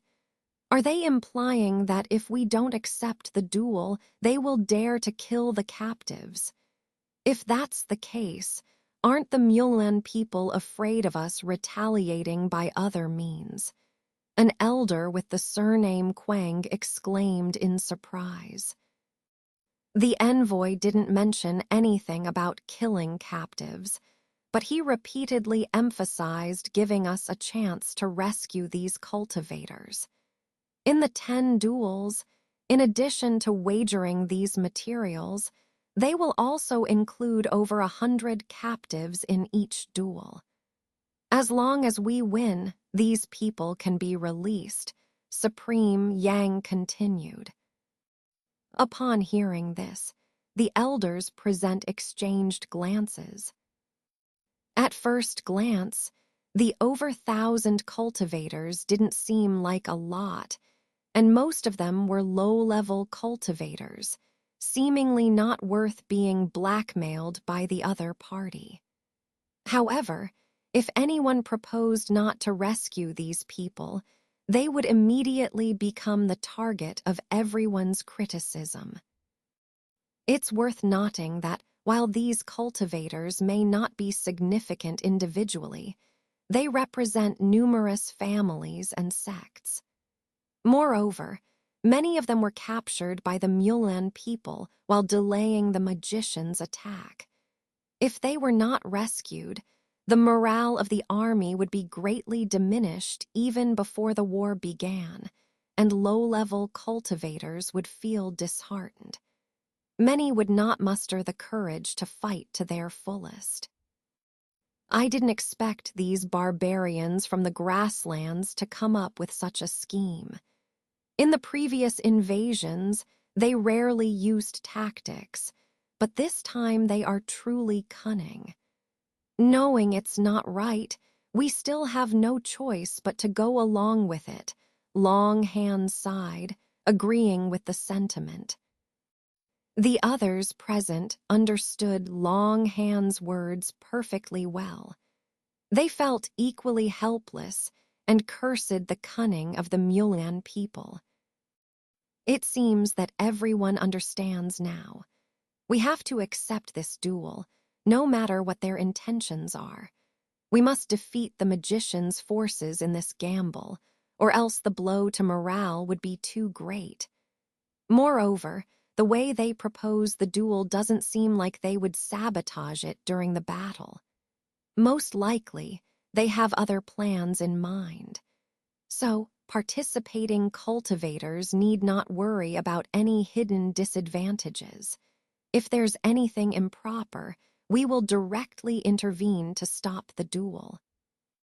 Of course, since this is a fight to the death, whether you want to participate is entirely up to you. We three will not force anyone, Supreme Yang said solemnly, scanning the people in the hall. Voluntary.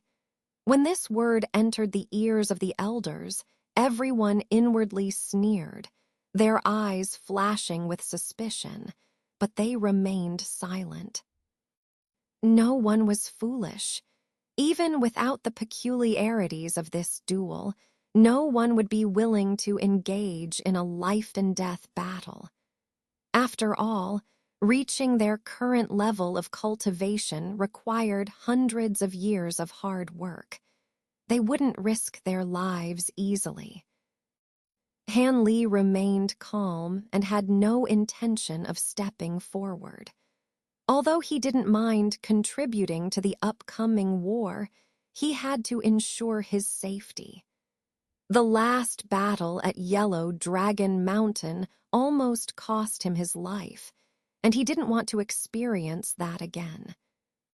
Seeing the expressions of those present, Supreme Yang shook his head with a hint of helplessness.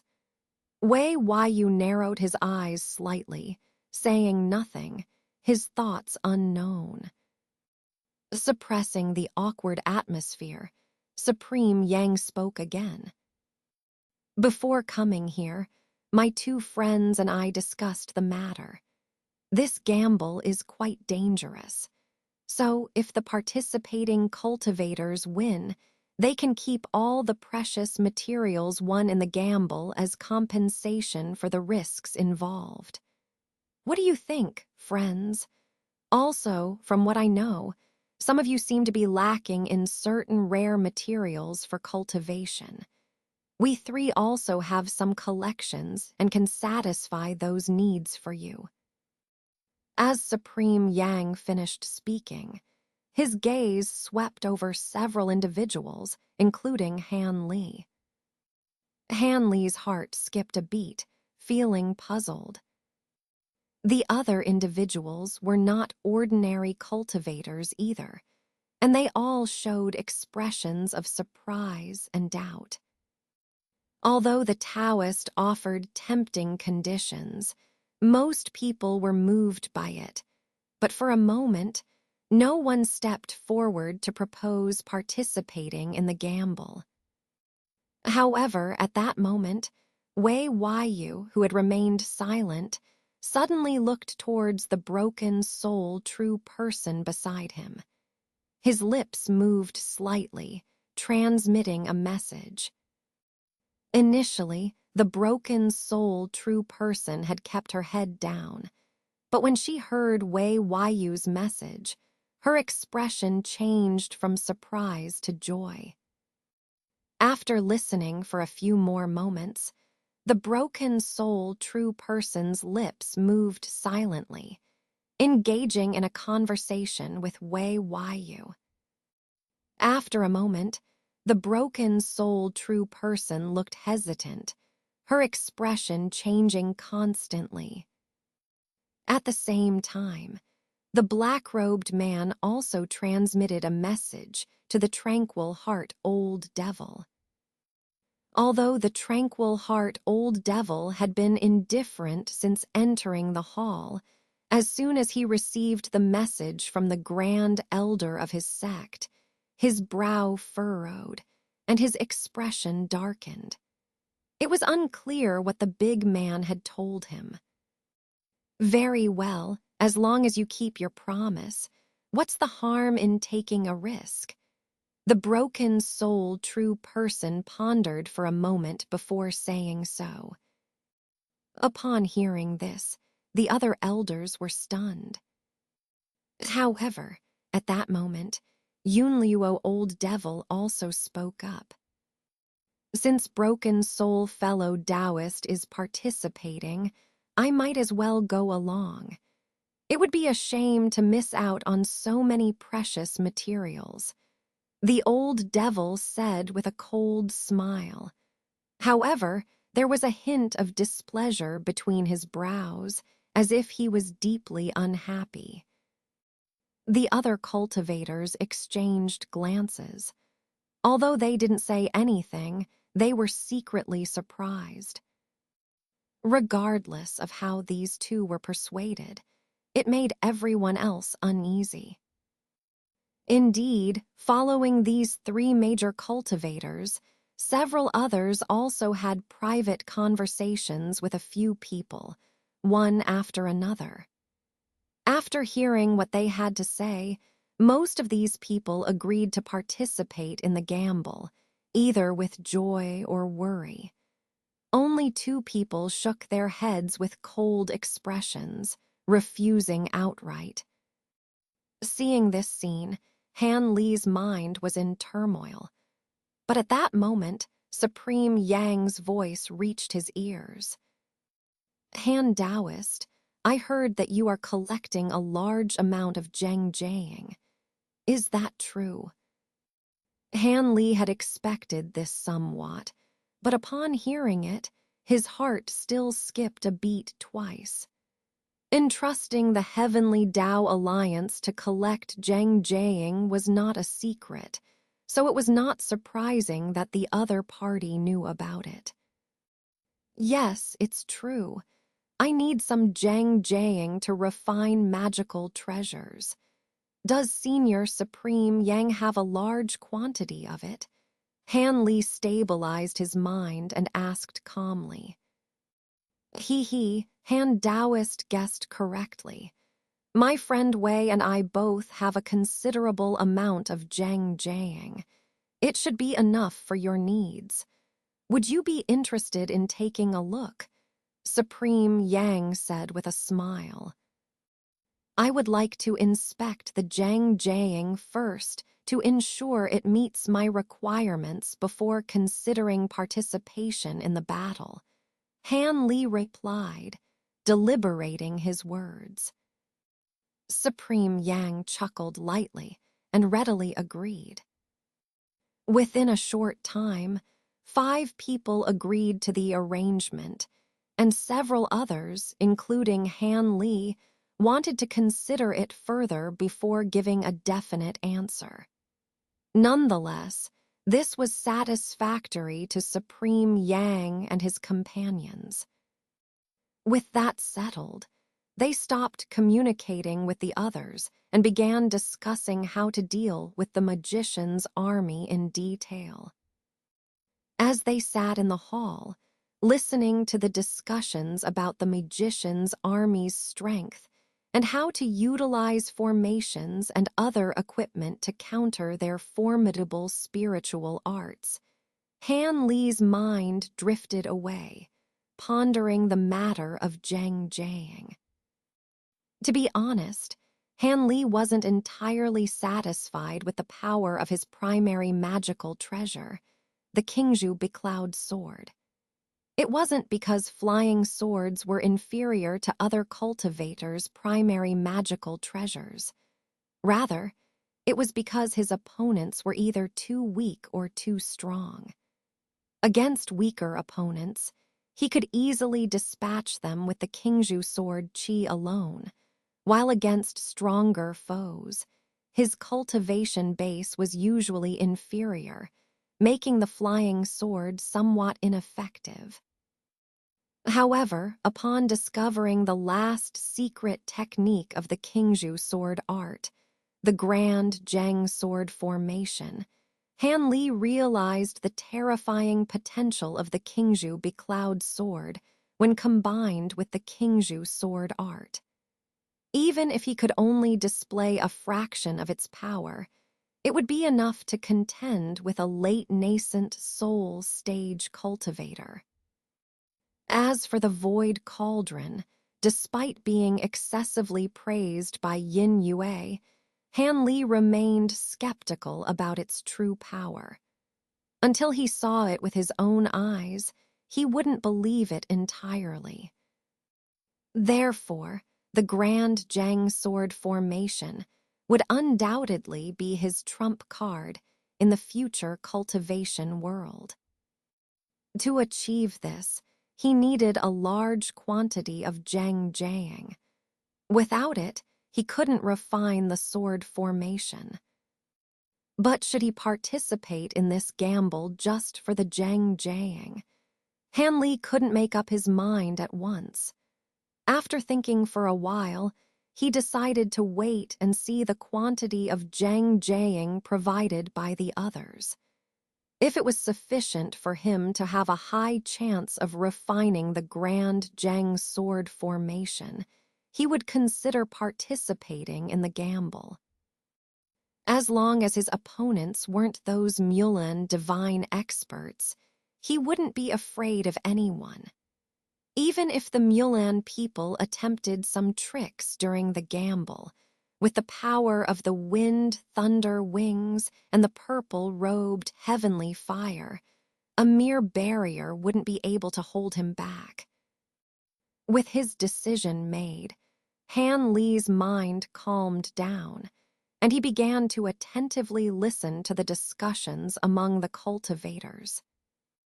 The meeting lasted nearly an hour, with Supreme Yang taking the lead among the 3 major cultivators, occasionally supplemented by the tranquil heart Old Devil.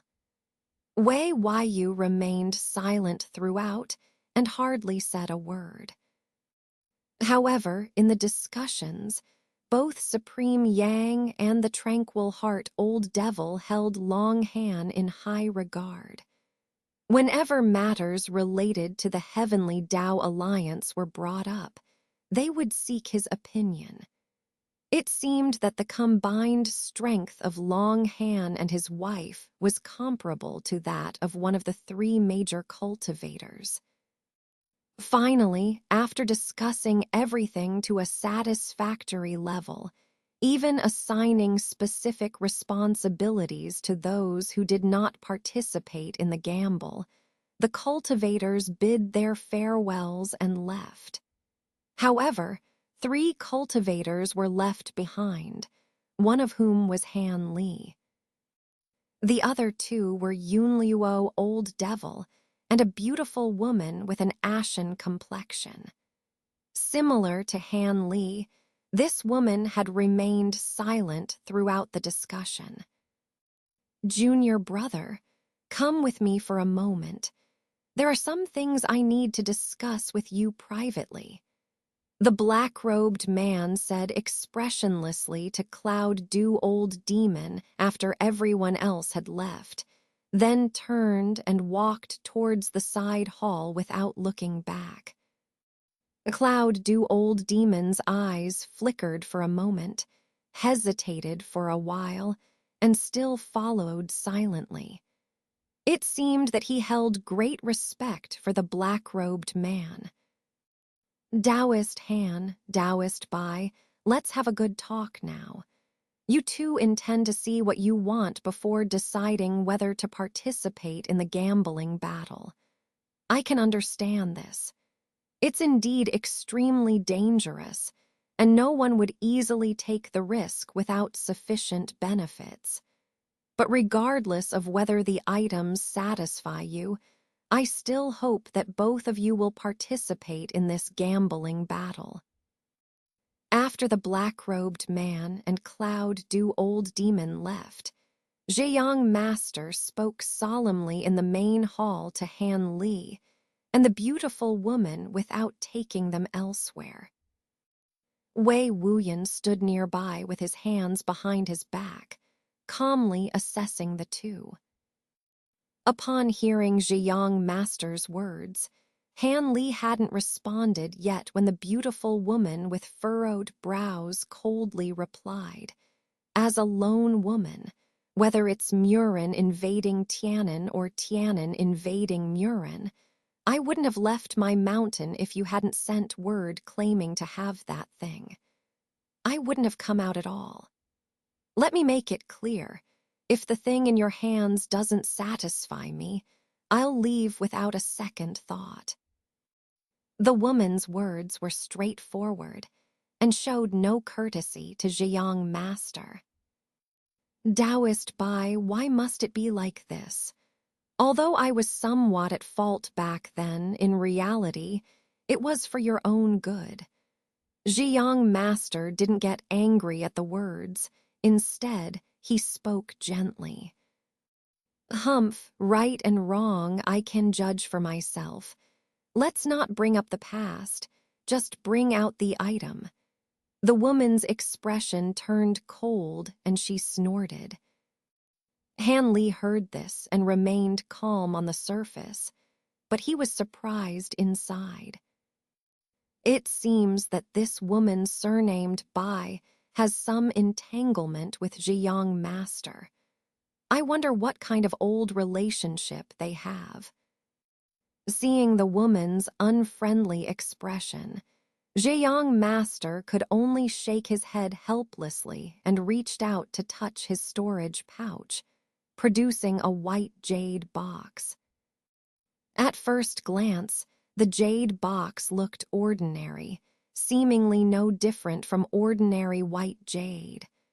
However, the moment the box appeared, the temperature in the entire hall dropped sharply, as if it were a bitter winter. Even Han Li, who was already accustomed to extremes of hot and cold, felt uncomfortable. He couldn't help but take a few more glances at the jade box. The woman sensed the icy aura emanating from the box and showed a hint of excitement on her face. At this moment, Zhejiang Master didn't say anything and simply handed the jade box to the woman. Taking the jade box, the woman gently opened the lid and took a glance inside. Even without looking closely with his divine sense, Han Li could clearly perceive what was inside the box. It was a pair of translucent silkworm cocoons, emitting wisps of white vapor. Han Li furrowed his brows. These silkworm cocoons looked peculiar, resembling the cocoons of the ice and snow silkworm, a low-ranked oddity on the oddity list. Although this oddity's power was not significant in combat, it possessed other incredible abilities, making it extremely difficult to find. If this woman had something that required the use of these cocoons, it was understandable for her to agree to participate in the gambling battle, so there was nothing wrong with Ziyang Master's request. Why are they cocoons? Shouldn't they be adult snow silkworms? Somewhat unexpectedly, upon seeing these cocoons, the woman's expression turned slightly unpleasant. Taoist by, these snow silkworms were discovered in the ice layer hundreds of meters below the ice abyss, not ordinary snow silkworms, but the finest Qingwang silkworms among snow silkworms. If you carefully examine them with your divine sense, you will notice something unusual inside the cocoons. Ziyang Master remained unchanged in expression, calmly explaining. Qingwang silkworms. The woman's expression changed slightly, and she used her divine sense to probe the depths of the cocoon. After a while, her expression eased. How is it, although these Qingwang silkworms are still in the cocoon stage, once hatched, even as larvae, they should be enough for your needs? Ziyang Master stared at the woman, inquiring. I'll take it. I'll participate in the gambling battle. The woman hesitated slightly before putting away the jade box. Good. With Taoist buys, Yungsu Jiu technique, dealing with mere cultivators will surely be a breeze. Ziyang Master breathed a sigh of relief and showed a smile. Upon hearing this, the woman remained unmoved, uttered goodbye, and walked out of the hall indifferent. After a wry smile, Ziyang Master shook his head. Wei Wuyan, on the other hand, sneered but said nothing. Han Taoist, I wonder how much Zhang essence you need, and if you have an exact quantity in mind. After the woman left the hall, Ziyang Master turned his attention to Han Li and asked with a smile. I need a lot, the more the better. Of course, Zhang essence is valuable, and as long as you two can provide it, I'm willing to exchange equivalent items without letting you two suffer any loss. Han Li spoke frankly, without beating around the bush. He, from Han Taoist's tone, it seems that your worth is not low either. However, do you know that at our level, there are very few things that can pique our interest. Otherwise, for this upcoming battle, the three of us wouldn't have taken out so many external treasures all at once. Ziyang Master was initially surprised, but then he lightly chuckled and said. Han Li smiled without saying anything. However, Wei Wuyan sighed and suddenly said, Ziyang Taoist, you're being too modest. Han Taoist managed to escape safely from the hands of Divine Master Murin with just an initial stage Yuan Wying cultivation. How can he be compared to ordinary cultivators? I was indeed impolite. Whatever Han Taoist plans to exchange, let him see the Zhang essence first.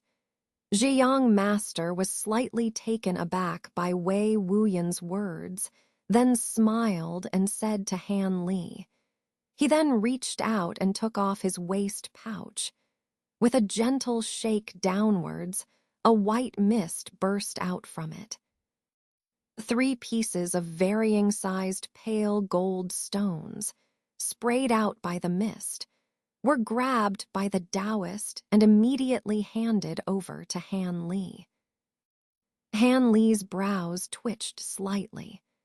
Although adding this piece of Zheng essence was still far from enough for the 72 flying swords, it gave him hope of barely reaching the 36 flying swords.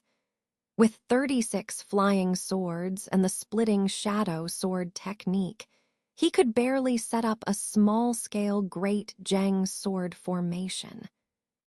Feeling a bit excited, Han Li accepted the Zheng essence without hesitation, trying to keep his emotions in check before speaking again. It seems that this is all the Zheng essence. Although it's still somewhat insufficient, it should be enough for me to participate in the gambling battle. Please take a look at the items I'm offering in exchange and see if they satisfy you.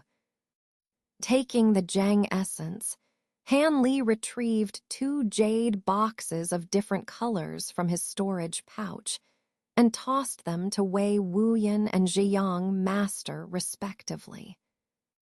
Once they received the jade boxes, Ziyang Master casually opened the lid and glanced inside, while Wei Wuyan first weighed the box's weight before calmly opening it. One of the boxes contained numerous crimson scales of fingernail size, while the other held a fist-sized, jet-black turtle shell. What are these? Materials from demonic beasts. Both of them were somewhat surprised. Seeing their reactions, Han Li explained, indeed, Taoist Wei holds a piece of the 8th grade demonic beast poisonous Jiao's scale, while Taoist Ziyang holds the 8th grade turtle demon's shell. Although I dare not claim these to be heaven-defying, they are the essence of the true forms of these shape-shifting demonic beasts. They are exceedingly rare in Tianan. I believe they should more than suffice in exchange for this Zheng essence. Han Li's voice was calm yet confident. 8th grade demonic beasts are extremely rare even in the chaotic star sea, and encountering one is a significant event. Even cultivators who often venture into foreign seas are unlikely to encounter such beasts. Moreover, in Tianan, not to mention 8th grade demonic beasts, even 6th or 7th grade ones are becoming scarce. Apart from a few major sects that keep a few guardian beasts, there are hardly any reports of high-grade demonic beasts. Poisonous Jiao scales. Ziyang Master was surprised but quickly regained his composure. However, Wei Wuyan, upon hearing the origin of the scales, couldn't help but exclaim in surprise. His voice was filled with indescribable excitement.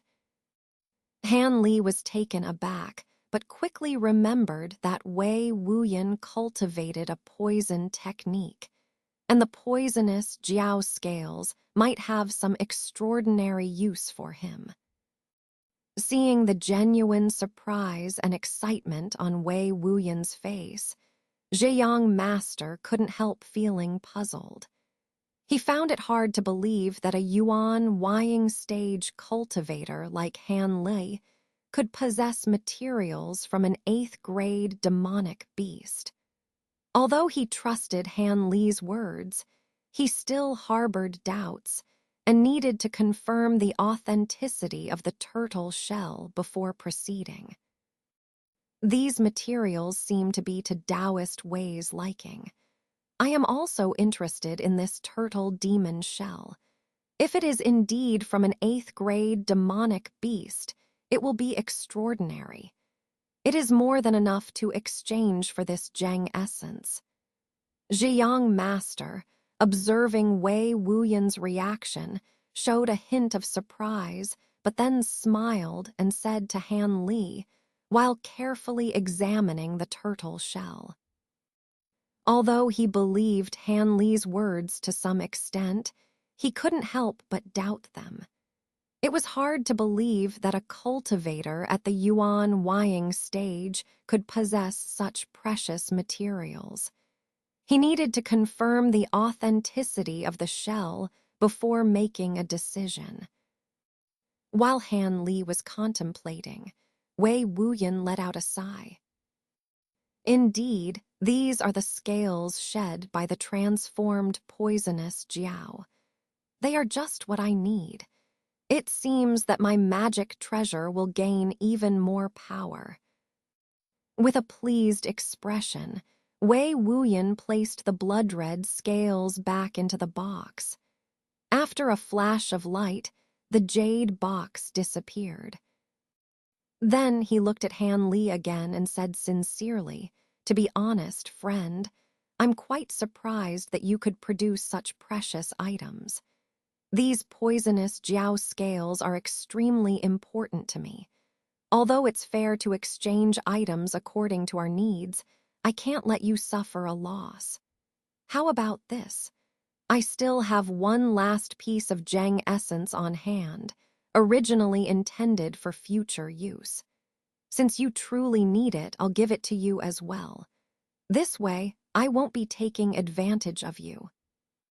With a flip of his hand, Wei Wuyan produced another fist-sized piece of Zheng essence and tossed it to Han Li. There's indeed more Zheng essence. Han Li's lips curved slightly upward as he accepted the item, feeling pleased. With this additional piece of Zheng essence, he would have more than enough to refine all 36 flying swords simultaneously. His intention of presenting such rare materials had mostly been achieved. Otherwise, the materials from 8th grade demonic beasts held a value slightly higher than these pieces of Zheng essence. Without offering something else, it would be unreasonable to ask him to participate in the gambling battle again. If Wei Wuyan and the others still had Zheng essence on hand, they would probably be forced to bring it out because of his move. Of course, there was no need to explicitly state this intention. They naturally understood Han Li's meaning behind such a generous offer. At this moment, Zhejiang Master also finished inspecting the item in his hand and showed a faint smile. It seemed he was equally satisfied with the turtle shell.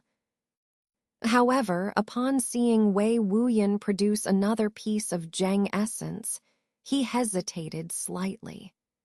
After a moment of contemplation, he reached into his sleeve and pulled out a pale yellow object, about the thickness of a thumb and 5 to 6 inches long, resembling a part of a plant's root or stem. "I've noticed the vigorous wood aura surrounding you, friend. I presume you primarily cultivate wood-attributed techniques. I don't have anything suitable on hand for you at the moment, except for this small piece of ancient celestial vine root.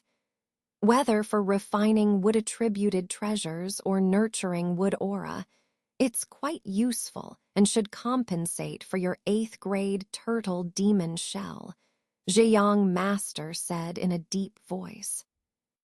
"Oh, what's this?" Wei Wuyan's expression changed slightly as he saw the object in Zhejiang Master's hand, appearing somewhat surprised. Initially disappointed, Han Li noticed Wei Wuyan's reaction and suddenly remembered something. Ancient celestial vine. Could it be the celestial vine that both the righteous and demonic cultivators were trying to revive by stealing the celestial nectar? As Han Li looked at the item in Zhejiang Master's hand, surprise flickered across his face. Seeing Wei Wuyan recognize the item without surprise, Zhejiang Master continued calmly. Given your status, friend Han, you must be aware of the recent appearance of the celestial vine. Unfortunately, despite all our efforts, we couldn't revive it. In the end, we had to divide it with the demonic cultivators and use it as material for refining. This item is a quarter of the root of that celestial vine. My cultivation technique is the fire-attributed profound art. While this material is valuable, it's of no use to me. Therefore, I'll give it to you. After finishing his explanation, Zhejiang Master handed the item to Han Li. The celestial vine. Han Li murmured in surprise as he accepted the pale yellow object, feeling unexpectedly amazed. Having read numerous classical texts, Han Li naturally knew what the celestial vine was and understood why both the righteous and demonic cultivators were so eager to revive it. The term celestial vine was just a generic term. Any highly useful vine or root with spiritual properties could be called a celestial vine in this realm.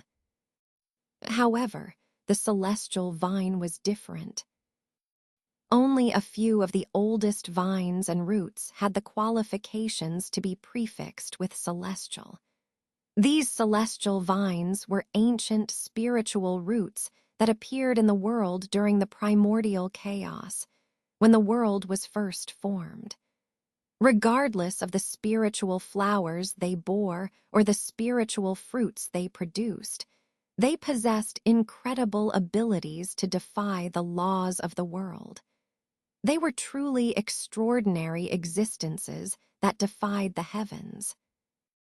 However, what specific types of celestial vines existed and what incredible abilities they possessed had long been lost over countless years. Nowadays, no one could identify them anymore. Both the righteous and demonic cultivators were able to recognize this seemingly ordinary, withered vine as the celestial vine through information left behind by ancient cultivators. Initially, both sides considered it a treasure. They even fought several battles over it. Later, when higher-ups from both sides appeared, they decided to see if they could revive the celestial vine. After all, even if the celestial vine were revived, no one knew when it would bloom or bear fruit. For the celestial vine, flowering and fruiting once every tens of thousands of years were not uncommon occurrences. Therefore, it was not surprising even if it took tens of thousands of years for the celestial vine to bloom again. So they tried various methods, first attempting to revive it with secret techniques, then watering it with spiritual water and fluids, and even directing attention to the celestial nectar of the sacred trees of the various sects. However, all their efforts were in vain, and there was no sign of the celestial vine reviving. In the end, both sides gave up hope. After a brief discussion, they divided the celestial vine into several pieces, each taking a share. They had not wasted their efforts completely. As the elder of the righteous alliance, Zhejiang Master naturally had disciples trying to please him, so someone presented him with this small section of the celestial vine. Wei Wuyan recognized the item because he also possessed a part of the celestial vine.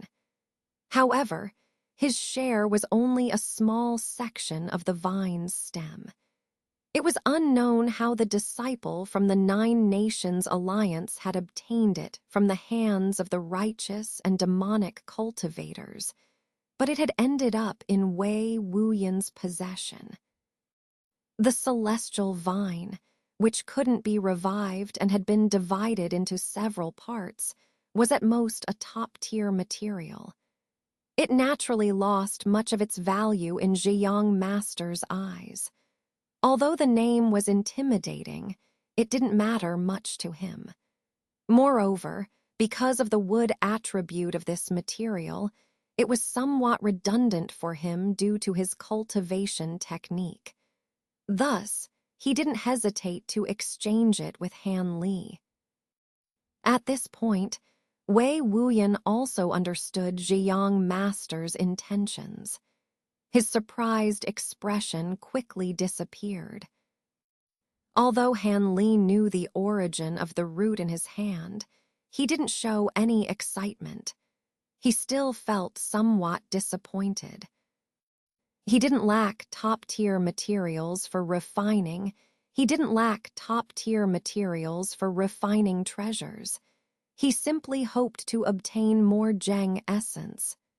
Otherwise, he wouldn't have offered the 8th-grade demonic beast scales and shell. His main magic treasure, the azure bamboo cloud sword, hadn't had time for refinement, so he didn't have spare spiritual power to refine new treasures. It would be more practical to acquire a few more ancient treasures. It seemed that Ziyang Master didn't have any more Zheng essence on hand. Otherwise, he wouldn't have offered the precious celestial vine root. So, Han Li didn't say anything more and directly took out a jade box to store the celestial vine root. He made up his mind to use the mysterious green liquid from the small bottle to refine it when he returned. Han Li had always felt that the green liquid was mysterious and unpredictable. Even the 3 divine trees could be ripened by it. Perhaps it would work wonders and revive the celestial vine root. Although the hope was slim, if it really happened, he would naturally gain a tremendous advantage. With this thought, Han Li's disappointment disappeared. Without waiting for the other two to say anything else, Han Li cleared his throat and said, "Since I've obtained the Zheng essence, I'll naturally participate in the gambling battle 7 days from now. It's getting late now, so I'll take my leave.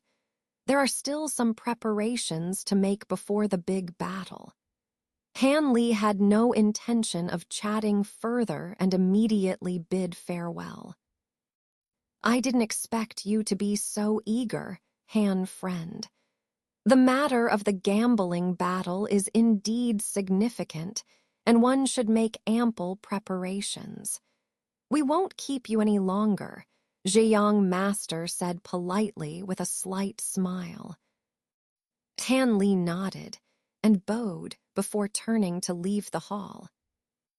However, as he was about to reach the entrance, Wei Wuyan, who had been watching him leave, suddenly moved his lips with a strange expression on his face. A barely audible voice transmission entered Han Li's ears. "Han friend, considering the favor of the poisonous Jiao scales, I'll let the matter with Nangong friend go. Moreover, a forced melon will not be sweet. Let's forget about the matter between Nangong Fairy and my nephew." Upon hearing this, Han Li was initially startled, and his figure involuntarily paused for a moment. But after listening to the entire message, he felt greatly relieved. Without turning back, he continued to walk out of the hall with a lightened step. Watching Han Li's figure disappear from the entrance of the hall, Wei Wuyan and Ziyang Master's gazes flickered as they fell silent. After a moment, Ziyang Master spoke slowly. "What do you think?" Han Friend unexpectedly possesses materials from an 8th-grade demonic beast. It's quite unbelievable. Could it be as our investigation suggests? Did he obtain the complete heritage of an ancient cultivator during his disappearance through the ancient teleportation array? Otherwise, how could he advance to the unwind stage in such a short time and possess so many treasures? Perhaps, but it's none of our concern. Han Friend isn't the only one who has gained ancient cultivation techniques and treasures. Fortunes are difficult to predict. There's nothing to envy. Do you want to resort to killing for treasures? Wei Wuyan sneered. Killing for treasures? Brother Wei, you're joking. Not to mention the imminent battle, it's impossible to do such a thing. Even in normal times, with his ability to escape from divine Sage Mulan's hands, I wouldn't dare provoke him just to get treasures. Besides, he's a member of the Celestial Alliance, and the Long family isn't easy to provoke. Zhejiang Master chuckled and shook his head. When Wei Wuyan suddenly arrived at Yang Shangren, casually discussing Han Li in the main hall, Han Li himself had already reached the main gate of the hall. To his surprise, he spotted Dong Xuener outside the hall. This woman had appeared from the side hall at some point, standing there with her head slightly lowered, as if lost in thought. The guards, knowing that she had come with Elder Yunliuo, naturally turned a blind eye and let her stand outside the hall without paying any attention. When Han Li came out, Dong Xuener seemed to sense something and raised her head to glance at him. The expression on her face was strange, appearing somewhat at a loss and even tinged with envy. This puzzled Han Li. Feeling perplexed, Han Li had nothing to say to her and simply walked past her as if he hadn't seen her, heading towards the distant street. Dong Xuener remained motionless in her spot, biting her red lips lightly, gazing at Han Li's retreating figure without uttering a word. After turning a corner and feeling the gaze behind him disappear, Han Li furrowed his brows unconsciously, shaking his head. "Do you know that female cultivator?" came Silvermoon's puzzled voice in his mind. "She's an acquaintance from the past, but our relationship isn't great," Han Li replied nonchalantly. "Is that so? But the way she looked at you seemed to imply otherwise. Could it be that she was someone significant from your past?" Silvermoon said with a mischievous laugh, intentionally leaving the sentence unfinished. "Don't speculate randomly. I don't have a good impression of her, and we even had some conflicts in the past," Han Li responded, sounding somewhat displeased. Silvermoon chuckled, and then tactfully remained silent. Since the day Han Li saved Silvermoon and didn't inquire about the incident involving her loss of the purple metal pouch and the basket of flowers' ancient treasure, Silvermoon had noticeably grown closer to Han Li. Though still not daring to be too presumptuous, she had clearly opened up more to Han Li. Han Li also sensed this and began to trust her more. Their relationship had greatly improved compared to the beginning. Upon returning to the residence of the Falling Cloud sect, Han Li naturally briefed Lu Luolu on the matters discussed in the main hall. Why risk participating in the gambling battle, junior brother? While the Jinn essence is indeed rare, It is ultimately external to oneself. If junior brother were to have any mishaps, how would that be good? Lu Liulu expressed concern upon hearing that Han Li intended to participate in the gambling battle.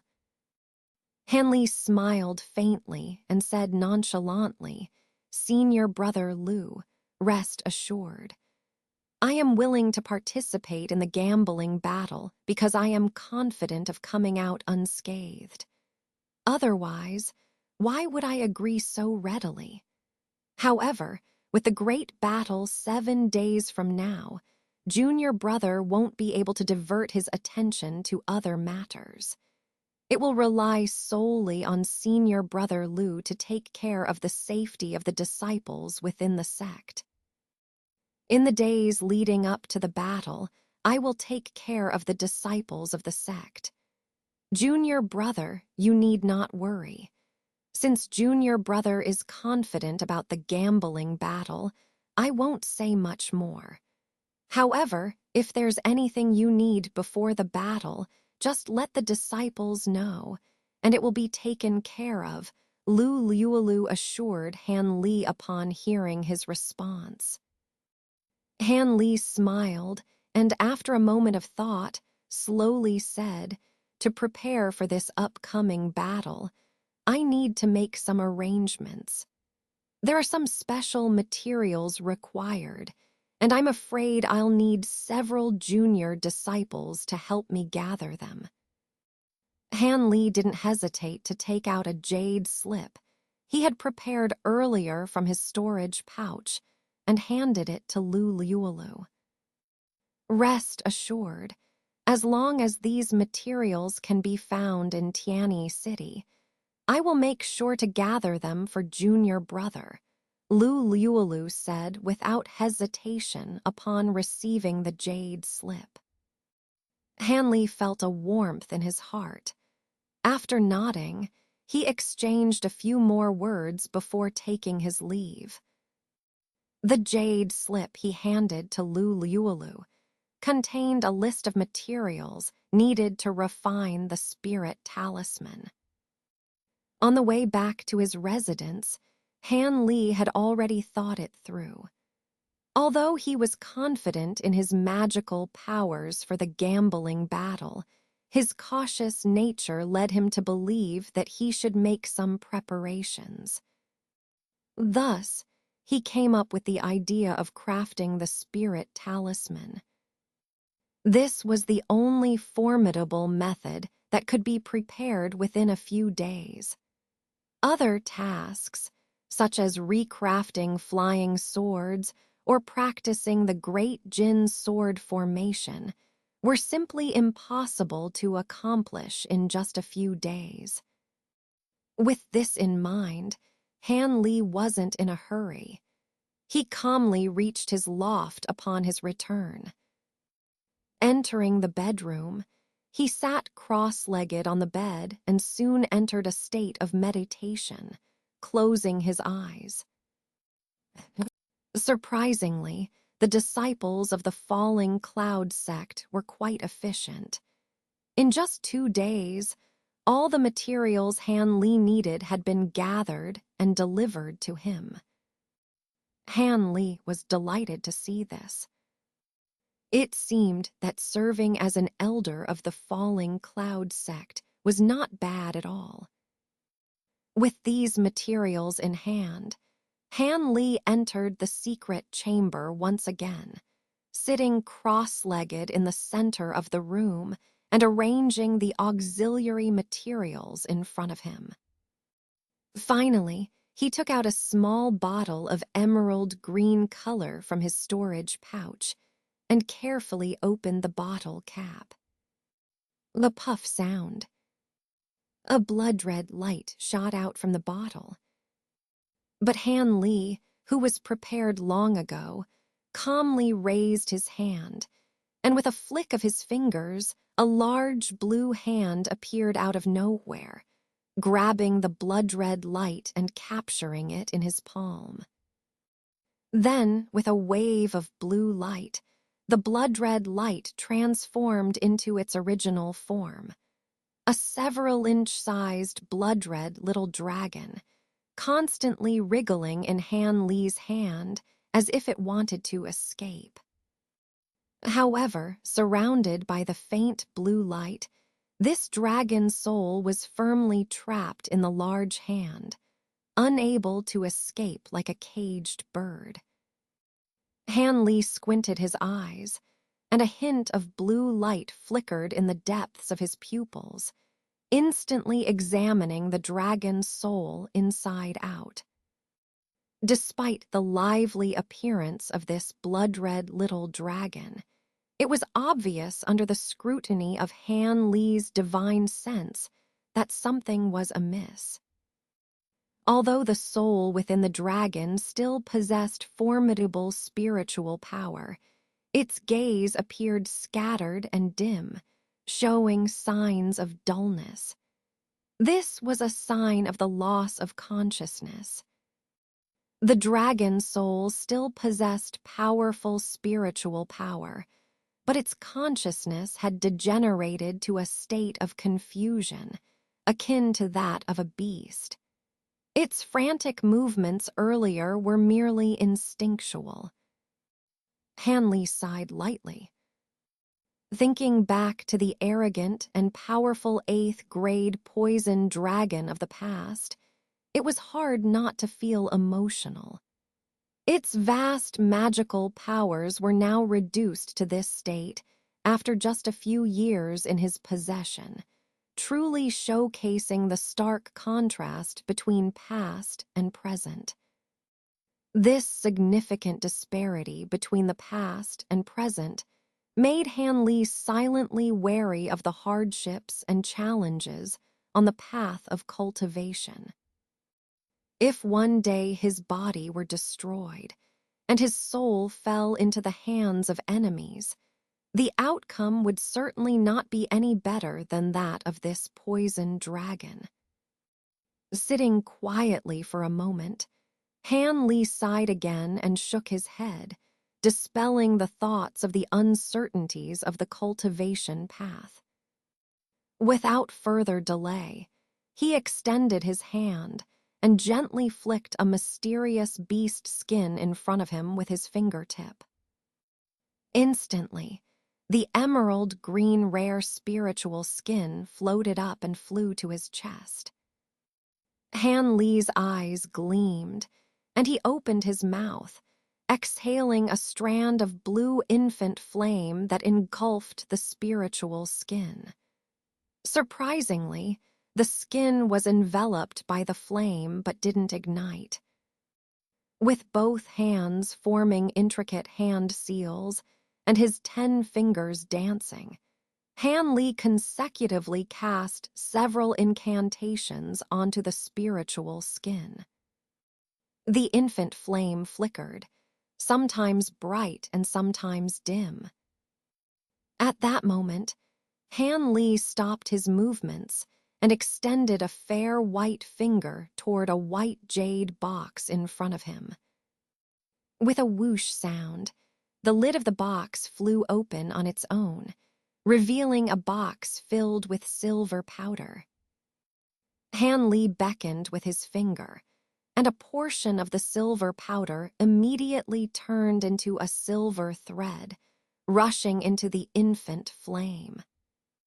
Instantly, silver sparks appeared within the flames, and under the guidance of Han Li's incantation, they converged toward the center of the flame, where the spiritual skin was located, forming a large silver lotus that slowly rotated within the flame. Han Li's expression became increasingly serious as he continued his actions, pointing at various jars and containers in front of him one after another. All sorts of materials, dizzying in their variety, entered the infant flame. The flame, originally silver, gradually turned black, then green, and finally, when it became blood red, Han Li let out a sigh of relief ceasing to add materials to the flame and instead murmuring an incantation. At the same time, several thin strands of green silk shot out from his fingertips, piercing through the spiritual skin. The skin stopped rotating under the influence of the green silk, instead swaying strangely under its control. Under the chanting of the incantation, Han Li continued his actions. For more than an hour, he meticulously manipulated the spiritual skin. Eventually, a faint black aura emerged from its surface. Han Li paid no heed to this and continued his efforts. After the last trace of black aura was refined, he let out a long breath. He then added a few more materials to the flame before refining them for a short while. Finally, he gently blew on the flame. With a puff sound, the flame extinguished, revealing the spiritual skin now completely blood-red in color, reduced to the size of a palm. Seeing the transformed spiritual skin, Han Li showed a satisfied expression. Lifting his head to glance at the dragon's soul floating above him, he pointed a finger at it without hesitation. Surrounded by the blue light, the dragon's soul disappeared, transformed into specks of spiritual light. In contrast, the blood-red spiritual skin seemed to attract it, drawing the dragon's soul directly into itself. With a swish sound, the dragon's soul vanished into the surface of the blood-red spiritual skin. Han Li breathed a sigh of relief as he observed this scene. Upon seeing the dragon's soul enter the spiritual skin, Han Li flipped his palm without hesitation. A blue misty spirit pen appeared in his hand, 6 or 7 inches long, delicate and exquisite. With his other hand, he beckoned to a green jade box with an open lid, from which a golden liquid floated out lightly. Han Li swiftly dipped the spirit pen into the golden liquid. Then his expression turned serious as he aimed the pen at the floating spiritual skin and began proficiently drawing mysterious symbols in the air. Incomprehensible golden runes poured out from the tip of the pen, flying towards the front and disappearing into the blood-red spiritual skin in the blink of an eye. As these runes emerged, the surface of the spiritual skin trembled violently, and a dragon roar suddenly resounded from it. Then the skin bulged, and the blood-red dragon soul burst out from within, as if trying to escape. However, at that moment, the golden runes on the spiritual skin emitted a dazzling light, twisting and wrapping around the dragon's soul tightly, pulling it back forcefully. Although lacking consciousness, the dragon's soul, as the essence of a spiritual beast of heaven and earth, instinctively felt the danger and struggled desperately against the golden runes, trying to break free. Meanwhile, Han Li's penmanship with the spirit pen became even faster, and runes of various sizes directly enveloped the dragon's soul. After a moment, it was completely trapped, and then slowly pulled back into the spiritual skin. Taking advantage of this opportunity, Han Li paused his actions and immediately switched to a purple liquid. With the spirit pen, he drew strange symbols resembling spiritual patterns, calmly and methodically flicking them out one by one. In this manner, Hanley alternated between different spiritual fluids every so often. Various symbols and characters appeared on the spiritual skin. Before long, the palm-sized spiritual skin paper shimmered with various colors, exuding a vigorous spiritual aura. However, Hanley's expression became increasingly solemn, and his writing slowed down. The blue light in his eyes flickered constantly as he pushed the limits of his spiritual eye technique. Just as a red rune was completed and flew into the spiritual skin, an abnormal surge of spiritual energy suddenly erupted from an incomplete spiritual symbol, growing more and more violent. Hanley's face changed drastically, feeling a sense of crisis. Without hesitation, he flicked his sleeve, instantly collecting all the materials, while another hand waved in front of him, summoning a blue shield from his sleeve, which quickly expanded and stood in front of him. Just as Hanley completed these actions, with a deafening dragon roar, the spiritual skin burst open. A dazzling five-colored sphere burst forth, and a staggering spiritual energy spread out in all directions, crashing like a giant wave against the blue shield.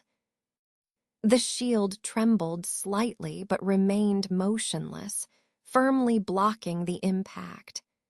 Hanley was momentarily stunned, somewhat surprised. According to the tremendous power of the summoning talisman, the explosion of a failed inscription should have considerable destructive power. However, it was unexpectedly easily blocked. This was quite different from what he had anticipated. Just as Hanley was puzzled, a blood-red light shot out from the sphere, flashing across the sky and aiming to escape the chamber. But as soon as the blood-red light touched the ceiling, a white light barrier suddenly appeared out of nowhere, rebounding the blood-red light and revealing its form. It was the blood-colored small dragon, the poison dragon's essence. Hanley was first taken aback, then overjoyed. Without hesitation, he raised a hand and grabbed the air, summoning a green giant hand above the dragon's head, grabbing it and pulling it down. At the same time, Hanley pointed a finger towards the shield in front of him, and the blue light rippled as the shield quickly shrank, spiraling back into his sleeve. Then Hanley stared at the captured dragon soul, and once again used his spiritual eye technique. Hanley's face showed a surprised expression, and he exclaimed in astonishment. Although it was still the original dragon soul, the spiritual power within its body was significantly weaker than before. The blood-colored small dragon also appeared listless. Looking at the dragon soul, Hanley rubbed his chin, his face showing a pensive expression. It seemed that the summoning talisman failed, and the demon's soul did not immediately collapse, but only lost some spiritual power.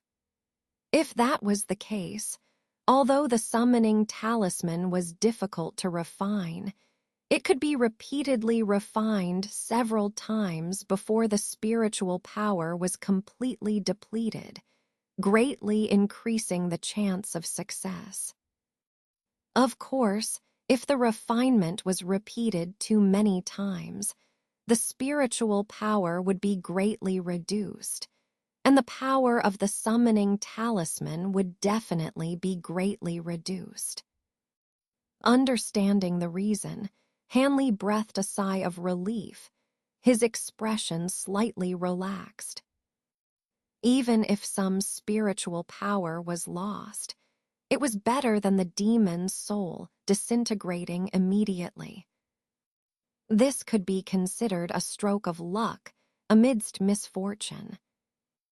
Han Li smiled wryly and once again took out the auxiliary materials, arranging them one by one.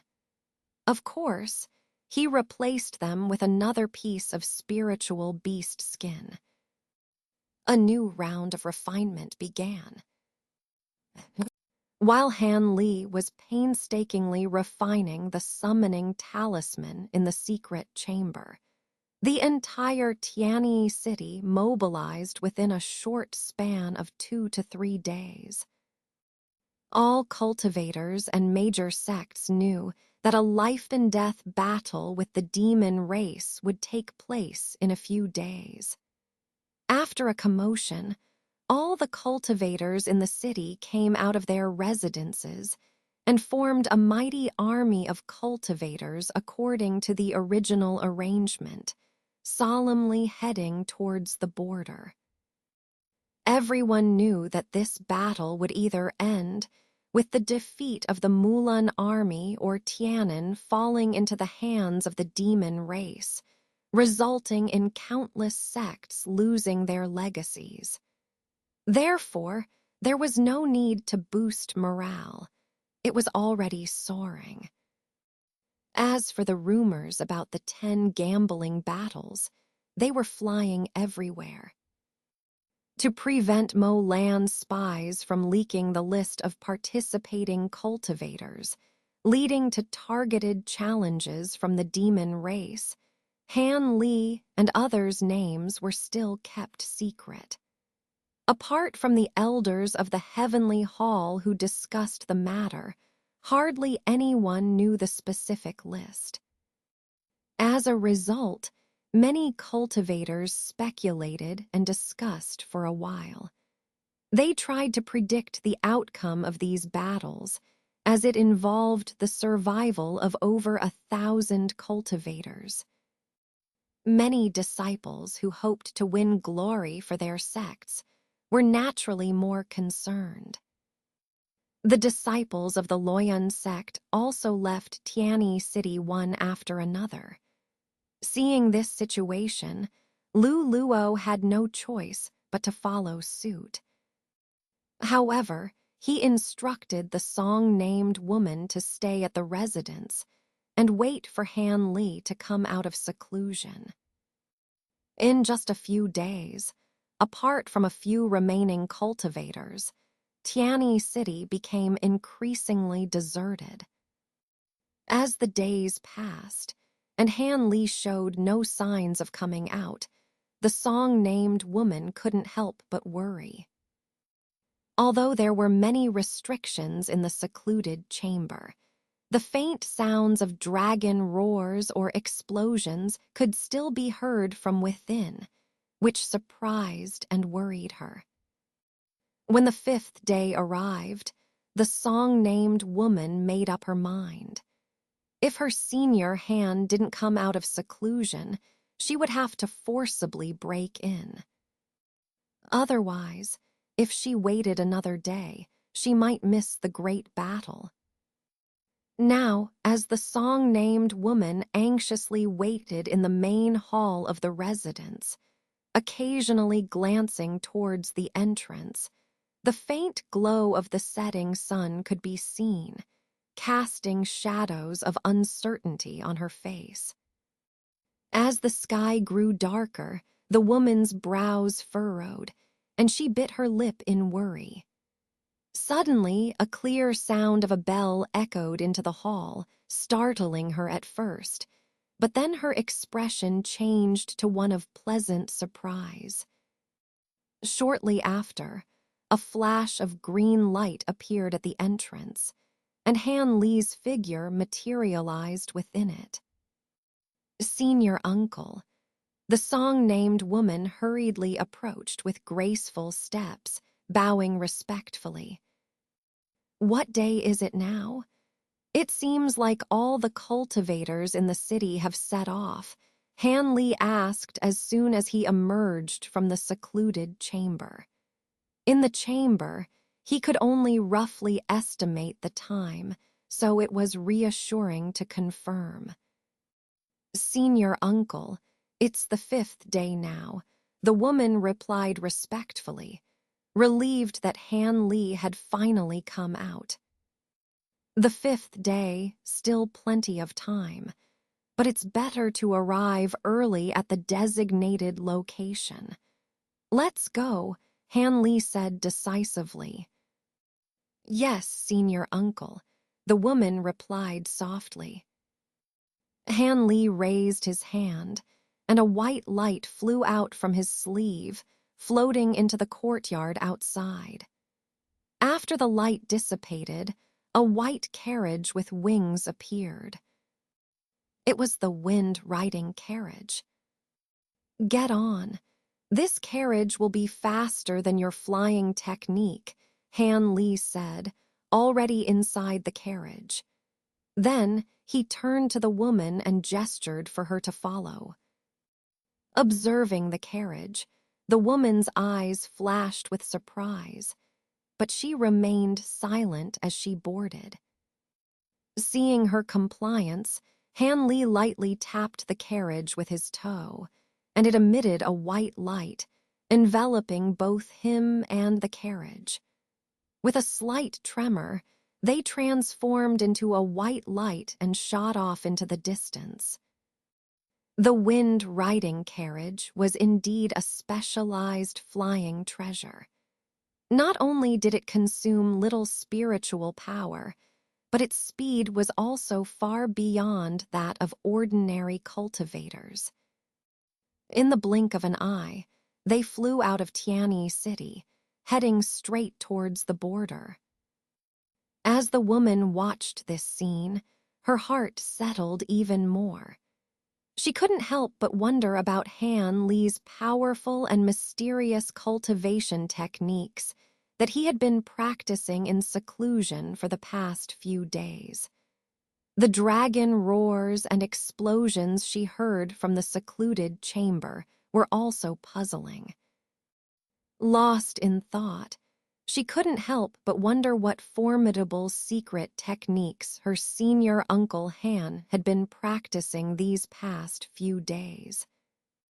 Meanwhile, Han Li sat calmly in the carriage, his mind focused on the upcoming battle and the various strategies he had formulated.